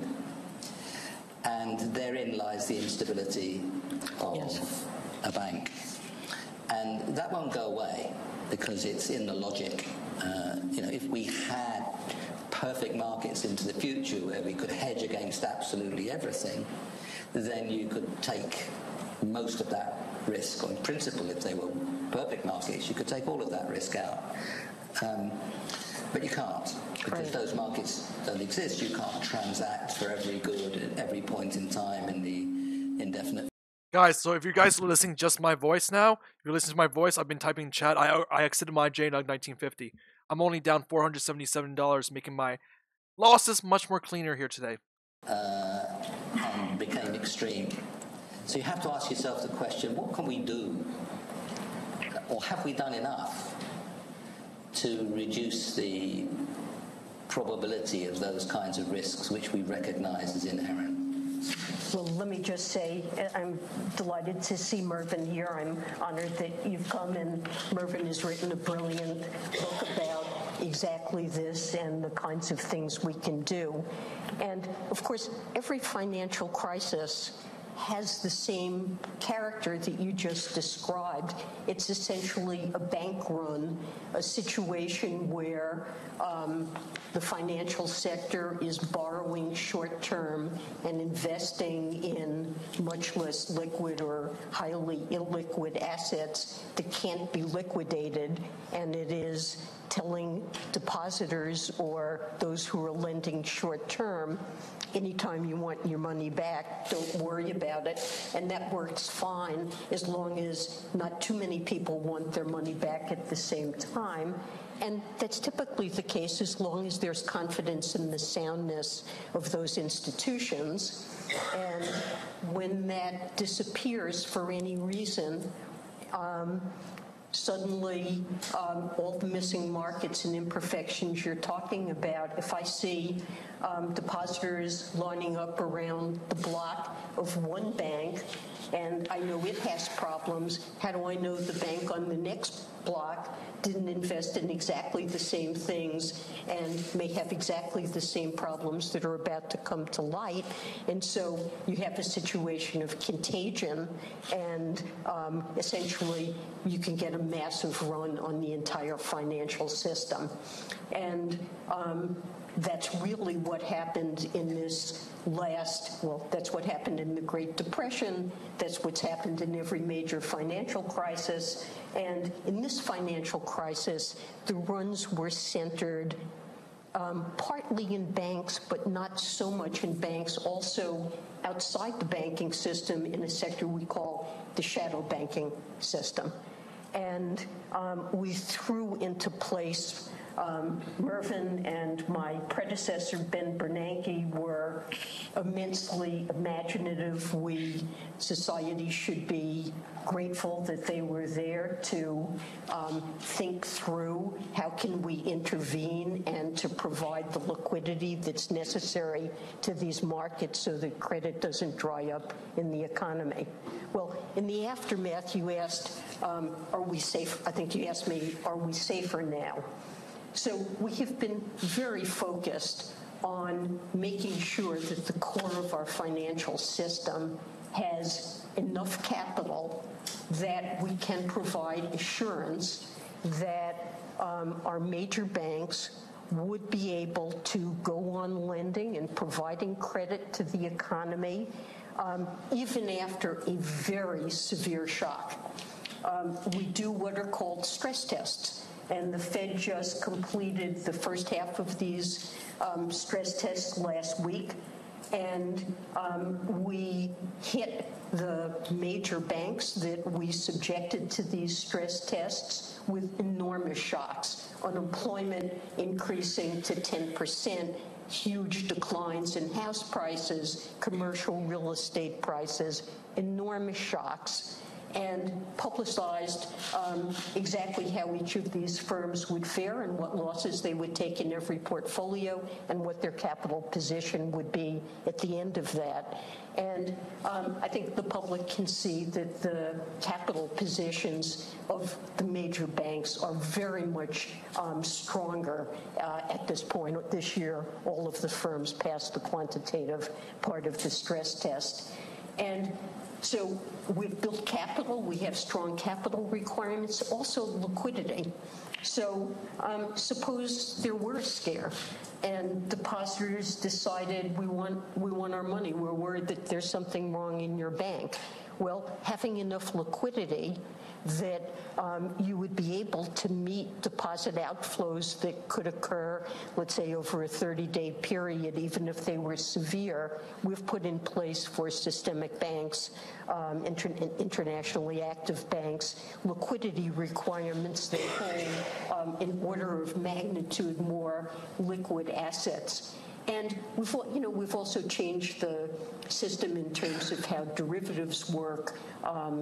Now, most standardized derivatives are centrally cleared rather than being involved in complex webs that are very difficult to untangle when a major institution gets in trouble. So the architecture of the system has changed in important ways that's made it safer. We've put in place reforms for money market funds. There were runs on money market funds that had fixed net asset values. In other words, $1 of deposit, you would always get $1 back. We've forced major institutional funds that hold other than government paper essentially to have variable values, which tends to inhibit a run. So I think the system is much safer and much sounder. And as I mentioned, we're doing a lot more to try to look for financial stability risks that may not be immediately apparent, but to look in corners of the financial system that are not subject to regulation outside those areas in order to try to detect threats to financial stability that may be emerging. So would I say there will never, ever be another financial crisis? Probably that would be going too far, but I do think we're much safer, and I hope that it will not be in our lifetimes, and I don't believe it will be. So regulate more toughly than we had been, a lot more toughly than have been, and smarter, and listen more carefully to what's happening out there. And you can bring the probability down somewhat. Yes. And probably then also, it wouldn't be a particularly good idea to move back and unwind that wise regulation that we've now put in. So I don't think it would be a good thing. Sometimes we're now about a decade after the crisis. Guys, on the dip to 33.80, a long JNUG at 19.35. I bought my normal amount of shares. I saw that the dollar's crashing again. Dollar just literally printed a new low. We're going down. Qs are popping up a little bit. It looks like SPY and Qs cannot sustain. So it looks like her words are indeed moving the market here.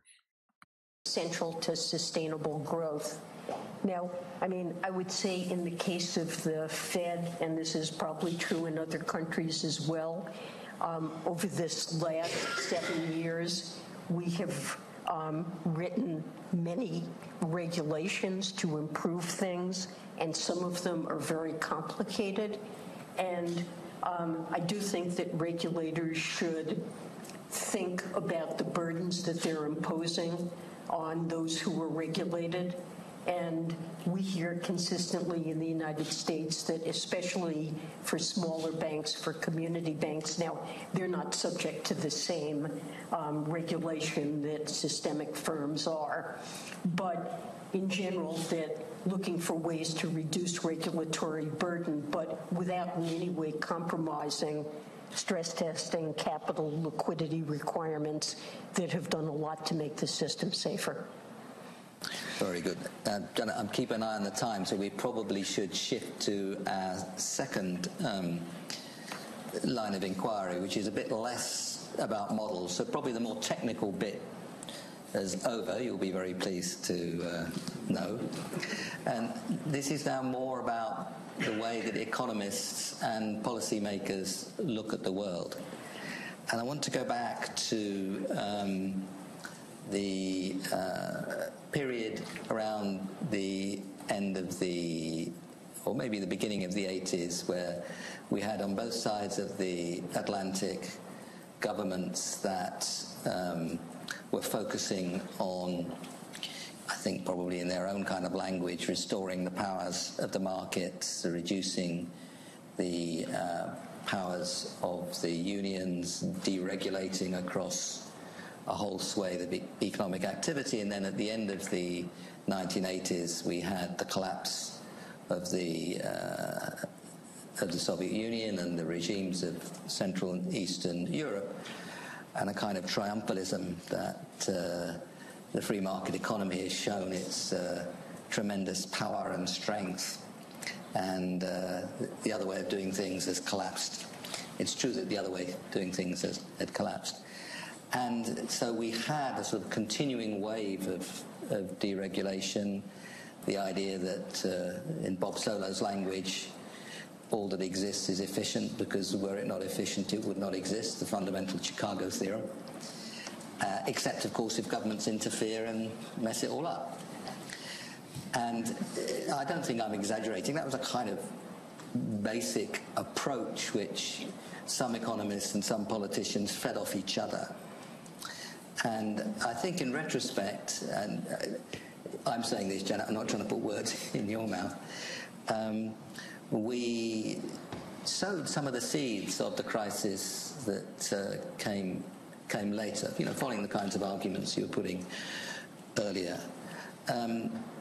In the words of our dear friend Tony Atkinson, who died at the beginning of this year, in his view, Tony's view, our subject lost its way by, as it were, overdoing its devotion to the first-year economics course that we teach our students about the efficiency of competitive equilibrium and so on.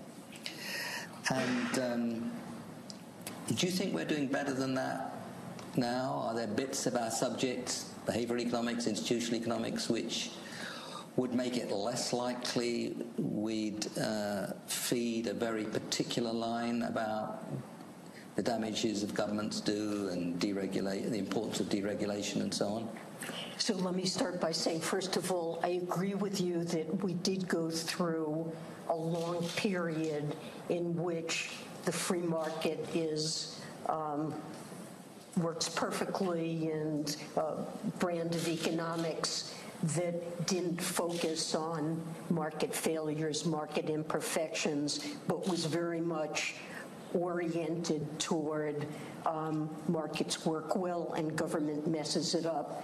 That was important not just in the UK but also in the United States. With respect to, for example, bank supervision, I think it's fair to say that in the years before the crisis,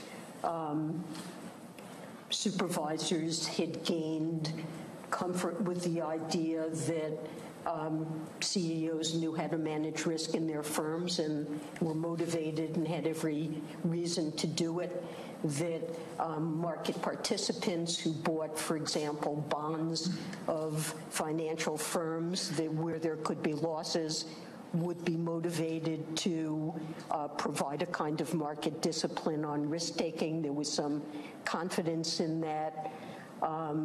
It was a phase in which in bank regulation and bank capital regulation, we realized, well, you can have a set of capital regulations where you take different assets and you say this kind of asset you have to hold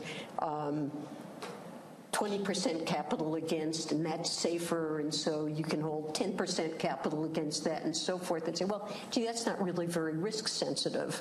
The banks are developing models that are much more risk sensitive for use in managing themselves.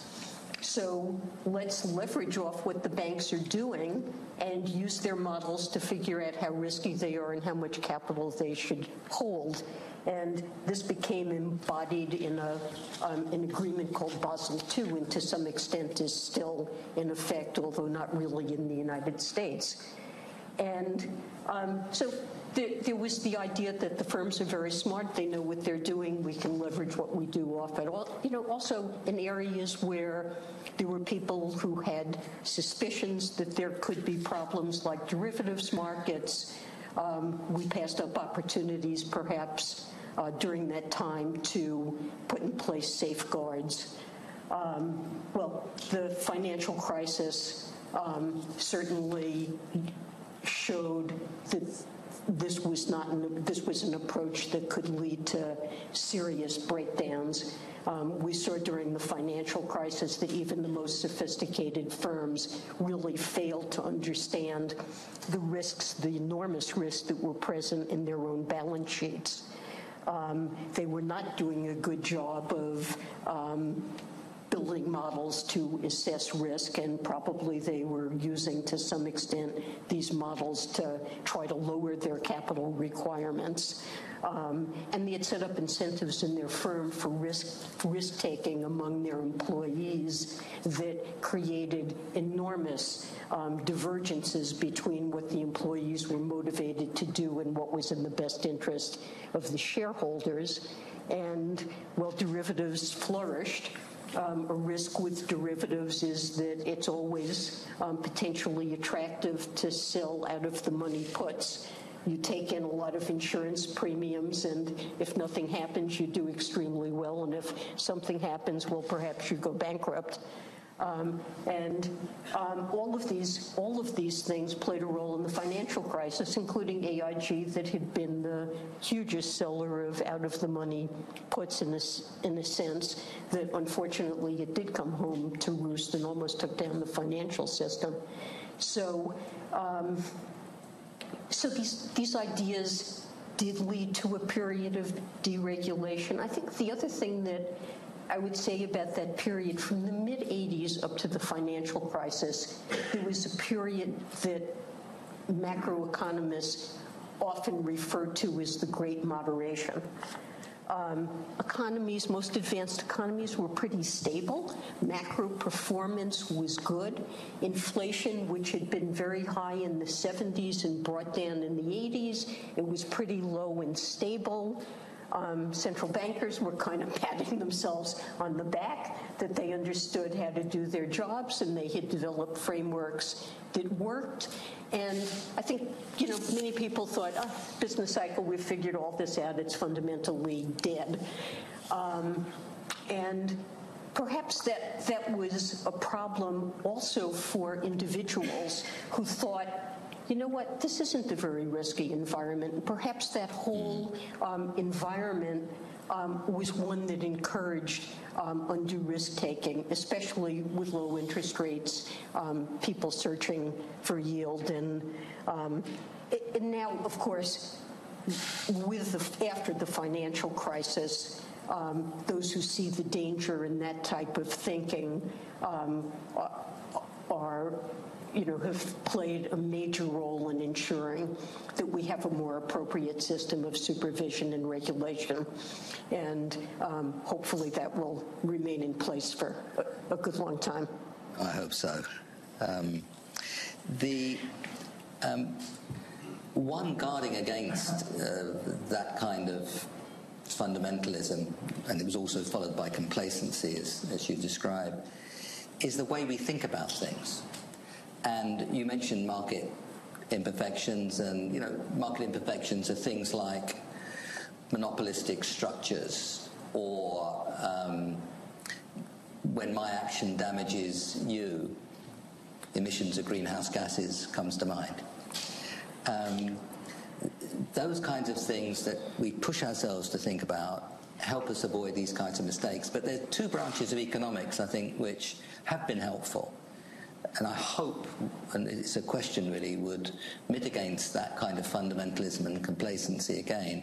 One is behavioral economics, one is institutional economics, that people don't necessarily behave like the fully informed, perfectly calculating, total foresight individual, self-interested of course, that we offer up to our first-year students. It's just possible that people don't behave quite like that, and particularly psychologists and others have come to help the economists understand a bit better, and I think there's been very good economic work in that area too, how people change things, and it's led to actually quite serious policy changes. We had the so-called nudge unit in number 10, which was a good idea in my view. And institutional economics, the way in which the structure of institutions and how people behave within institutions can influence outcomes, sometimes lead you to mistakes and well done, avoid, and help people to collaborate better. So those, I think, have been big, strong moves in our subject. If you look at what people publish on, do research on, they do work in those areas. And the more seriously we take that kind of thing, I think the less danger we have of the simplistic intellectual slides that we took earlier. Well, I would completely agree with your assessment. I think behavioral economics has provided a lot of insights. In the United States, as you said, this has led to policy innovations. In the United States, for example, the observation of Richard Thaler and co-authors that the amount that people end up saving depends importantly on default choices they make that could go one way, they could go the other way. You sign up for a firm, they have in the U.S. we would call this a 401k plan. You can make a contribution tax-free. If you do it, let's say your employer matches it, and you stay in it and begin to build wealth. It used to be pretty standard that if you were hired by an American firm, you were told about these arrangements. This was part of what was in your employment package. And anytime you wanted to sign up, you could go sign up. Now, I will confess that I was in one of these plans during my days at Harvard as an assistant professor. And I could leave you to guess, what day do you think I signed up and made a choice for this? It was my last week before I left, and I always felt very embarrassed about that. But then I found there had been a study that had been done, and I was not alone. 75% of assistant professors had done that. So then you say, well, okay, and this is what Thaler and his co-authors did. They say, suppose instead of the default being you're not in unless you sign up, the default is you're in. We're just going to enroll you in this. And if you don't want to be in it, you can pull yourself out. Well, what they found is this made just an enormous difference to the amount that people save. What the default choice was, and this has really now become quite commonplace. Beyond behavioral economics, I agree with you that institutional economics, and I think bringing sociology, I think a lot of motivation of people in the economy and in organizations and understanding how they function comes down to sociology and how people interact with one another and form values, identities, loyalties. That's not something that's captured really in behavioral economics, but I do think sociology and economics, which ties in with institutional economics, has the potential to provide a much richer set of models and theories for our field. And wiser policy too, I think. And wiser policy too. Good. Now, before we go on to just spend 10 minutes on what's going on in the world, before we open up to questions. Another area of economics that's changed a lot is the very intensive use of big data. And that's been used in all kinds of ways. I mean, it's almost like the epidemiology approach to economics. Take lots and lots of data and then look around inside in a sort of sometimes crude way, but more and more sophisticated ways. Do you think that's got a lot to offer macro? So I think it does have something to offer macro, and our statistical agencies have large programs trying to make use of big data to enrich the series that they produce on a regular basis. But while it has a lot of potential, I would say it also has some limitations that's useful to be aware of. And I guess let's think about what are the strengths of our traditional system of producing statistics, our government agencies, and the series that they produce.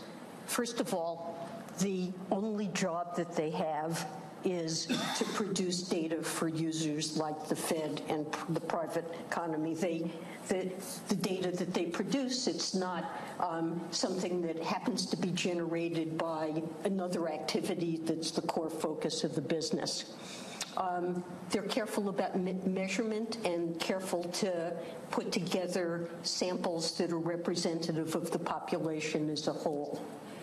I don't believe in measurement without theory, and so what should you measure? Our statistical agencies have thought pretty hard about what to measure. And so, for example, there's a theory of the cost of living that economists have developed, and that guides the work on the construction of things like the Consumer Price Index. There's a couple of people who won Nobel Prizes for their work on national income accounting, and the design of the national income accounts reflects theory in the work of individuals like Simon Kuznets. And they produce long time series that are methodologically consistent. Okay, big data, everything I listed is an advantage. It's not true with big data. You don't have long samples. Often you have some huge data set that's become available because it's generated by the work of a company. Sometimes you have a couple of people in a company who see the potential for research and are really committed to developing the data for use. And if those individuals leave the firm, there's no more commitment to it. They're not representative. So there are shortcomings, I think, that people don't often realize about big data. But what's great about it is that anything that doesn't rely on a long sample and does rely on real fine detail to understand something, these data sets can be immensely helpful.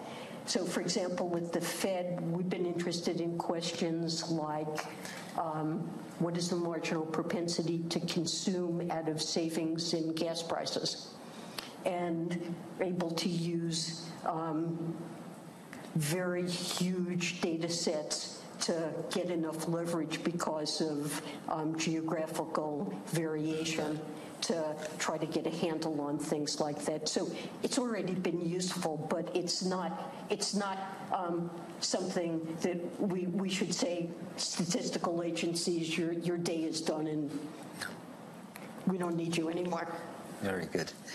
So let's just spend a few minutes on the last part, and let's focus on technology and work and productivity. To some extent globalization, but globalization, I think certainly in my view, is overdone in terms of the influence of its effects on the kinds of things that we're worrying about relative to the way in which technology and the nature of work have changed. And we seem to be in a world where technical progress, from some perspectives, has never been faster. I mean, the digital economy, materials, graphene, and all sorts of others, biotech, and so on, it's quite remarkable. You've got almost a number of industrial revolutions interweaving and happening at the same time. But also, we have an economy where our indices of productivity don't seem to look all that good. Increasing number of people doing rather sort of contingent, independent jobs where for many of them that independence probably wasn't sought. I mean, your lawyer or a doctor might have sought their independence, but a lot of other people now in that kind of business of doing bits and pieces here and there. So what you've got are these dramatic changes in technology. You've got 500,000 jobs have been lost in US retail since the turn of the century. That's not globalization, that's different ways of doing things. So you've got these extraordinarily exciting and productive technological change and all sorts of changes in people's working lives. Not everybody, of course, but in many people's working lives, which make them more precarious. We don't seem to pick up the numbers in productivity. The precariousness seems to be genuine if you look at correlates like mental health and so on. So are we missing something? Should we be doing much better as economists in our understanding of what's really happening and as policymakers in terms of managing what seems to be rather fundamental change? So that's a very big and important set of questions.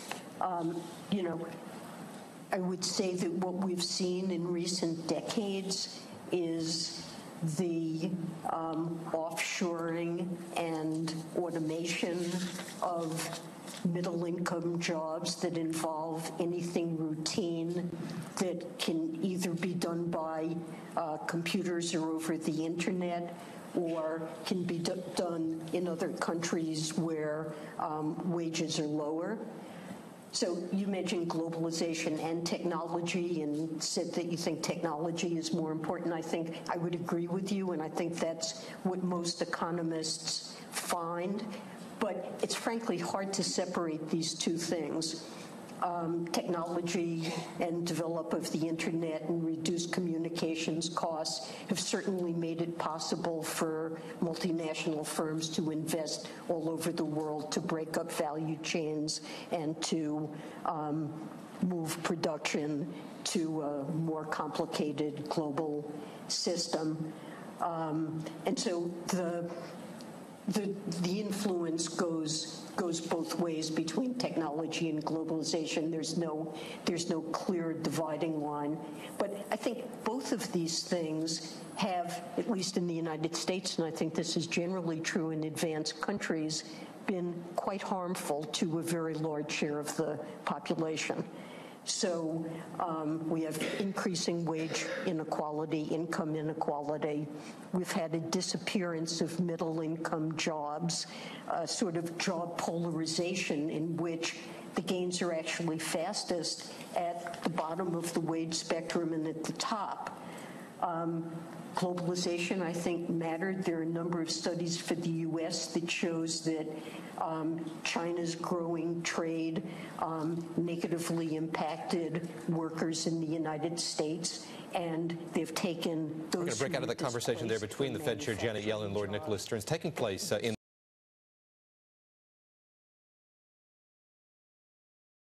Garbage. Okay, back here in the channel, guys. Back here in the channel. You fucking missed it, my man. What's up? VIX popped. XBI broke. Yeah, dude, I wrote that up in gold, bro. I'm pretty much back to even in gold. I was down $1,000 a day, and I'm now down $200 a day. VIX index was up 10%. Well, was 10%. 30-day VIX. Yep. Fucking finally, right? You gonna buy this? XIV, are you gonna short? Do you feel confident in the XIV here today with this big drop in Qs? Oh yeah. Oh yeah. I'm if I have to chase it all the way to the bottom, I will, because it's coming back.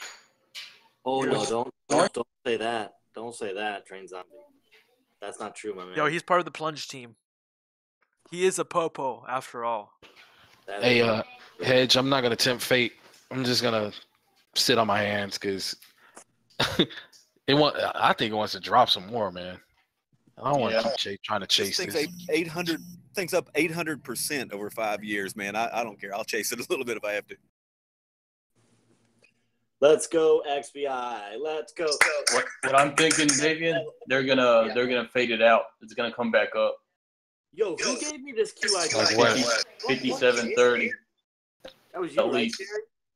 Yo, guys, prices are moving. Let's stick to let's stick to analysis only since the prices are moving everywhere. Oh, everything is dropping across the board from what I see.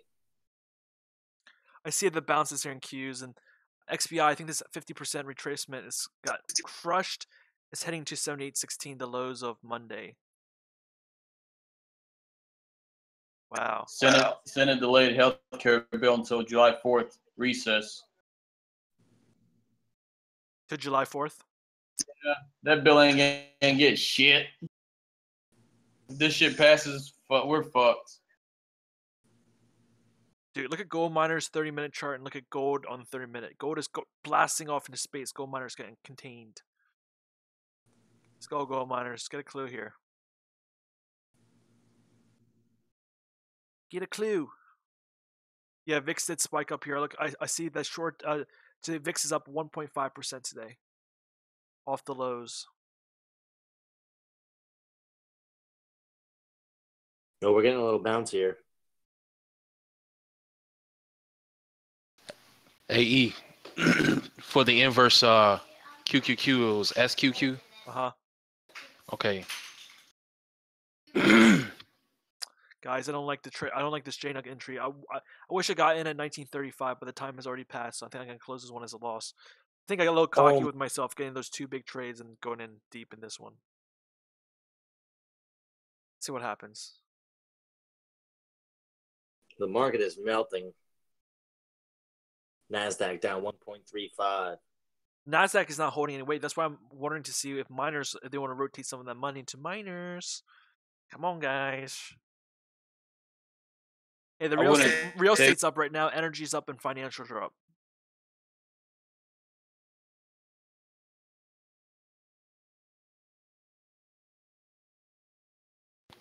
Yeah, hopefully I made sense, man.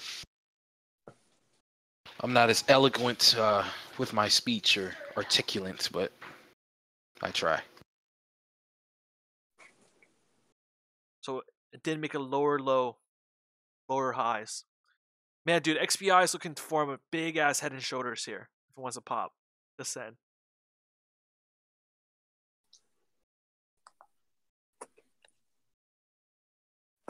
Damn, I should have waited for the 1935. We got 2 minutes for them to make something of this candle. The only thing is, look at this fat green bar on gold. Looks like it's bouncing very well above my 1247 pivot.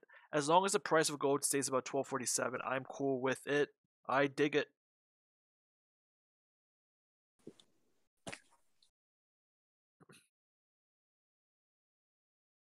Oh, okay, we're back to even. We're good. We're Gucci.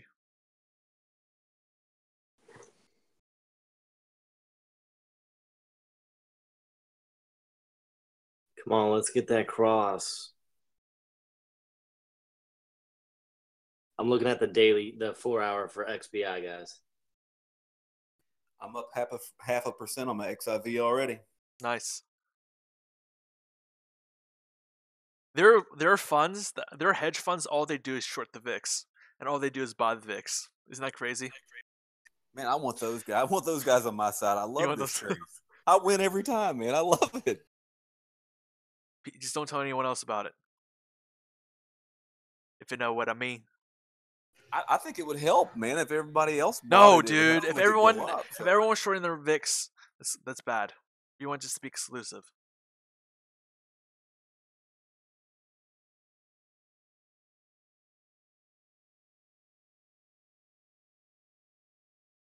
That's why that's why UVXY and TVIX are always trending, because everyone long likes the 2x. That's why they don't make a 2x short. Imagine a 2x short VIX. You would have a fucking field day with that shit.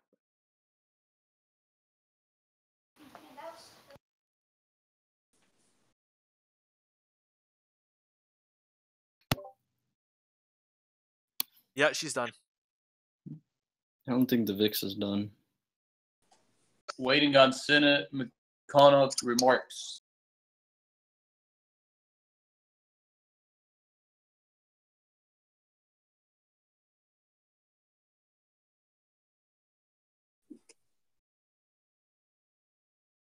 If he says something about this bill, the market is going to keep falling. The Fuck yeah, let's healthcare? pump it, baby, pump. Yes, sir.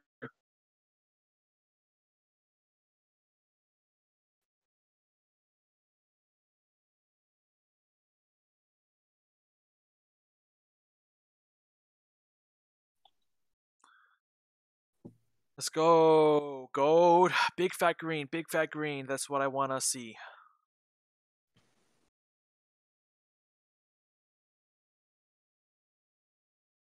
I'm going to double down on this trade, guys. I'm doubling down. I don't even care to see a shooting star. I'm doubling down here. That gold candle is just very, very bullish to me.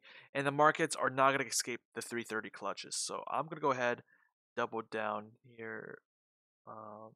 JNUG? Yeah, dude. You sound so confused when you ask me. I am doubling down here. Let's see.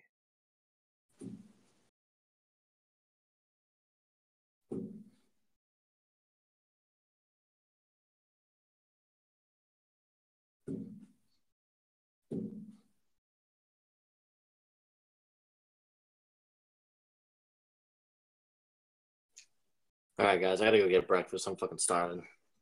All right, man. I'll talk to you later. Catch you guys in a bit. If anything I'm in starts plummeting, somebody please tag me a bunch of times.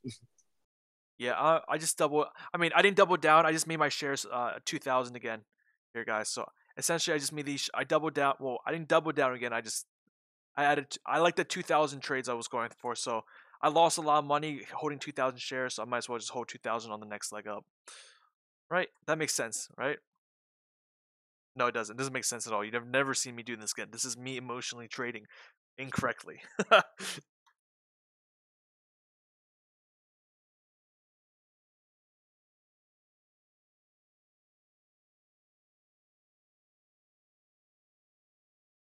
I'll double down on my 1941. I'm liking gold's action right now. I'm liking it a lot. I may be wrong. We'll see here.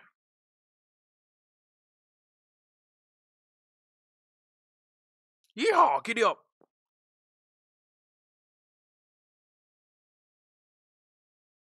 Damn, bro. What's up? Nasdaq eating shit.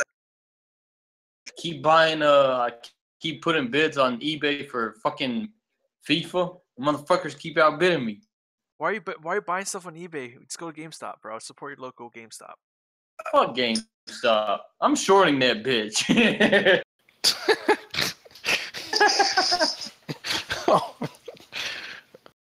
GameStop. I give that bitch another 2 years. It's gonna be like fucking what the fuck, Movie Gallery or Blockbuster.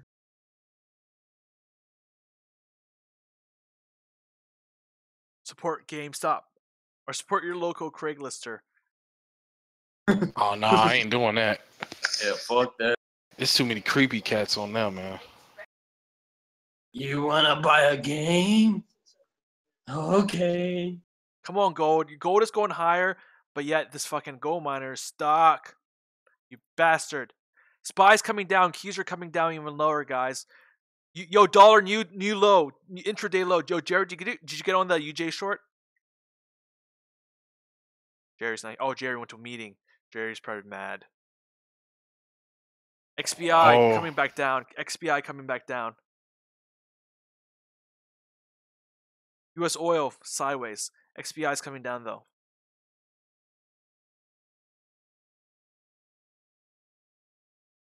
Let's go, JNUG.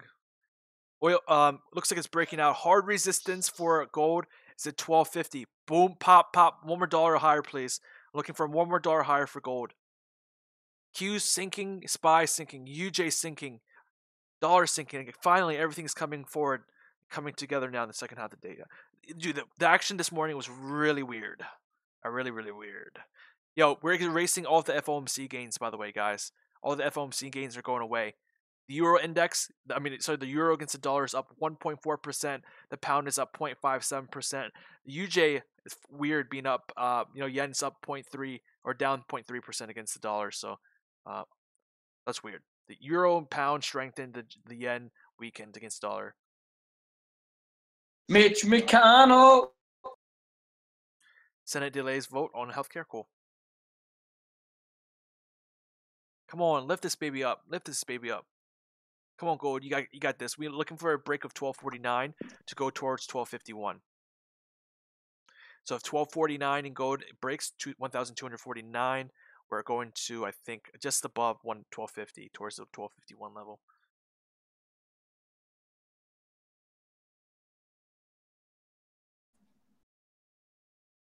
You did good then, Frederick. You did good.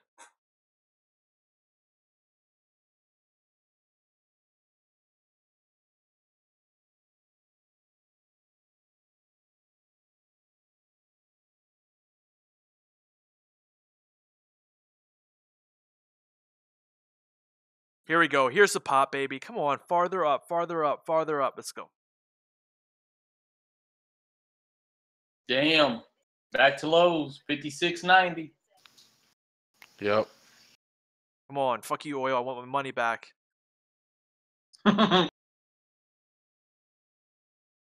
No.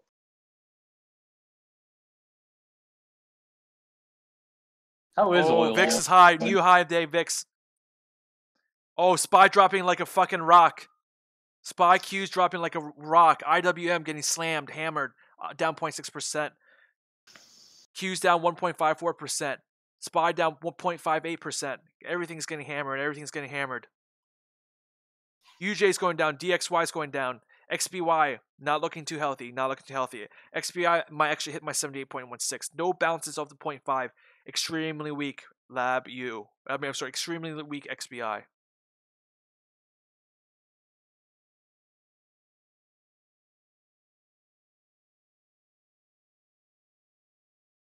Gold going up. You have another two. Dude, this is like mini FOMC day. Remember how last week I was saying this week's going to be the craziest fucking week of your life? Well, maybe not that crazy, but still pretty nuts. Pretty insane in the membrane. This is like the last level of support for XBI.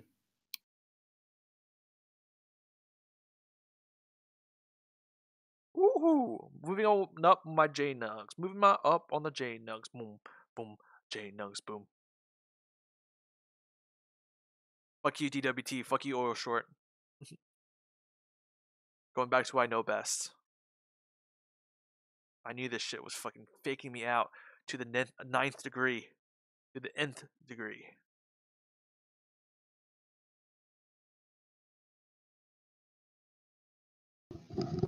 What do you guys think of a XIV entry here? No. No, absolutely not. It's sliding too hard. I mean, like, yeah. Actually, I'll go with yeah. If we go a little bit lower, if we make a new low, then that'll be a perfect entry for XIV, I think. It's just, damn, this is a weird looking chart. I still have SPY room to fall. I don't find the SPY chilling on the support as a strong support. I find better support here at 240-150 for SPY. When are you going to add SPY back into your long portfolio, E? Yeah, when it retraces 10%. I sold at 238. I'm still waiting for it to come down.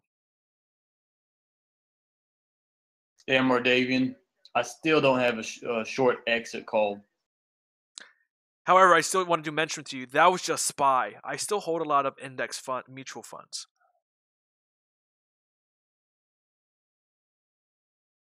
Those will never leave my hands. I'm going to pry them from my cold fucking dead hands. Yeah, I don't see nothing worth to exit for the short either, man. I just see extreme weakness still in SPY, for sure. Think we'll go down 3% on tech? You think we should short tech? Is it up? No, I'm saying, do you think we can go down 3% SPY looks today? really, really weak. I think Q can easily just get shit on at 3 o'clock. Is tech up right now? Because right now this price should not be moving this fast from 2 to 3. It should be stabilizing right now for the next move at 3. Right now it's not stabilizing. It's just looking like pure garbage. Come on, gold. We need $2 more from you, buddy.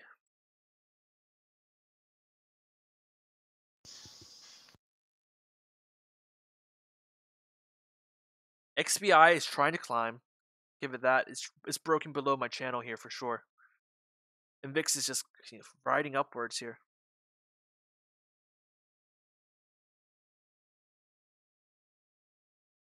Again, I wouldn't recommend XIV here today, but it's just I'm looking at Qs. It's just like this is a really big drop on Yellen's words, so I'm not gonna fuck with Yellen's words today. Betting against Yellen. I don't even know what she said. What do we get out of that? What do we all get out of that? I didn't get nothing. We didn't get anything out of it. We got nothing out of it. That's what I'm saying is going to retrace.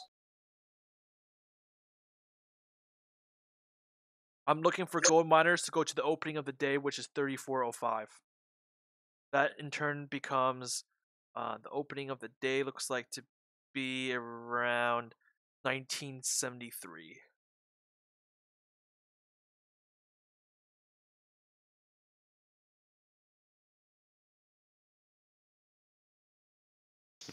I'll be right back. Some more. What you say, Ardavian? It's falling some more, man. You think 57, 56.90? I think it might break that. Yeah. It's just begging. It's ugly. Hey, what's tech future? NQ. NQ is the futures. Futures ticker, man. Gotcha.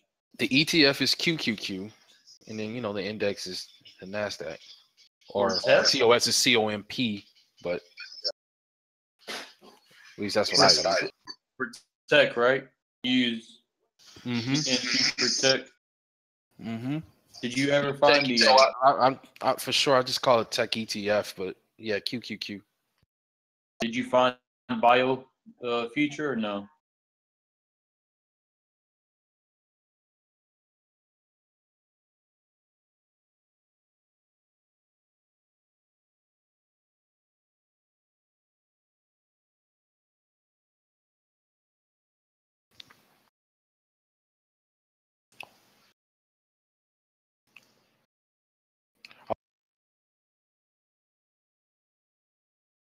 What you say?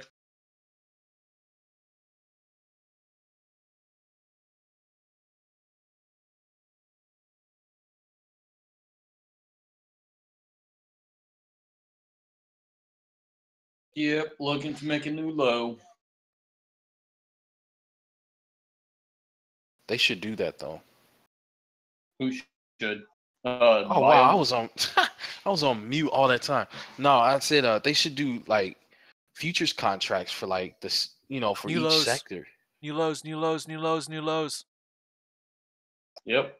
New lows Qs, new lows SPY, new lows XBI, new lows, new highs gold, new highs gold. XBI breaking down hard. XBI next target 77.68. Good job on Lab D. Good job on Lab D to you guys. Great job on the Lab D.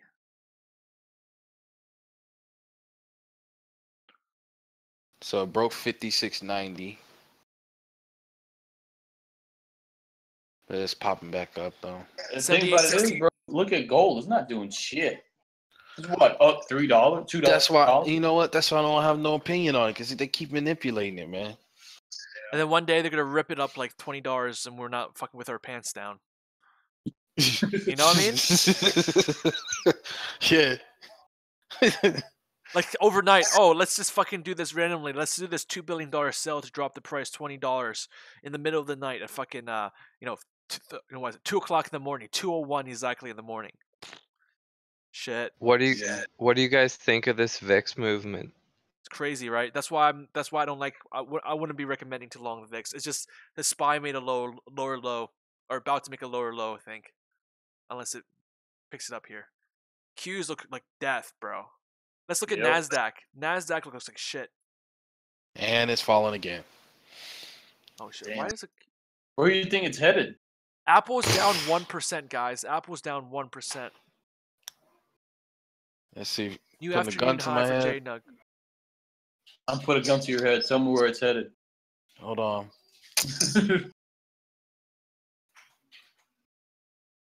Oh crap! I got all this crap up here. 56.70 looks good to me. 5,400, bro. This motherfucker's back to even for the day. Oh, you want death? 5,400, homie. Oh, I am up $20 fucking dollars. Dude, they're throwing up circuit breakers if it goes that far. Yep. I mean, it's been going up all year, bro. Hell yeah, back to even. Dude, I get more excited going back to even than I do making money at days. It's fucking retarded. Damn. I just hate losing. I just absolutely hate losing. No matter I know what Cal, I do, I fucking hate losing. I know Cal gotta be loving this. Oh, 'Cause I think he's baby. still short.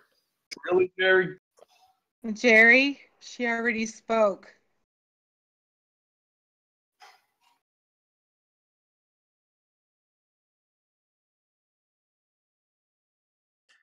Jerry, do you see UJ, bro?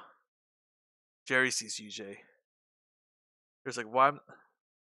You know.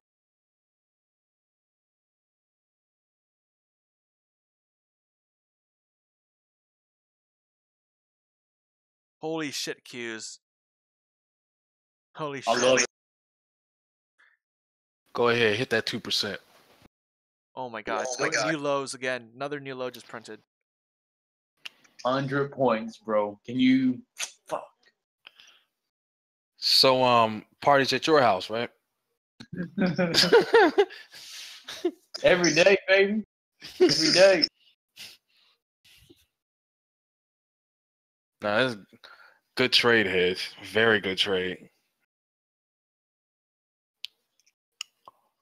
Ask me anything about futures. I can make some money with it, but you tell me some shit about biotech, go fuck yourself. Yo, did you short biotech with me? He did, but y'all weren't wrong. Yo, biotech's crashing, bro. Now biotech's down 2.62%, dude. I was just in it at the wrong time, bro. I knew that bitch was gonna timing was fucking off. crash. I mean, I like, knew that bitch was gonna. if we held our shorts any time in the last 4 days, we would have been in the money today for sure, 100%. I wasn't worried about it, bro. But I'm not gonna. I made money.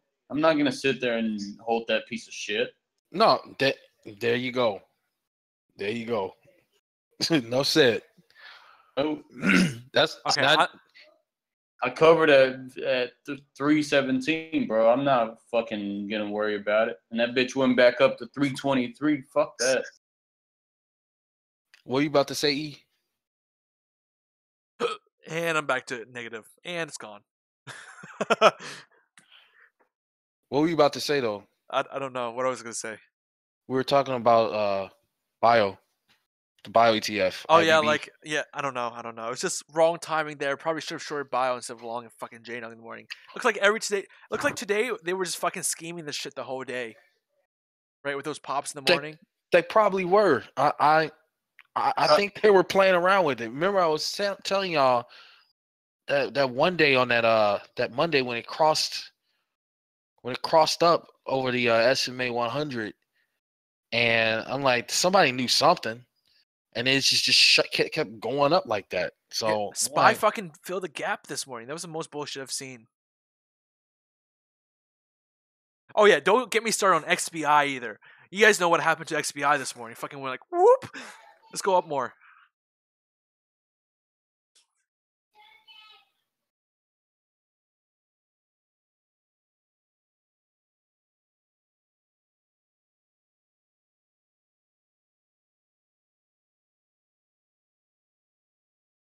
Well, today's video is going to be now turned to how to take a shit day into a good day. Or how to make the fucking best lemonade ever. With Splenda. Whew. I can breathe a little bit.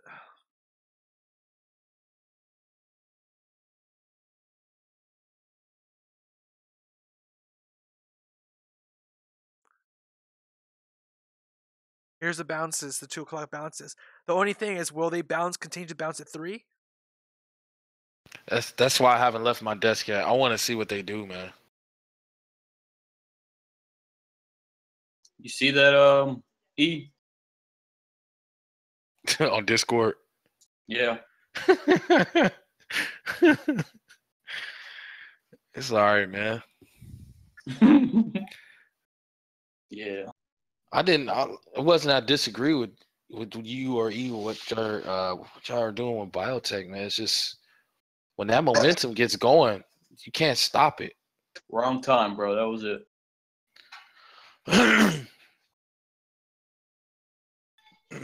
surprised gold isn't taking more of a hump from this dollar. They're holding it, bro. Fucking 1%ers. I got a long on NQ, bro. Right Yeah, here? NQ for the Yep. gap. Yeah, NQ for the gap. It should be a long at 138.38 in my opinion. 130. But I don't think it's going to bounce as hard as a lot of people think. Crude oil's coming down here. Fucking squeeze. I'm short UJ like 5 contracts. Oh, did you get that 112.4 short? Yeah, like 0.3 and some change, but yeah, I got a tight stop on it too since I can't really watch it, so we'll see what happens. Nice. Give a shout out to Yellen, Jerry, for that trade. I gotta give a shout out to Yellen as well for the gold trade. Yeah, you're trading the market. They all follow each other, bro. What do you say, Jerry? I was saying I guess I missed her speaking. I asked on Discord what time she was speaking. Oh yeah, she's done. I streamed it. We're done. The market's just going upside down from her words right now. You didn't miss nothing, man. Well, no, She you ain't do. say nothing. QQQ, the Nasdaq is down 1.5%. You're not missing. I mean, you're missing that. No, I'm talking about from what Yellen was saying. She ain't say nothing. Okay. No hawkish or dovish lean. I don't even know what to make of it, to be honest. Me neither. All I know is the Qs are tanking. She said we will not have a recession in her lifetime. It was more like a turducken lean, I think. A turducken.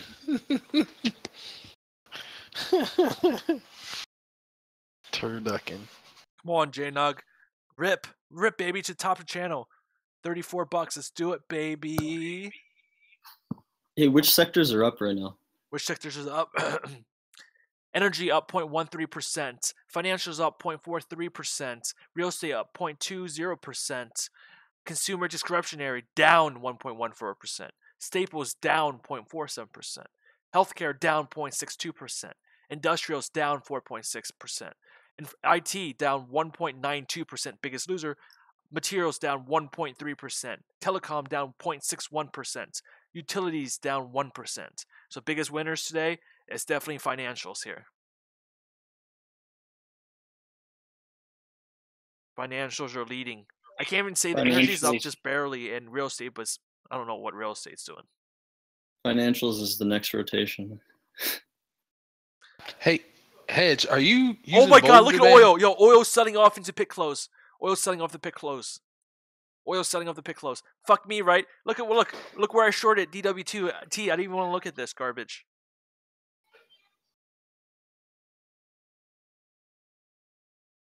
What you say?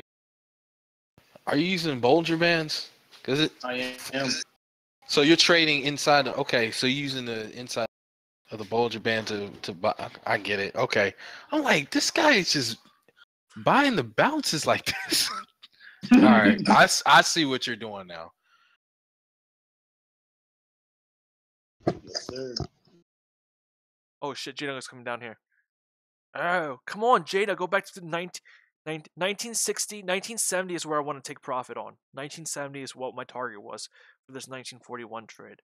But I don't know. I just don't want to. I don't want to end the day in red. I'll take any green here today. That's why I'm holding a little bit here. But I see gold is still pretty damn strong here. It must be. I got a long entry on gold.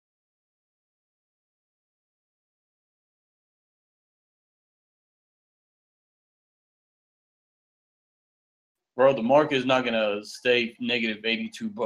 Fuck that. I don't know, man.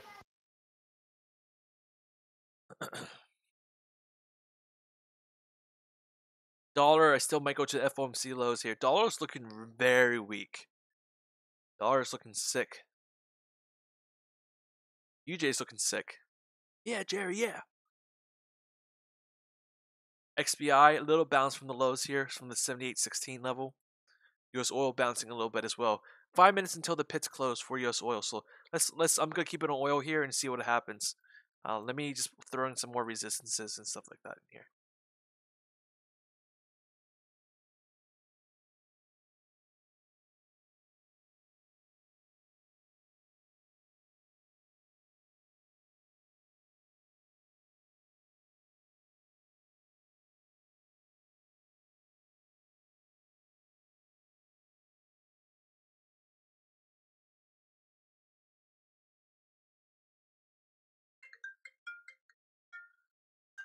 Ooh. Ooh. Bum, bum, bum, bum, bum, bum, bum, bum, bum, bum, bum.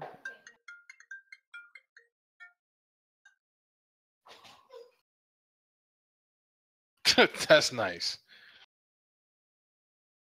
Boom. You just made 10 points. Hey, like I said, people use it as a strategy. I don't do it, but it works for some people. Now tell miners to fucking go up. Fucking go up. So what Hedgehog did, he was buying inside the bottom of the Bollinger Band and waiting for it to pop the top of it.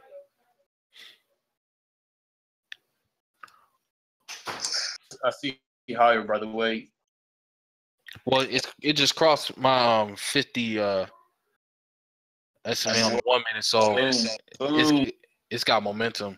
Qs are popping. It's coming Qs back, are popping. baby. Dollar's still sinking down. There's no reaction by dollar. Fuck that dog. Fix is getting down a little bit here. RSI turning green. Volume coming in green. MACD still red on the. Guys, I will have another emergency broadcasting session if I see Qs below 0.5% in the aftermarket, in the futures trading, guys. So once again, if I see futures down 0.5 percentage point, I'll be logging on tonight to just watch the markets with you guys. Because again, Qs I think is leading everything here. Tech always leads.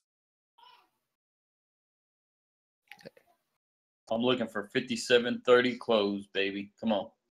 Come on, JNUG, go back up. You know you want the 1970. 57.30 is half back, and it's right below VWAP. I don't even want it to break VWAP. Fuck it. Oh yeah, it's well below VWAP. Yeah. Come on, baby.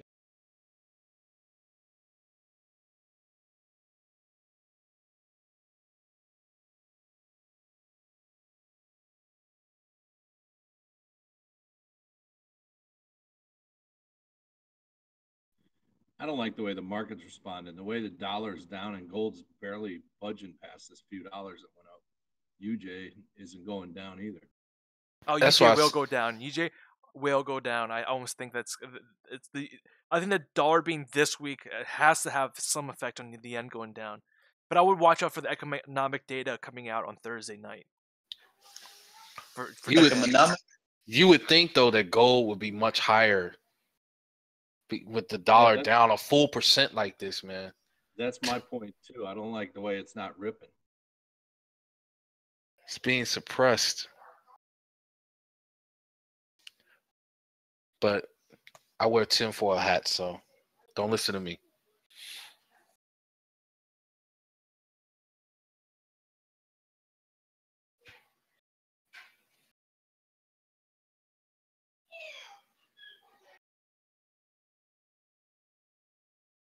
All them green bars on gold.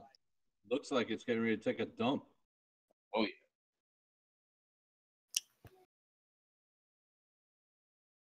On the 1 minute.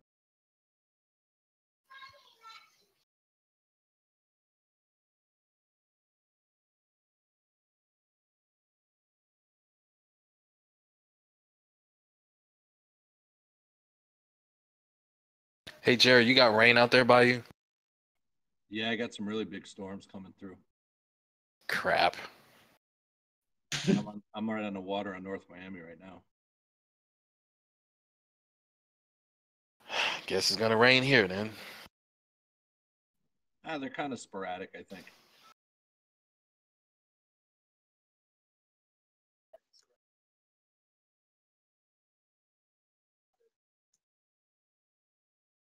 Biotech bouncing a little bit. Yep.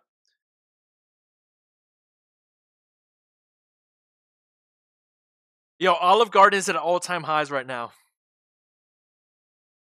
People still eat there? I was at Olive Garden 2 weeks ago, bro. I fucking love Olive Garden. Just a casual fucking dinner. Shit is disgusting. It is not that good. I'm not gonna lie. It's not that good.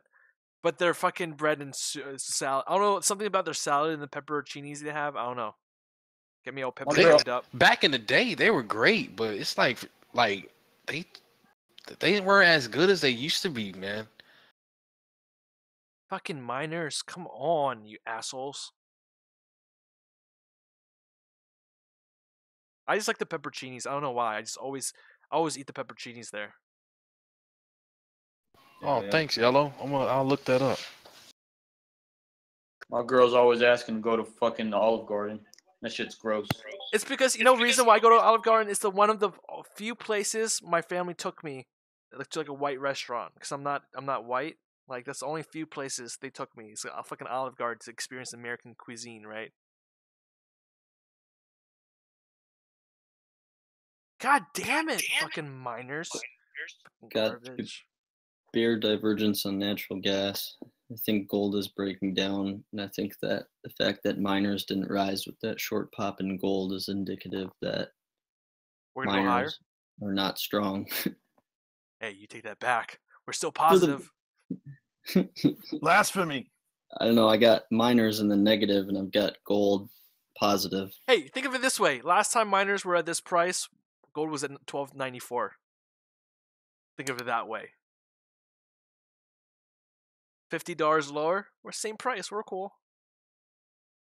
I'm just saying though, man. I mean, even silver's up 0.5%. Copper futures are up 0.7%. Gold should be much higher. Out of all the average, American restaurants out there, like TGI Fridays, I know Applebee's, Olive Garden, whatever, Ruby Tuesdays, U.S. Oil, or what's the Red Lobster? I would like to say that Olive Garden is the best out of all of them, hands down. Fuck you, JNUG. Better than Red Lobster? Better than Red Lobster. I don't know, I don't know. Damien. Yeah, I see, man. Boom. I see, man.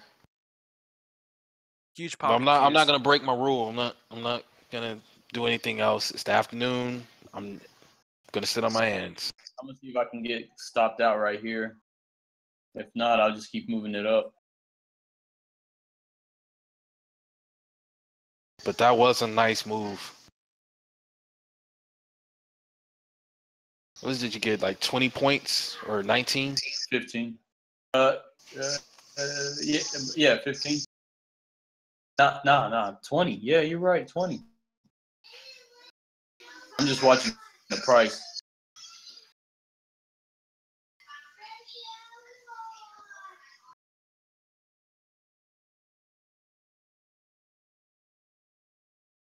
I'm talking about fast casual food, Joe. I'm talking about like casual, like you want to go out with the fam, or not with your friends just to get a casual fucking meal because you went to the pool that day. You're going to go to Olive Garden. I'm not going to a steakhouse in a fucking swimming suit.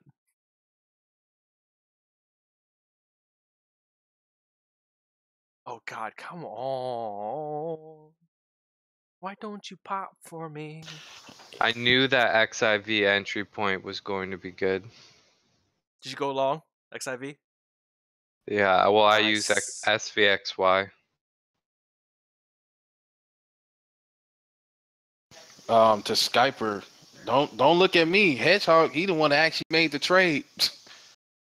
I got an XIV at 85.40.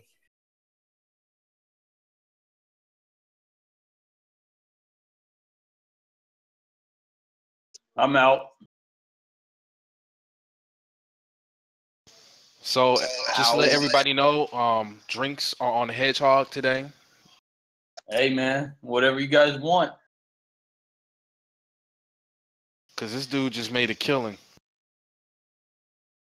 I would like my drink in Florida at Waldo's Resort, please. Nah, bro. You bring your ass a bottle of liquor and mix it. I'll pay for the liquor.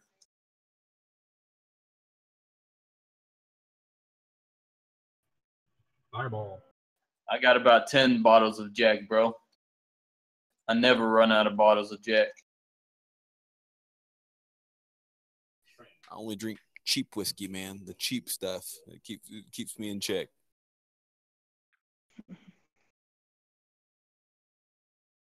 I keep a bottle of 70-year-old Jim Beam over there, but I don't drink it.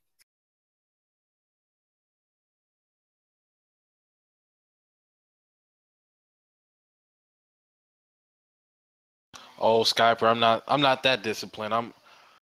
I try to be, but trust me, I can get emotional. I can get emotional too. That's my biggest problem is emotion. But don't worry, you might hear a monitor or two start slamming on the floor.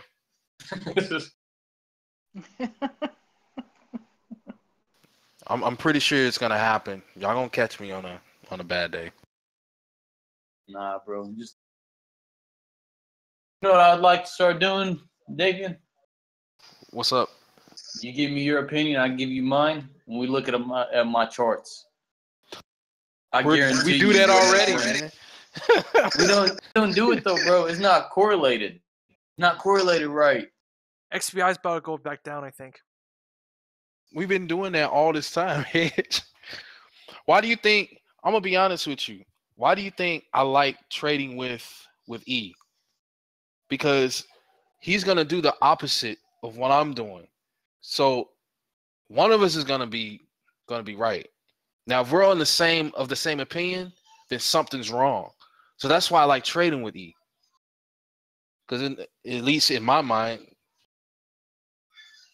Yeah. Something's gonna happen. Burn, E, burn. Yeah, I fucking suck. No, because that's not no. I'm just a gambler. No. I'm just a gambler. Stop. It's just that you don't want everybody to have the same opinion, because then once you have that herd mentality, then people start losing money, making mistakes. So I encourage people having their opinions or opposite opinions of mine, because I want to be challenged. I'm not right all the time. No one can be right all the time unless they're a freaking cyborg. You trade with just one contract, right? Each time? Yes, for day trading, I'm trading with just the one contract right now. I was trying to do up to 3, but I'm just gonna do just the one. Yeah. Because what my problem is that when I start doing more than just the one contract, I start missing trades and other stuff, and then I'm having to go back and try to revenge. Well, not revenge trading, but I'm just gonna stick with the one contract. Now investing, I'm doing other stuff. Like right now, I'm trying to wait to see what these Qs are do before I go back in there, so I can try to stay in there down, for. Bro. Q's coming back down. Yeah, but I'm gonna wait for that. But I want to put some more investing with the Qs and IWM. IBB or XBI and SPY are not showing any strength. Neither is NASDAQ. They all look the same to me, and none of them show me anything that really says, "Hey, guys, we're going to go up." None of them. NQ is holding the 20 MA on the 5-minute. It might bounce off of it. That's why I don't go on stock twits, man. But I'm going to have to, because since E's on there. Just pump and dump my posts. Oh, by the way, guys, if you like my channel, if you're new here for the first time, hit subscribe. Today was a very crazy day for me. Went down 1.3 in the morning, and now I'm down under 300. So it's a pretty crazy day for me. I got very emotional this morning, and I realized that I adjusted. I kind of turned off my mic. Did work. I got back, and we're now back here trading pretty much flat on my last position. Last position 1949 JNUG. I had a position 1,300 shares. Now I doubled up there to 2,000 now, and now I'm just waiting for JNUG to do its second half of the day rip at 3 o'clock, or it's gonna either rip upwards or rip downwards. I have no idea, but it looks like the general direction in the afternoon is upwards. It looks like we did have reversal for the day. But I'm really looking at QQQ right now and SPY. Both of them look very weak. As we go towards 3 o'clock and 3:30, if there's no buyers coming in, it's only going to get weaker. I see IWM as well looking not as healthy. So let's just if you like today's video, I appreciate a thumbs up. That's all I ask for. This is a free community. But if you wish to donate, there's a donation button under the chat. That's it. Continue, everyone. Continue.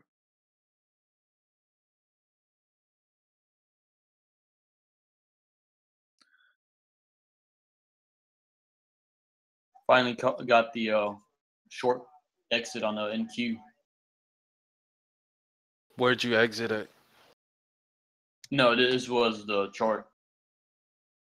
What the chart's saying. I got out at my first short was 90.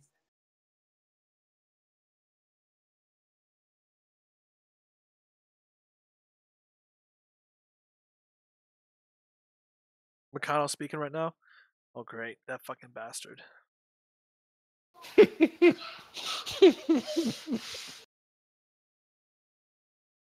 Yeah. I hate that fucker. Oil's turning down slightly. Dude, oil's making some crazy moves. Crazy. Dude, look at the close. Look at the pick close. Oh my god. So, yo, look at the pick close. 20,000 contracts traded in fucking 5 minutes. Oh my god. That's a big volume by the end day. Also, for oil as well, for oil, there's the API report coming out at 4:30. So just make sure if you're trading oil right now, 4:30 might bring us some crazy results. Usually the price has been moving a lot on the API reports. So just watch out for that. Fucking JNUG doesn't want to move. Come on, JNUG. You got this. Got this. Who gives a fuck about the uptrend? Go up. Look at this dickhead.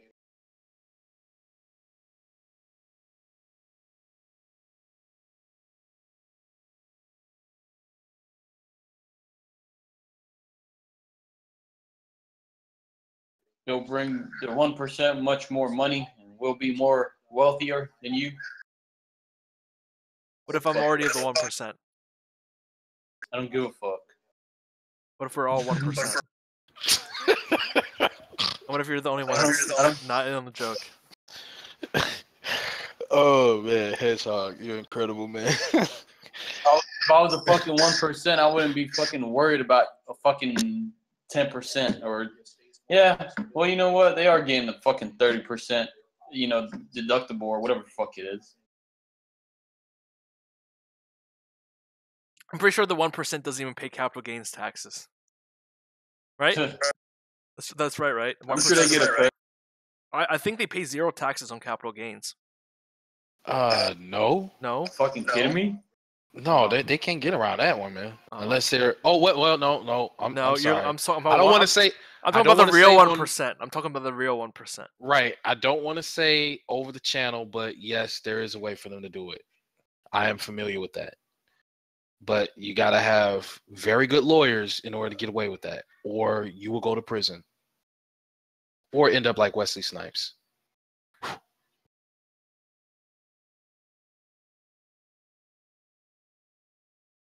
Look at this bullshit. I just had a woman in my office, lost her Obamacare. Shut the fuck up making up stories.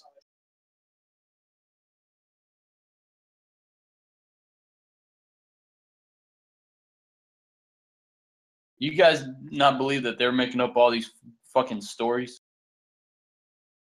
About? A woman just walked in his office this morning.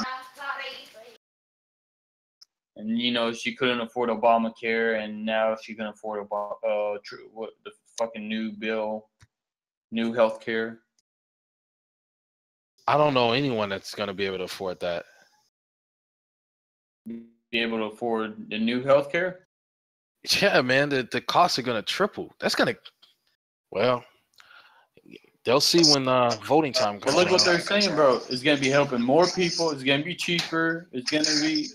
That's bullshit, bro. Not that I give a fuck, because I don't give a fuck about this stupid ass health bill that they offer. I don't give a shit about this government assistance stupid shit.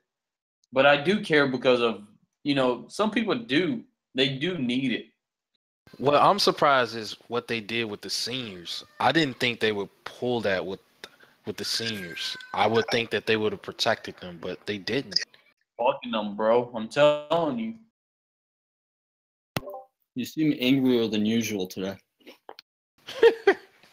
You know what, bro? This health bill, it does get to me. Because this one is going to be the biggest lie they've ever done, if it does pass. The biggest lie.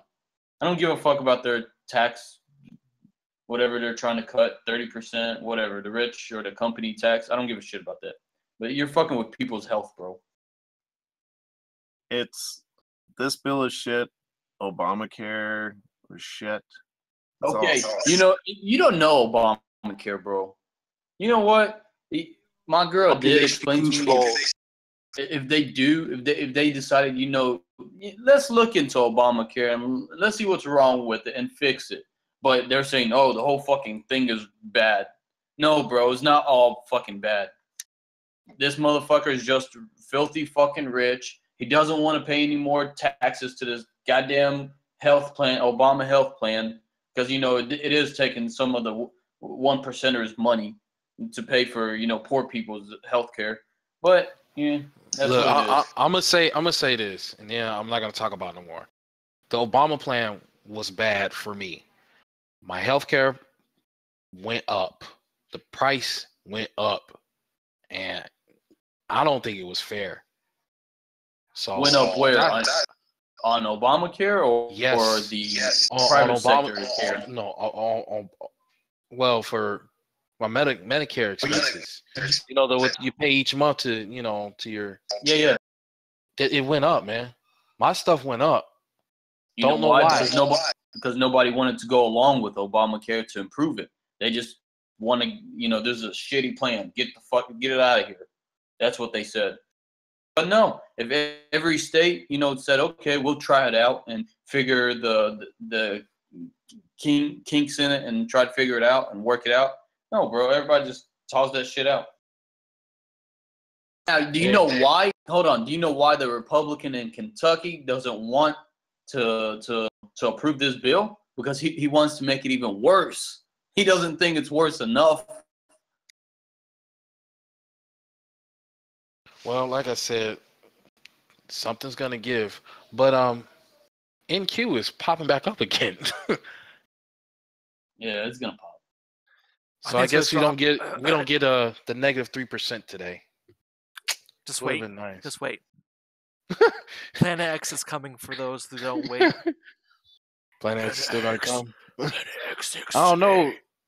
It's like you think the bear is finally showing its muscles, and then all of a sudden PPT just comes and rips their hearts out.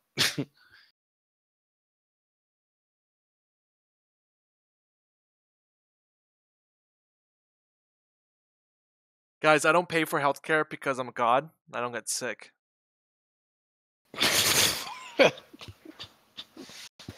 So, no? I used to feel like that. I used to feel like that when I was 25. Have you had to pay the penalty on your taxes, Z? No, I have health insurance. I'm not a god. I'm mere mortal. What is the penalty? Anybody know? $1,000. Oh, that's it? Yeah. $200, you said? It's like $1,000. It's like $100 a month or something. That's lame. I have very good healthcare, actually. The best healthcare in the world. Yeah. You know what Trump is trying to do, bro? He's trying to make healthcare into something like Canada's health system, where they take 50% of your paycheck. Do we have any Canadians in here? Dude, half of these people in here are Canadians. Canadian, eh? I'm Canadian. Healthcare system. Do they take 50% of your check? No, we just get tax. The taxes are just high in general. It's not specifically for healthcare. It's just for a whole pile of shit. What type of taxes? Food, clothing. Well, in Ontario, about everything you buy is taxed at 13%. Jesus. Free healthcare, bro. Don't tell me Jesus. Guys, we're moving up on JNUGs. Yeah, yeah. We're moving up on JNUGs. Dude, am I gonna finish this day in green? This is real life. Fuck yeah. Yeah, you are. Yo, this morning I had mom's spaghetti over my shirt, but I'm back with the wraps. Arms are heavy. There's vomit down his foot already. Mom's spaghetti. And this is why contrarian trades work. That is correct, off killer. Making my way downtown, walking fast, faces pass, and I'm homebound. Yo, Apple's about to bring the And I market need down. you. I've been saying it for a week now. You know what we should do? We ought to have a meeting and go through each sector, because I think that we're at some extreme lows and extreme highs, and just get kind of a consensus and others' opinions on the short-term and medium-term direction of that sector. Instead, because we're like vaguely talking about something that's indirectly related. While we're Healthcare. talking, dollar made a huge shit to the lows of the day. FYI. Ooh. Huge drop in dollar. Gold is near the highs of the day. In fact, gold is above 1250 again. Looks like Again, resistance there, gold though. should be much higher, but Yeah, it that's looks just like fine. resistance at 1250, 12. Jerry, I'm not gonna lie. I personally have no idea what you're saying because you're so low on the rate. Are you in your car? Is that why you're Bluetoothed it up? Yeah, Where's I'm the on next support? I'm on my phone. I wasn't sure how loud it was. Oh no, the closer the better. This looks like a cup and handle on gold. I'm making my way. E, where do you have your next resistance / support going up for gold? 1251. I'm thinking the fake breaks. Actually, it's already hitting support. To be honest with you, it already hit support or resistance 1250.5. You guys see that? Yeah, that's what I was saying before. It looked like it was at resistance. Yeah, I'm trying to see if it wants to hop over that 1250. I wanted to go towards 1251. That would be a perfect close of the day. If it hops over 1250, goes to 1251. Hey, listen. I hope so. Let's.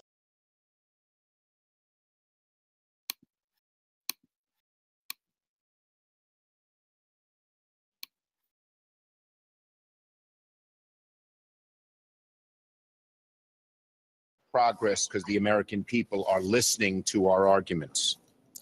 Over the next couple of weeks, we know that Leader McConnell will try to use a slush fund to buy off Republicans, cut backroom deals to try and get this thing done.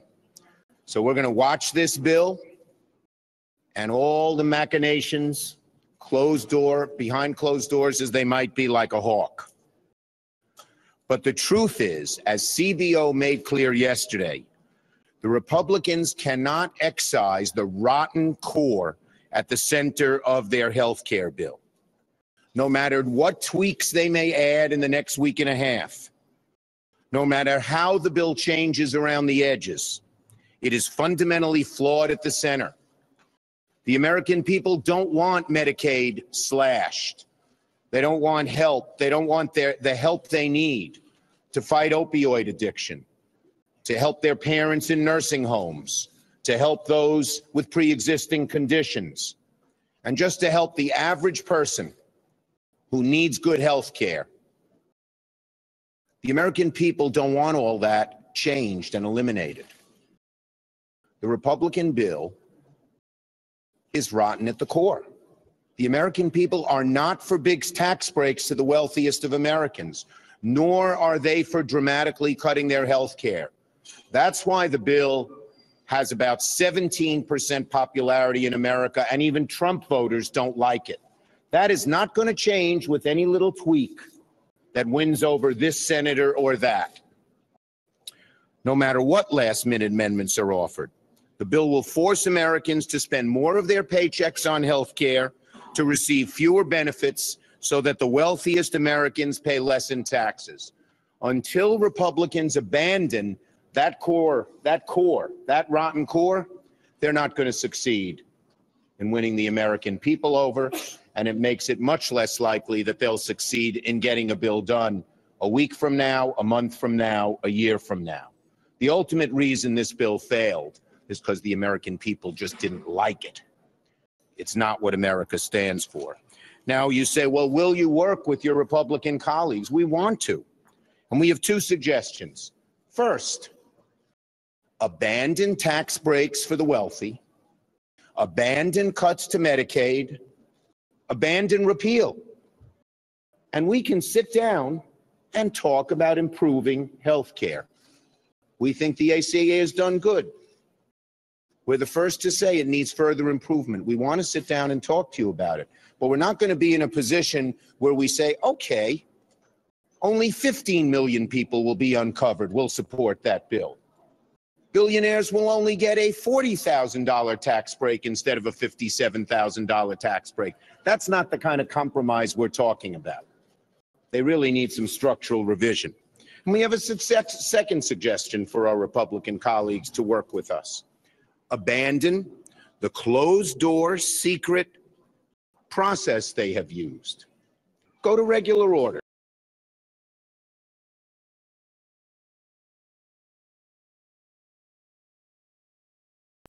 Well, I don't like him, but he makes sense there.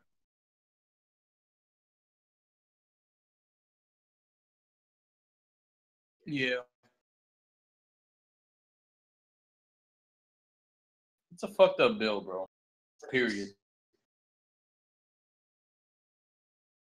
Yeah, I mean, I don't like him one iota, but I do think there's nothing wrong with fixing what's already there instead of redoing the whole thing. Yeah. That's what I was saying. Just fix what issue we have.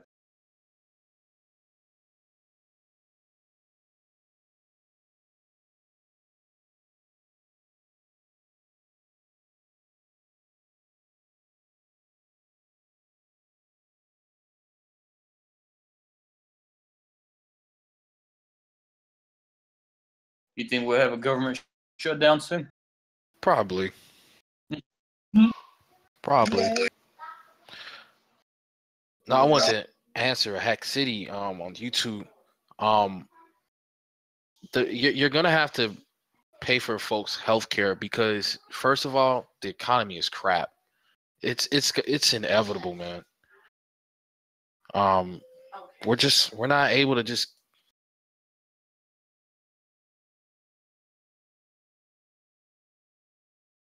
we're not able to just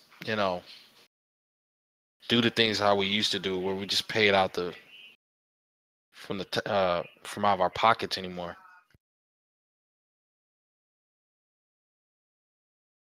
No, you're right, Hack City, and that's correct.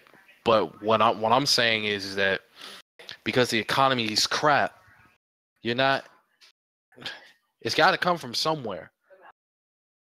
The biggest healthcare improvement that I see could be done is centralized billing. Because you go to the doctor or the hospital and you get 30 bills from 30 different people. It all needs to come through one place so you know how much. And upfront pricing. There's no reason they can't tell you how much this procedure is going to be in total before you have it.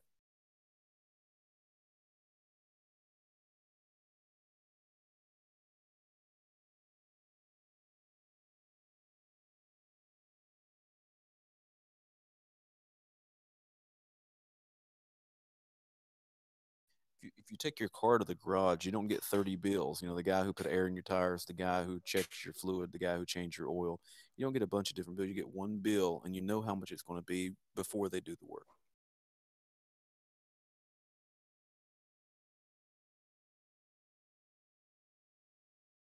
Imagine if this does pass, bro. Dude, I went to fucking remove my wisdom teeth about 6 months ago. With insurance, everything, $7,000 to remove fucking wisdom teeth. Wait, what? Damn! With insurance, everything. What? That's not right. Insurance, everything. $7,000, bro. I'm pretty sure all my dentist appointments are free. Yeah, well, there's no standardized pricing on it. It depends dentist to dentist where you go and what the market is for it in the place. Nah, it ain't free, bro. Yo, go miners poppin'. Go miners poppin'. Was that with Obamacare? Nah, that was with Signal. You paid $7,000? It was $7,000 total. I paid $3,000. The insurance paid $4,000. For $7,000, I'll rip them up myself with a pair of pliers. Damn, bro. Mine was like $100. And there's No a sliding way. scale. Like in a hospital, if you pay cash, you get a big discount. But if you use an insurance card, you have to. Is it really like $1,000? So by the time you do that, a lot of the times you're better off just to take the cash option because your copayment is more than the discount would have given you. So why even have insurance, bro? I'd rather fucking pay my doctor whenever the fuck I want to visit him. Because they'll fine you if you don't have it. you might as well buy it. That's exactly why they're doing this stupid ass bill. Well, look, all I'm saying is this: when folks aren't gonna be covered for healthcare, you're gonna see some things that you ain't never seen before. That's what I'm saying, bro. We're gonna be in it for a good fucking. It was like that, 4 or 5 years ago. That's the way it was. It wasn't this bad though. This is getting bad.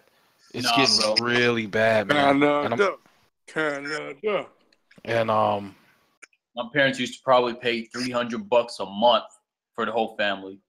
The question is, would you rather live in a recession poverty state like Canada and have free health care, or live in America poor? What? Recession poverty. See, what are you talking about? But see, here's the thing, they're not thinking like that. When folks are in a desperate situation, they are not thinking about that. Like Dean probably They're lives not. Dean probably lives in the cabin. Yo, Dean lives. Dean, you live built- by I the built my river own in igloo. the cabin, in the wooden cabin. You're a lumberjack. No way. No, man. I build my own igloo. Housing's free. He hunts beavers. Your 15 feet of snow outside your house. He and trades build- beavers with the Indians. Beaver skins Oh with the my Indians. Heck, One of the biggest issues is going to come back immediately is that people without any kind of coverage, people low income are going to start going to the emergency room for smaller things that don't really need to go to the emergency room, but because they can get treatment there for free, not pay the bill. But I'm gonna be honest with you, man. This is the small stuff. I'm waiting for when they start cutting back on the food stamps. That's what I'm waiting for. Then it's gonna get ugly. Oh, it's gonna get ugly. So for us up here in Canada, like $84,000 income, tax on that is about $27,000 a year. That goes to tax. If you find you have cancer and you want to get a CAT scan or something, you're gonna have to wait a month for it to happen.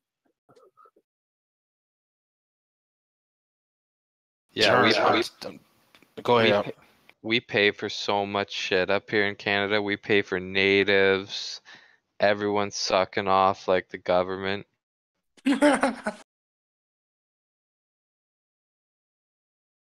Now I was gonna respond to Jern on YouTube. It's already kind of like starting where they're trying to cut back on EBTs. It's gonna happen. Look at the Canadian dollar. Look at the Canadian dollar. That's all I gotta say. We literally pay for people that are just born native. Like the logic is just gone. The Canadian dollar is going to be great when the US dollar crashes. We had a little bit of gold in our reserves and we got rid of it all, and now we are backed with US dollars. So I feel great about that.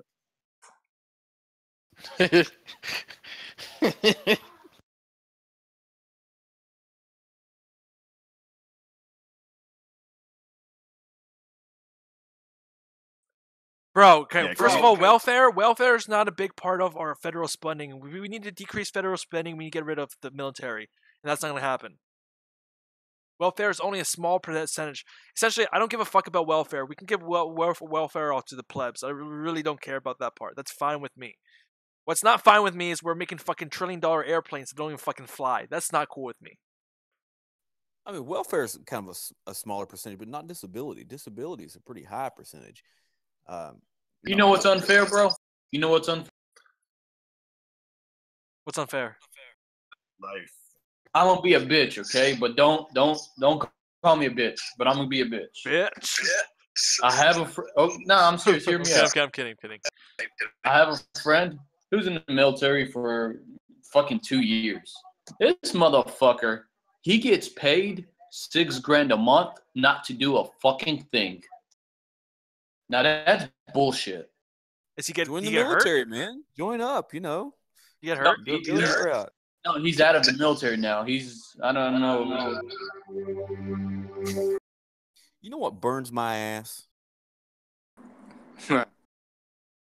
It's a flame about 3 feet tall.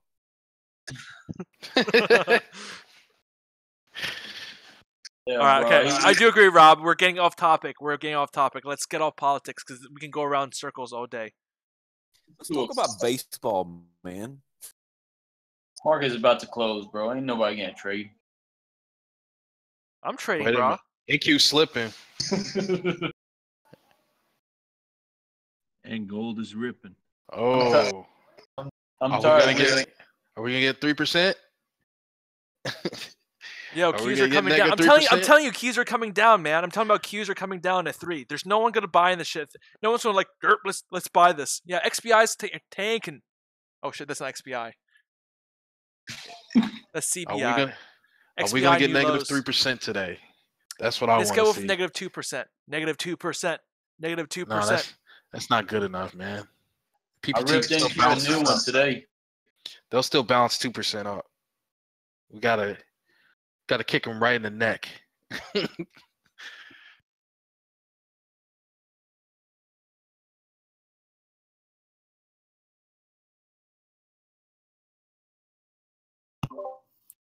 Nuke the whales. Yo, 1962. Yo, guys, I'm positive for the day, motherfuckers. Oh, I am beast. I am beast. I am beast. I am job, Groot. man. I am Groot. Hey, this is for Robert on YouTube. We've already made all of our money today, bro. This chat is about trading.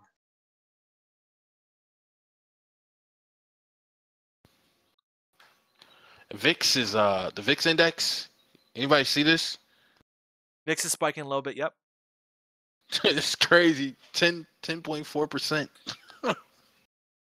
Guys, my 19.7 target's getting closer and closer.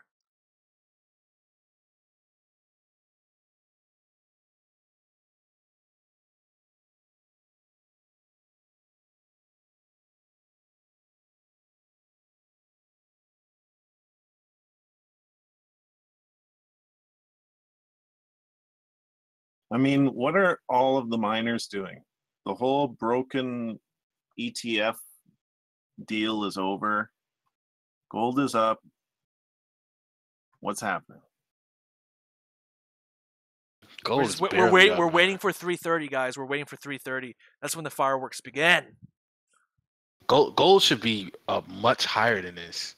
Look at the other metals like silver futures and copper futures. It's like 0.7%. And gold is like 0.3%. That's garbage. GDX is dragging way behind GDXJ, it looks like. They're suppressing it, man. It's obvious.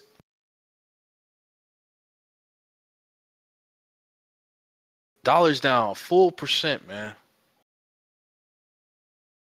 There's no way gold should be like this. I know it should be 1265, 12. Man, it should be higher than that. Gold should be well past 13. Probably will be soon, but it's contained by the pattern right now. Motherfucker got denied. We need one more push effort. We need to break this 33.93 resistance in GXJ. We're pushing right now as hard as we can against resistance. 33.93 is GXJ. Whew.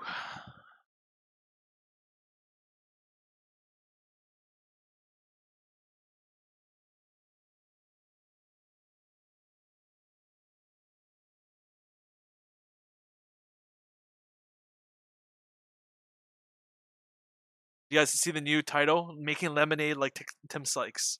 Tim Sykes style. Nah, just.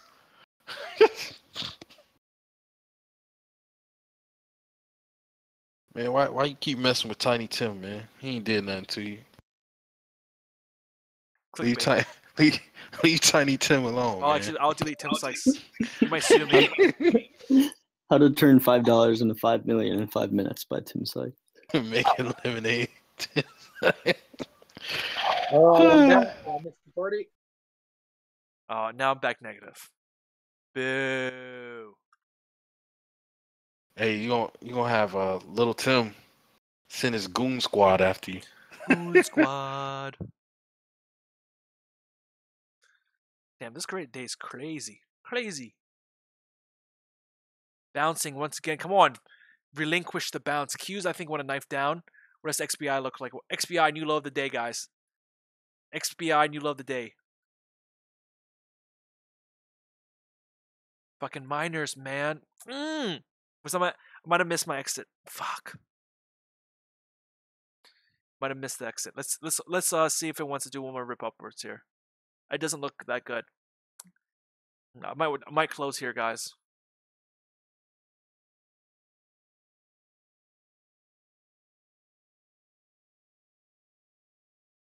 Timid turn.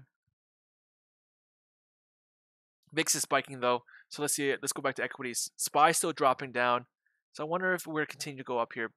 I think SPY's gonna continue to go. Usually around 3:30, we should see some bullish action here going to 3 o'clock. We usually should, right? If the bear is strong, the bear would take it down here. But I would say probably like 70% of the times we would usually bull its way up here, 70 to 80% of the time.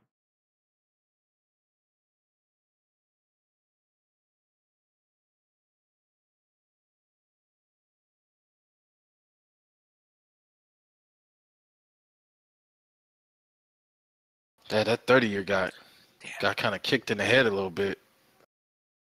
Damn, I should have taken profit 1962. Fuck. I just didn't see this candle was wicked up high enough for me. Now it's coming down, fucker.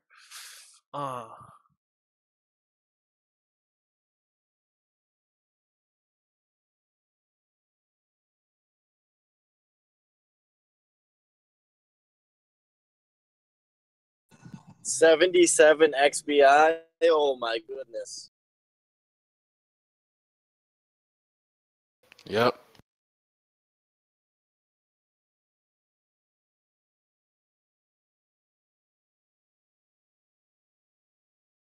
That was a good fucking breakfast.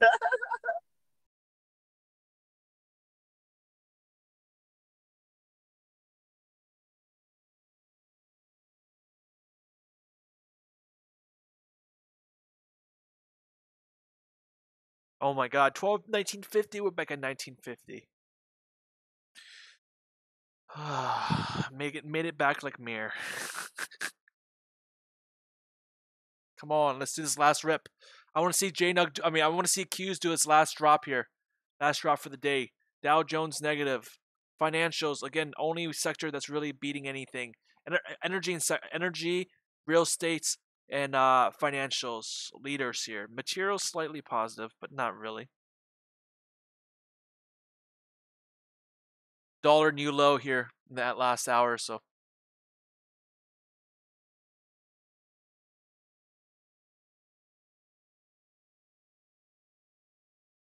Fuck. Damn it, I had it in my hands. I didn't take it. I didn't take it. Had it in my hands. I had the button ready to execute. Ouch. I think I looked too greedy there. I was up $100. I thought I was going to take profit 1961, but it just wasn't close enough. It was just not even 1% there for me. Fuck. I still feel good though. I still feel good. I feel like I can get one more rip up and one more chance to exit. I don't think my chance is just gone, just yet. But I'm not taking a loss on this one either.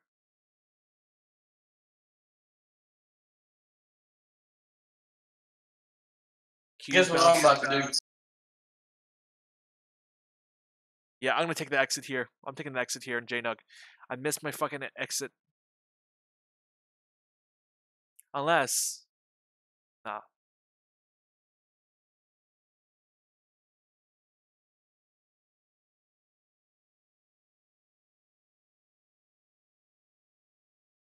1944 is what I see right now. Last trade 1944. Let me double check Qs. Qs are sinking. SPY is sinking. About to be turned up on the 5. 15's turned up. Everything's looking to like possible rippage here in Q. DXY, but DXY is farther going down. Let me think. What should I do here? What should I do here? 77.89 right now. Bio's near lows. Oil here. Do I essentially is I might just put a stop loss here for flat. I think that's gonna happen. Put a stop loss here for flat. A limits trigger. I just don't want to take a loss on this one, right? I've done so good today. I just don't want a loss. I'm looking for I was looking for 1970 this whole time. Looking for the second half of the day, and has to come with again as we go closer to 3:30. The Qs should be. There should be some buyers now. That's the only thing. The only thing that's not letting me close it out is because I don't see any buyers, and I see this totally fading into 3:30. And this fades at 3:30. This will pop at 3:30, which will give me the double top I'm looking for above 1960. And essentially, any pop above 1960 for miners is going to close my position for me. Otherwise, I might get stopped out. Yeah, that's the plan. That's the plan. I'm gonna have to go safe here. That's exactly what I just did. I read it even. Put a stop. That's what I'm gonna have to do. I'm not gonna take profit because it's not that much, but I'm not gonna take a loss. Yeah. Yeah, that sounds great. Yeah.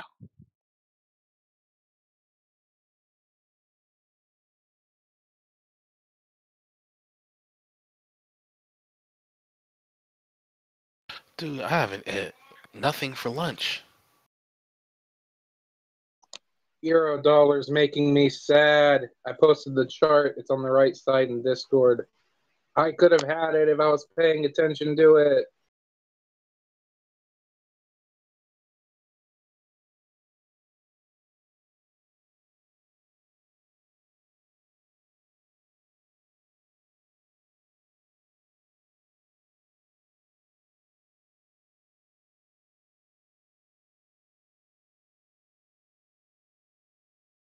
Oh man, it's going higher.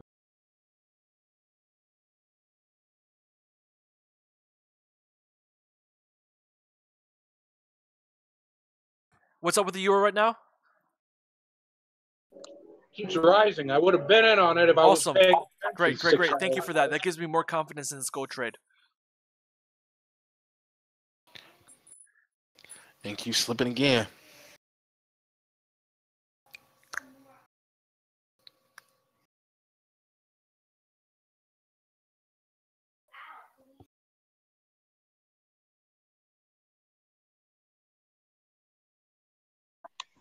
That is a oh my god, I love that picture. I'm saving that shit to my desktop. Oh my god, I love that shit. That is fucking Maybe I'll awesome. crop it and put it up on B. What the? Oh my god. Is that your desk? I'm gonna fucking put that on Facebook, and I'm gonna put a fucking $50 advertisement on that one. I'm spending some money on that one. Thank you for that. That has made my day. It's fucking great.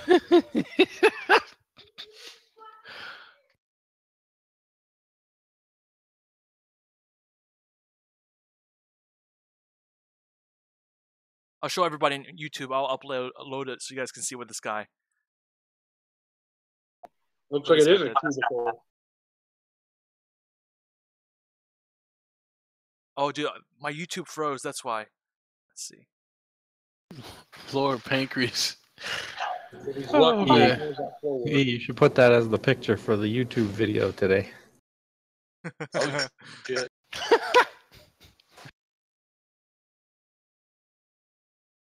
Did Spicer get fired? What the fuck is this? A school? What?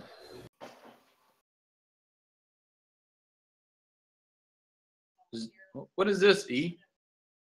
Yo, time is up. Yo, time is up big today. Time is up 3.6%. Why? I don't know. Someone tell me. I just checked my shit.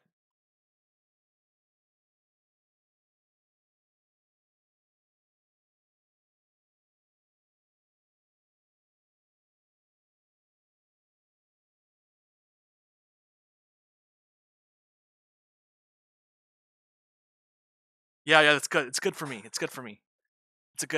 It's up big. Time just exploded to the upside in the last 10 minutes. Oh my god, time, there's a short squeeze going on in time. Yo, Lord Pancreas, is that a picture of E on your desk?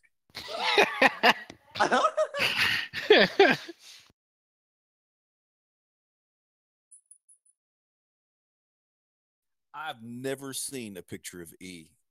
Oh, I have posted. no idea You can find me. You can find pictures on Twitter, on LinkedIn, I saw it on Facebook. or Facebook. Yeah.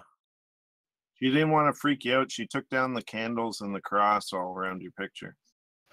Oh my god. Yo, Lord Pancreas, what do you do?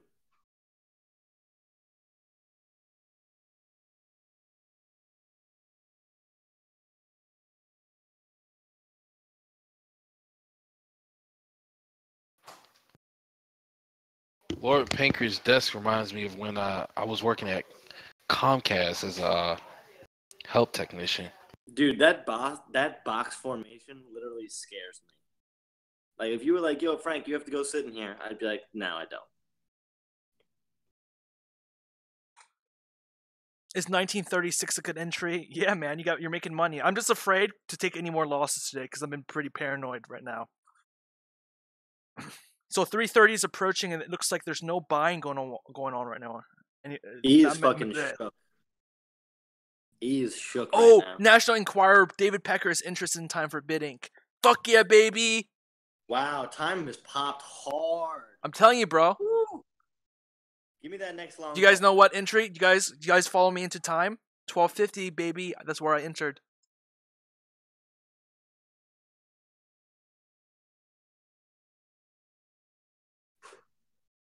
Sell the news. See, remember I told you guys my long positions are profiting big? Look at my 3 positions I've called out. These are the only 3 positions I've added in the last 2 months or so. Time, Twitter, AMD, all of them up more than 10%.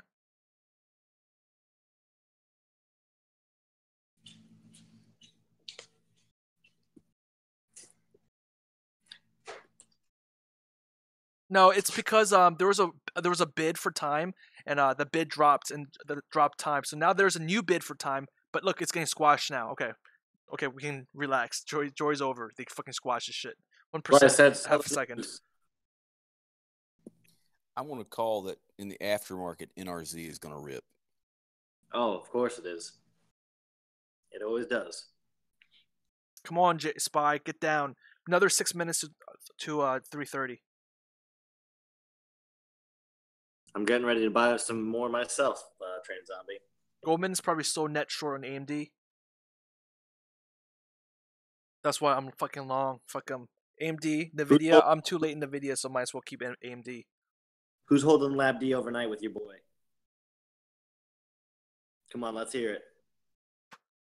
Cricket. What the fuck, guys? I'm here.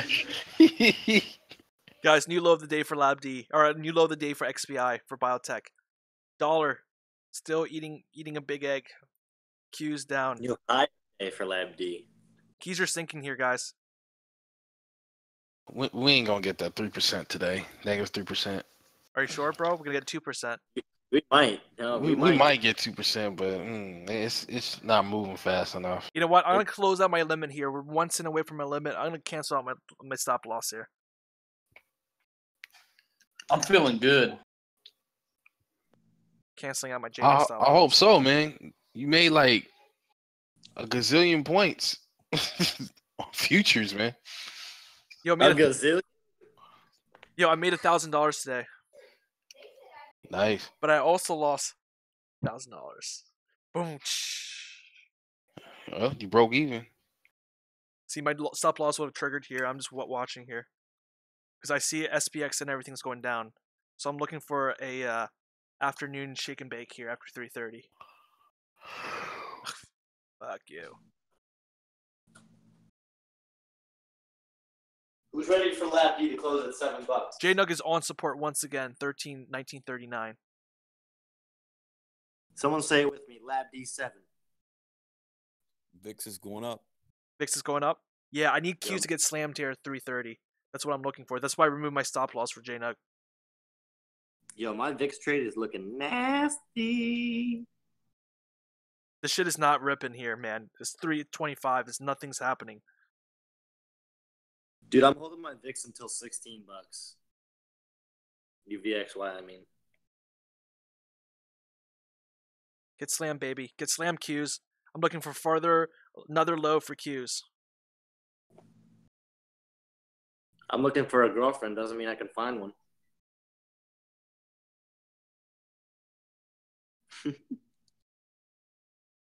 Isn't like Arizona really close to Mexico? Let's go go to Tijuana, pick up some Oh my hookers. god.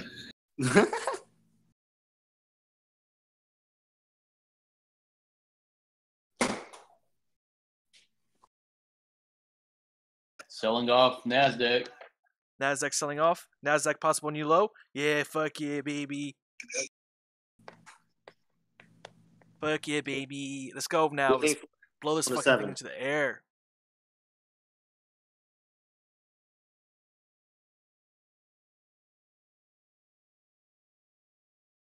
Why Spicer not talking? This woman is. She's on timeout, probably.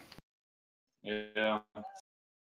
He probably doesn't know shit about the bill, so they brought this dumbass to come.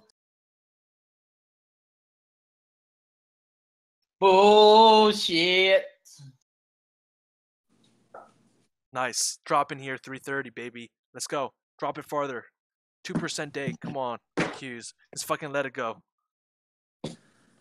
It can drop, but shit, your gold ain't moving, bro.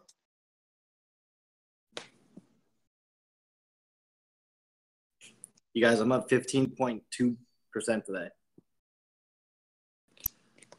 Nice, man. That's wild. Dude, give me some of that cheddar for my pizza, man. I got cheddar for 20 pizzas over here. Fuck yeah, dude. Good one. I needed it last week. You know we should start doing these? Fuck yeah. You know we should start doing these? What's up? Have competition, and we'll order, one of our guests a pizza or something like that at night. Be like, it's our treat. You won the contest today. What is it, like $5-10? Facebook is down almost 2%. Facebook is trash. But do you know what's actually really big down here in Arizona? A lot of people use Q's fading. To buy and sell shit. Hey, anybody know how to use Venmo? You just use the person's phone number. Really? Yep, it's very easy. Did Spicer really fucking get fired? They're replacing him, yeah. He got promoted though. I don't know. He got promoted. I think he resigned. Is anyone long like emerging markets ETFs? Oh my goodness, no. Not the time for that, bud. In my opinion.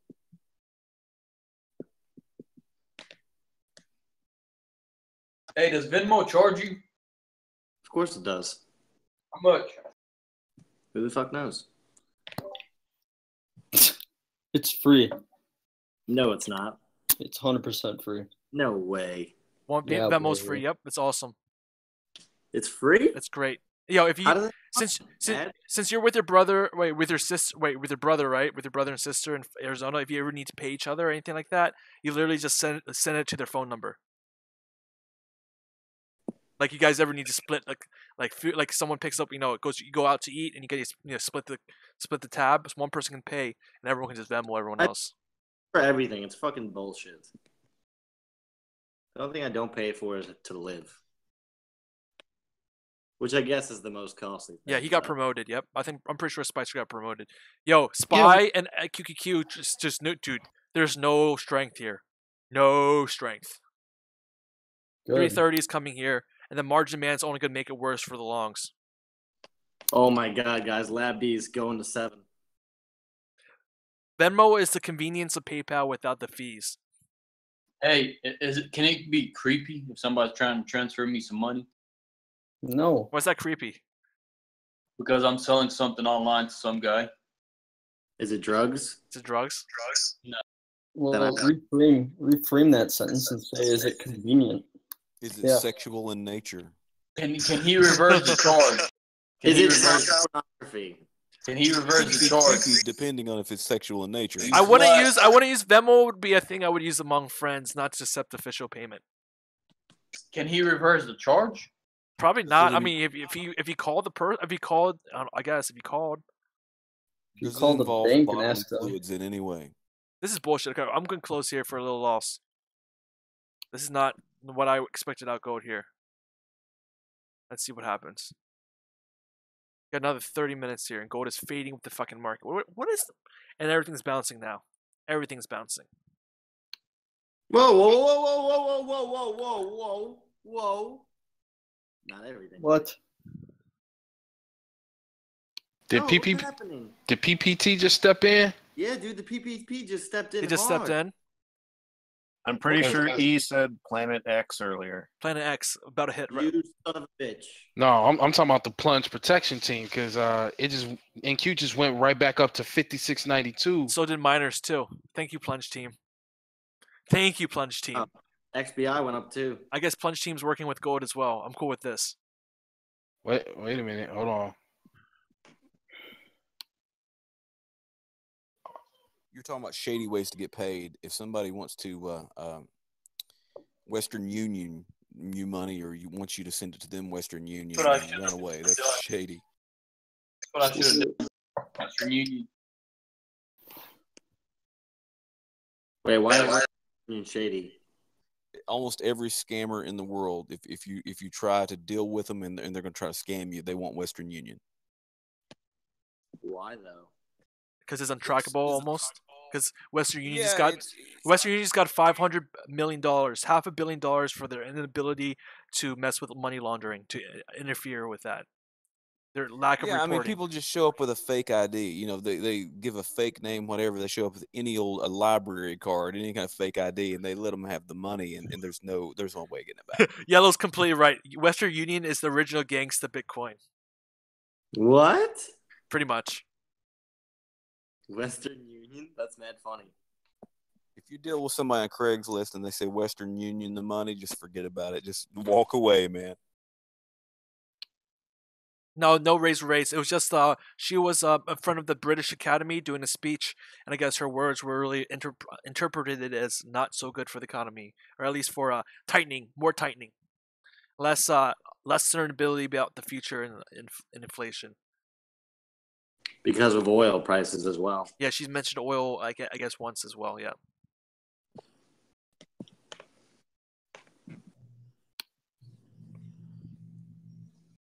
Yeah, they kind of got sold off. Honestly, that was a huge buy that came in. I mean, it ticked up everything across the board, but it just got eaten up. It's like not even there. Qs are getting... See, that's why I'm saying, usually right now we should be bullish. The Q should not be printing a low of the day at 334. Absolutely fucking not. That's weird shit. If equities print a low, if equities are trading near the lows of the day, starting at 3 to 330, there's something weird with the price. That's generally always been a rule. If there's no action starting at 2 to 3 or 3 to 330, and there's no bullishness, and so look at that, Q's just made a new low of the day. Q's just literally made a new low of the day right now.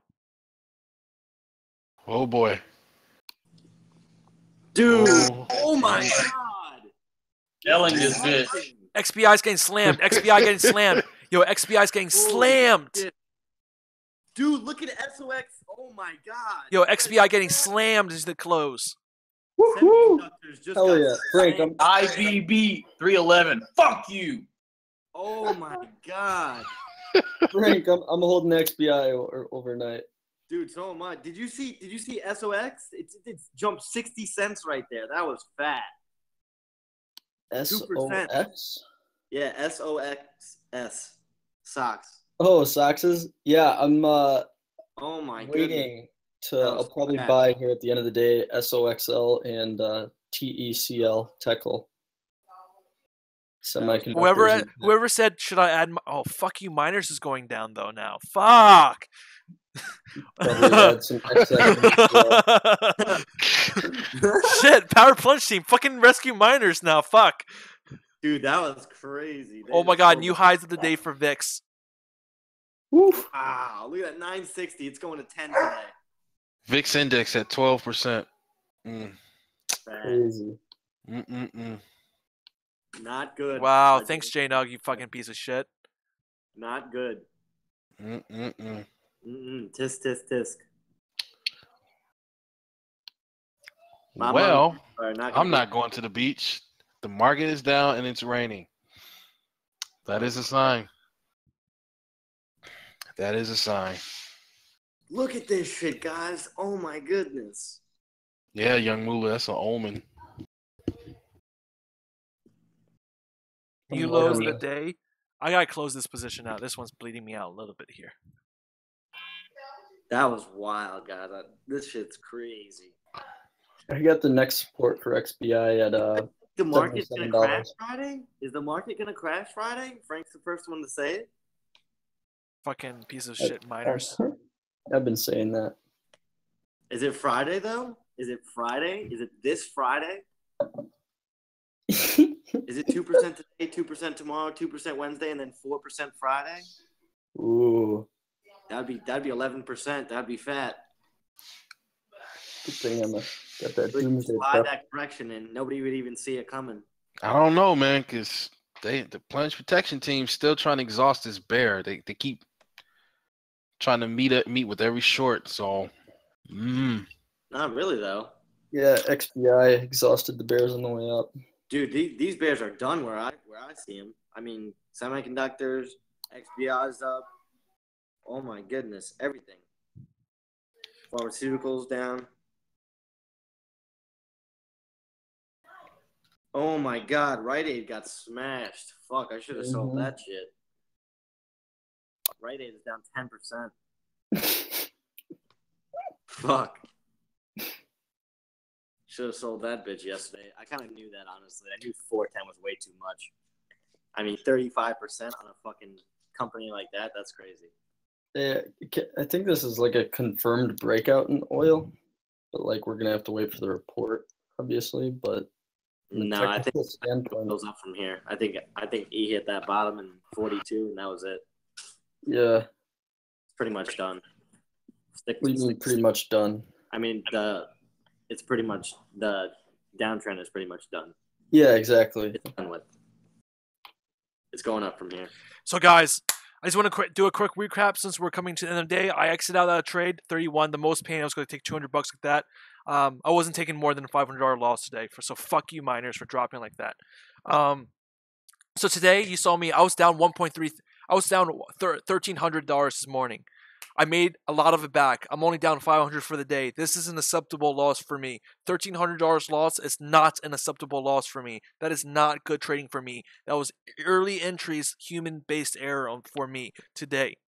That being said, I'm glad to be climbing at least back to somewhat even. I wish I took profit at 1960. I would have been up $200 for the day, but now I'm down $580 for the day. So, c'est la vie. That's life. That's trading for you. Again, this is a few. I've been doing very good. If you guys haven't noticed, I've only had 2 red days this month. In all of June, I've only had 2 days where I've lost money. One day I lost $200. Today I lost $500. Those were my biggest losses this month. So I'm content with not losing that much, and I'm pretty excited that I was able to climb black. I'm pretty happy that JNUG bounced back the way it did. Not happy about how I ended it, but I'm still pretty. Overall, 1 to 10, my happiness meter, I'm like a 7 or 8 right now. Good. I'm glad. I'm an 8 right now. I'm actually an 8. You're an 8 after losing $500? Oh, wow. Now he's a 7. 7. At least okay, let's go down to 7. 7 because I lost a little money. So I'm average happy. So it's not like I'm like super happy. I'm average happy. It's not like I'm going to go like Olive Garden tonight happy. That's like a 9 happy. 7. Yeah. If 7 is I'm gonna get some French fries and have some, I don't know, chicken nuggets happy. And I'm 7 too. Is the market open? Why wouldn't the market be open? Is it a holiday Monday?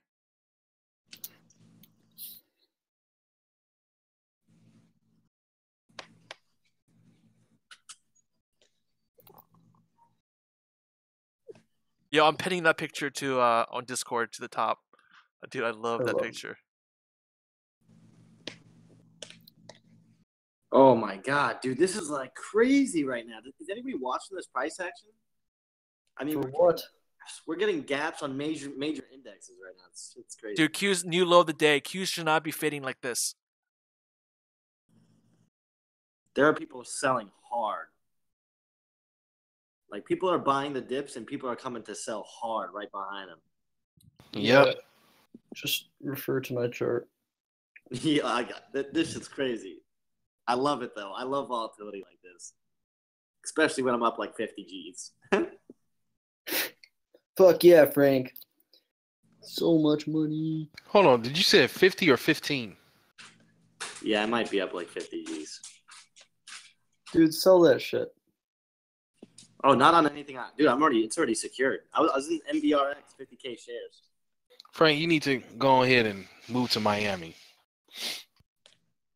With my family. That's where I want to be. Deep.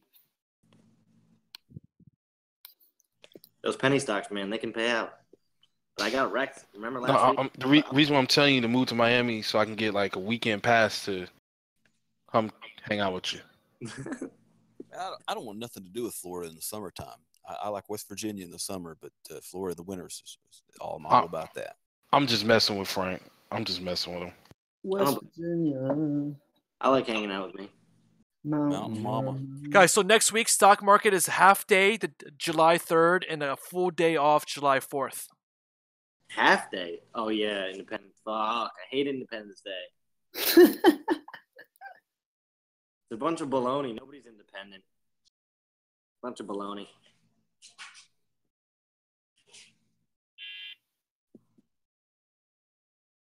The question is how much do I want to day trade tomorrow?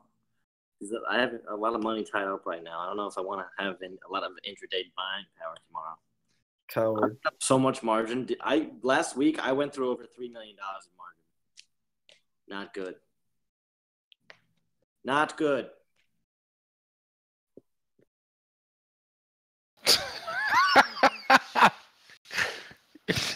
Wow.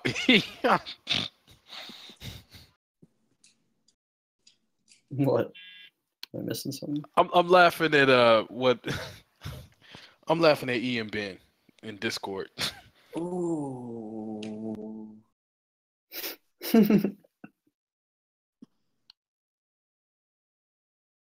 What is this sorcery?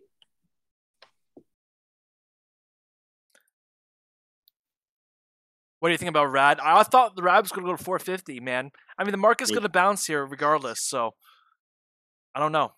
I thought RAD's going to short squeeze to 450. Guess not. Dude, is it going to bounce, or are we going to wake up tomorrow and it's going to be down another 2%? I'm not in it. I'm just saying merely that RAD could easily go to 450 if it wanted to. But that's only if the deal gets. I don't know what the deals are thing, but that's what it sounds like. Dude, JNUG getting crushed into the close. Fucking miners, holy shit. Yeah, miners getting fucked. Getting ass fucked. Holy shit. 1950 almost dropped a full 50 cents. You guys, I might buy NAC tomorrow. 135. Holy shit. UJ coming down, Q's coming down. Huge drop in equities today, man. All equity markets are red. All indexes are red. Qs are down 1.5%, SPY down 0.6%, IWM down 0.73%. This is bad juju. Yeah, but we didn't get 2% though for Qs. So I don't know. Dude, that's what I'm saying. I will do. Okay, guys, everyone on the channel, I will be doing emergency broadcasts tonight if anything happens. No, okay, cool. If anything happens, I don't think anything is. You don't think the market's gonna shit its pants, go down 0.5% at 7 o'clock? It didn't. Didn't bring any blood and tears. It's 1.5. PPT can handle that. Here comes I think it's that's easy. I think it's going deeper. Deeper and deeper. This is the worst PPT I've ever seen in my life. No, it's not the greatest, but what's PPT? They've handled worse than this. Plunge team. Oh, they can't handle this. They're gonna start flipping. Wait, what's PPT? Power? No, it's not power plunge team. It's plunge protection team. Plunge protection team. But they're not gonna be able to save this. We're too deep. The wounds are too deep. What we need is a slight correction followed by. Yes, PPT is real. What somebody said it wasn't in YouTube.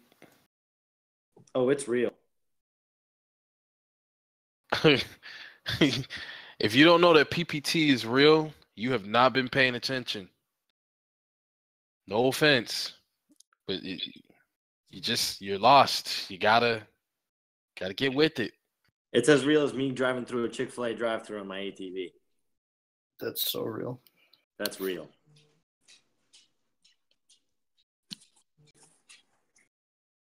All I know is I'm staying short overnight, and I want to wake up tomorrow and see cha-ching, not ba-bing. Wait, not what's the bad sound?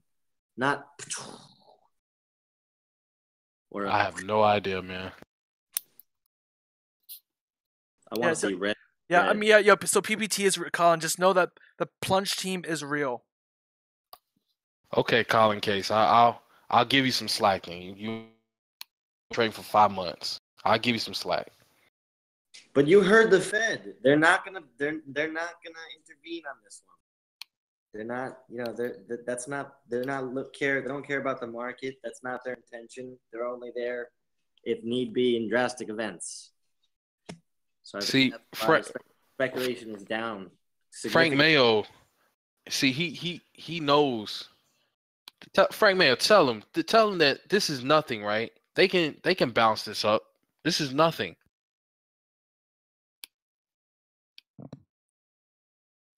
It's too deep. No, this ain't deep enough, man. This is just this is the beginning cut. Frank goes deeper. Deeper and deeper. I'm telling you, Frank Mayo, he's seen deep. He knows. He's seen shit. He's got the 1,000-yard stare, man. He's seen it. He's seen it all. Oh God.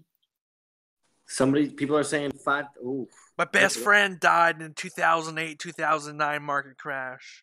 And back in 2001, that's when my parents died in the 2001 crash. So I've seen some shit. I'm gonna tell you. These are dramatic predictions here. Do you guys see these predictions on futures? No, that's Frank Mayo. He's seen some shit. They're talking sub 5K NASDAQ. Oh, I can believe it. Dude, I don't know if it's gonna happen anytime soon, but I can believe it. Sub 5K NASDAQ. That's pretty. That's pretty in the shithole there. Yo, Frank Mayo is like the guy like Captain Coons in Pulp Fiction. If you don't know who Captain Coons is, he's what's his face? He's what's his name?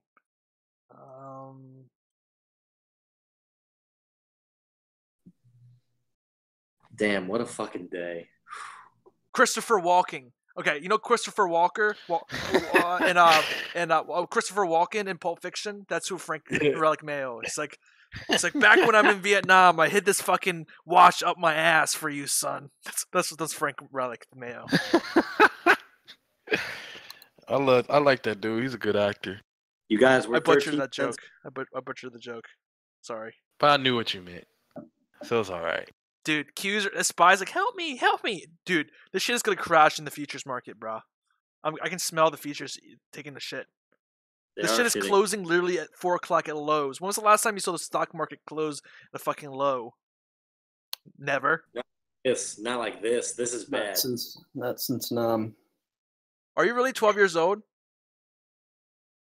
Probably. Oh, 690 Lab D. 10 more cents. 10 more cents. 10 It's your more target audience. Come on, target guys. audience, 12-year-olds. $7 Lab D. Let's fucking go. 9 more cents. 9 more cents. Oh, dude, this is too good. I want $9 Lab D by Friday. Who said that last week? I did. $9 Lab D. This is adults only. If you're saying 12 one more time, I'm banning you. Q's 1.73%. Dude, markets are selling off right now. Dude, huge market sell-off. Look at that. Oh my god, the market's fucking shitting on itself. Come on, PPT. You can do it. I believe in you. Yo, so who was right? Who said PPT was not going to be here today? I was. I believe in you, PPT. Don't make me a liar. Come on. Go. PPT's like, fuck this shit. I'm going home. I'm getting a drink at the bar. Look at the volume on the market right now. Oh my god, it's getting crushed. Get your asses back on that desk. Get your asses back on that desk. Look at NASDAQ futures. Hit that buy button. Yo, remember I said 2%, bro? 2% looks very likely now. If it wasn't knifed down, we've got 8 more minutes. We fucking dropped a quarter. This is incredible. Dude, it is sliding. 695 Lab D. Come on, PPT. Do it for Trump. Do it for Trump. Dude, oh, somebody heard me. You see that wick? Dude. The only crazy thing that's going on right now is that JNUG is not up. Yo, fuck you, JNUG. Oh. That's why I canceled my flow for shit. There was some weird I knew that the market was going to crash, but I didn't fucking know that JNUG was going to go down. I wanted it to go up 15 cents instead of going down 15 cents. Look at this. Oh my god. Yo, Apple. Nice call. Apple's down 1.75%. Apple's literally like fucking falling off a cliff right now. Holy shit. Apple's fucking falling off a cliff right now. 3.7% on Nvidia. Amazon, almost 2% on Amazon. 4% on Tesla. 2% on 1% on Alibaba. 2.5% on Alphabet. Oh my goodness. Dude, melt into the close. Dude, I am. Oh my god. Oh, come on, wick it up, wick it. And look at CBI. Who told come you on, guys PPT, to buy CBI? you can do it. Who told you guys to buy CBI? Wick it up, wick it. There you go. Come on, I see that green candle. Get it back up there. Yo, Citi's probably like, yo, JP Morgan Chase, did you guys buy here on the dip? And they're like, no. And Citi's like, fuck! Sell! Guys, look at CBI. It was on my watch list last week. Oh my god. All right, fun's over. Everything's going to bounce a little bit now. Fun's over. Looks like PPT's coming in. Oh, wait. Oh. Nice call, Frank. That shit's crazy. No, dude, this is so. Nope, that was a little buy. Nope, that didn't do it. Oh nope. They're gone. And they're gone. Oh man. Look at the S&P futures, 7.72. S&P 500, Nasdaq dropping. Dude, this is done. NQ negative 100 points, man. Oh man. Oh my god. What happened? Oh. Death. Oh my god, this is terrible. This is what I'm saying. Yo, I'm gonna do emergency streaming. If at 6 o'clock they fucking gap this shit down 0.5%, I am fucking coming back on here. Yeah, this is bad. Come on, PPT. I believe in you. I'm about to take this long. Last 6 minutes. Come on. Oh my man. god. It's slipping. Dude, look at biotech. Oh my god. They are slitting their wrist at their desk. Dude, I'm making so much money on biotech. LABD is up 10.5%. Dude, I think LBD is going to continue down. Or to continue up. 5 minutes, I hate all of you. Dude, oh my goodness. I hate all of you. Look at SOX. I'm up almost Did you didn't long, did you? I bought it an hour No. ago. I'm up almost okay. $1 in SOX. Biotech. Oh, yeah, well. I have an enemy, bro. Bro, Yo, look at all that. money is about to flow into financials. It's the only thing that's green today. Look at semiconductors smashing. Yeah. Dude, VIX is the VIX at 13 point? VIX is broken as fuck. Dude, I don't understand. How is UVXY only at 960? I don't know, dude. I sold out of my UVXY and VXX. That makes I no. I'm should've about to held sell mine. it. This makes no sense, dude. Oh, wait a minute. Hold on. That's what I was saying the other day. It's like the VIX is up 12%, but Hold my on. UVXY is only up like 2%. How is this possible? Damn, bro. Why in the fuck is no one buying gold? Shorted at the wrong fucking time. Dude, no one's buying gold miners. Everyone's buying gold. I mean, gold got bid up. It's just fucking gold miners. It's like, nope, get the fuck out of here. Holy shit. Gold miners just getting fucking Look at the commodity ravaged. futures. Look at commodity futures. Every single commodity future is green right now. Every single one. No money. No money in stocks right now. Yo, let's look at TOT. Let's look at TOT real quick. What are bonds going? Bonds are down 1%. What the fuck is wrong with this TLT, shit? I told you it's getting killed. How the fuck is bonds down? 30 years Shit, down. they ain't nobody got no. They pulling their money out. They moving it. To why? Where? QQQ? No. No metals. No, definitely no. No, metals? dude. No. Silver futures. Hold on. Let me say my piece. Silver futures is up 0.5%. Copper futures is up 0.6%. Gold futures is still green, 0.2%. That's where the money's going, man. Well, then you got oil. They moved some money there too. Oh my but god, dude, they're fucking cracking lacking JNUG here. They're fucking putting black eye JNUG. Oh, They want to fucking crush this shit. Holy fuck. I have to go overnight JNUG now. I feel like obligated to. Now, here's my other thing. Where's BTC at? Did it also rise? No, BTC also rose. Yep. Everything rose. All commodities rose. That's very interesting. All commodities got ripped. God, oh my god, I'm buying JNUG overnight. This is like too juicy not to buy. What? Dude, so many people are buying Dust and J-Dust overnight. You're going to go counter that? Dude, we're still near highs for JNUG, bro. You're ballsy. I'm going to keep on playing the channel. I almost feel obligated to go long. No, I'm going to stick with my shit and just hold what I have right now. Never mind. Let's go with what I have. But if we open up here at the exact same price, I'm 100 buying this shit at 18.93. Don't get me wrong. I'm buying JNUG soon, too, because eventually miners has to fucking wake up and be like, yo, the market is going to plummet and everybody's going to need us. The dollar's going to go down even lower tonight, I think, in my opinion. There's a lot of stop losses down here for dollar. It's going to trigger all of them. 16.5 first fucking cents. Good thing I didn't hold on to that fucking JNUG. Holy shit. JNUG just literally made a new low of the day. 18.95. Holy fuck. And it's headed down still. Where do you guys think the point of no return is there for SPY heading down? Is it like 240? For SPY?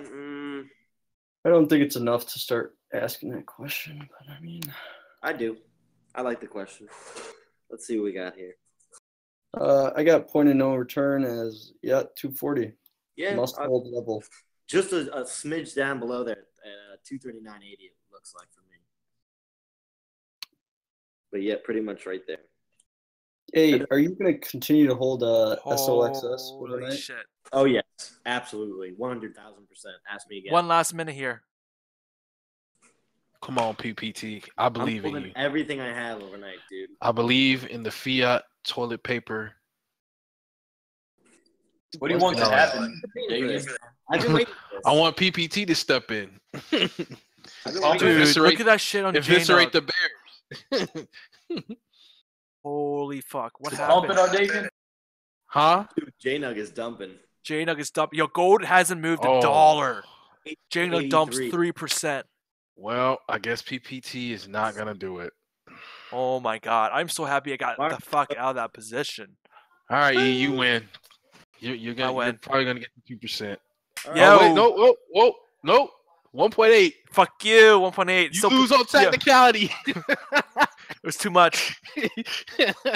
You lose on technicality.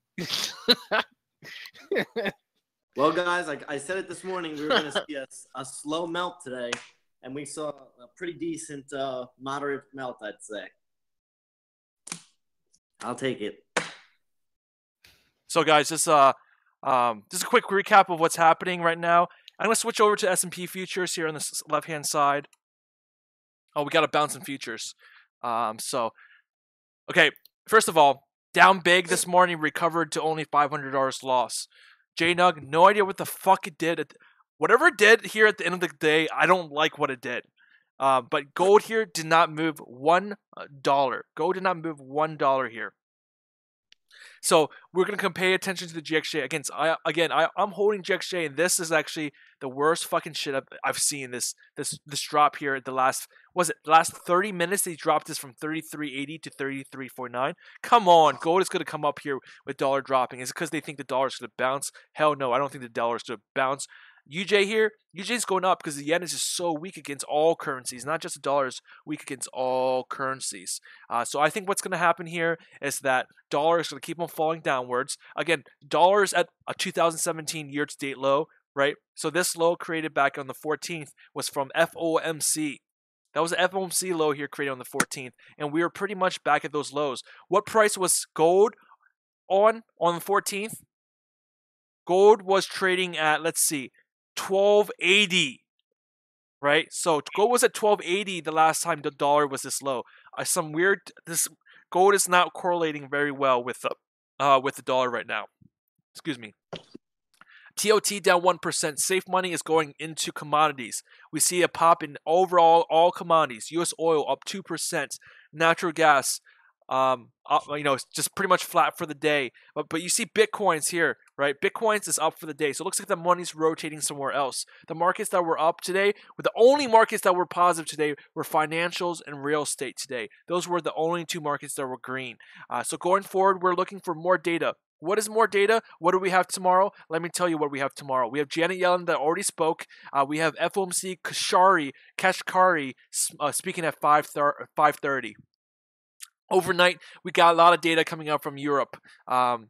We have GDP. We have UK nation. No, actually, I lied. No data out of Europe. However, we have another Fed member at 3:30 tomorrow. Williams speaks tomorrow at 3:30 in the morning. And then what happens tomorrow is 9:30. We have Bank of England Governor Carney speaking, along with Bank of Canada Governor Paulo's speaking, whatever his name is. Karuda also speaks at 9:30, along with Draghi. So we have four central bankers speaking tomorrow at 9:30. Brains are blown. 10 o'clock, we have existing home sales. 10:30, I got crude oil inventories. Tomorrow's going to be a very packed fundamental day. I'm not too sure why all the ECB guys are speaking all at once. There might be a meeting or something like that. API report will be at 4:30 tonight. The API will be at 4:30. So just look at oil and see how it's correlated at 4:30. SPX here, dropping down here again. Equity markets look gross. I'm looking at futures data, so it might not accurately represent QQQ or SPY, but I'm looking at futures data. S&P 500 down 0.7%, 0.74%. NASDAQ futures down 0.83%. Dow Jones futures down 0.45%. Just a very bloody day here in the equity markets, especially a 2% drop in the NASDAQ. Oh my God, things are getting a little more violent, right? We used to see not as hard as drops. We used to see continued red days, but as you see, we're getting a little more violence in here, as in volatility. The VIX spiked up 3.26%. Huge spike up by the VIX, we're gonna continue to see that again. That's the 9-day VIX, VXX. 30-day VIX spiked 11% to $11, 11.06 points. That's all I have for now. If you like today's video, although I didn't make any money today, I would appreciate a like in the video, or a like for a thumbs up. If you guys are here for the first time, hit subscribe. We're here every day. If you guys, a lot of guys were wondering about the Discord chat. In order to get the Discord chat, you go like the page, leave me a message, and then, or like the page, rate me, and then send me a message, and I will shoot you guys a Discord chat invite. And that's all I have. Anyone have comments, anything in Discord? Anyone comments, questions, concerns? I'm good. You're good? Yeah, how are you doing? Are you gonna stay Are you gonna stay on, or are you gonna No, come back? if I'm gonna come back. So if we're down, so when the market opens at 6 o'clock, when the futures market opens, if the futures market opens and I see a huge drop before Japan opens or during Japan, usually there shouldn't be a huge drop in equities during Japan. But I am going to go ahead and broadcast if the Nasdaq is down 0.5% overnight. That's definitely something worthy because it looks like it could be continued into tomorrow. So and we can always chatter and we can go, off the record then because we just mess around at night. But that's pretty much the day. I'm only down $500 for a day that could have been even worse. So this is a recap. I think I don't know. It just does that 2% drop really worries me. I'm rounding up our Davian as well. That 2% drop really worries me. So I'm just thinking it kind of trickles over. It did bounce in the aftermarket here for the SPX futures, but I don't think that's going to happen at 6. I think the Asians might just smack this down another notch. Anyone else? Any comments, questions, concerns? Good stuff today. What a great day. Oh yeah. Oh yeah, I forgot to go over XBI. Huge drop in XBI. We finally got that drop in XBI. So you guys holding Lab D, you guys have been rewarded with your patience. 3 or 4 days worth of gains erased in 1 hour, pretty much. So, damn, down 10% up 10% for Lab D. Great job on you guys. Great job on that stuff. All right, I'm heading out. All right, guys, I'm out. I'm just let everyone trickle out here, and I'll see you guys tomorrow, man. I'll see you guys tomorrow. Later. Laters.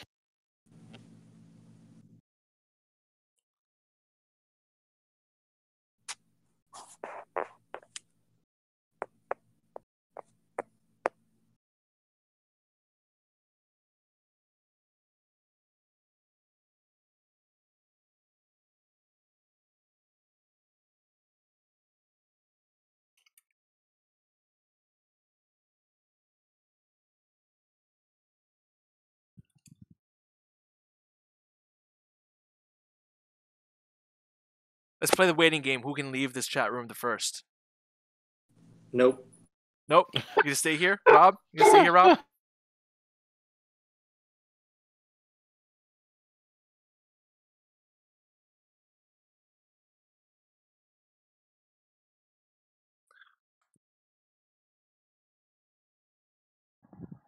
Gold indeed is dropping overnight, guys. Gold is indeed dropping right now. Gold is dropping pretty hard. This is the most delayed. This is such a delayed reaction.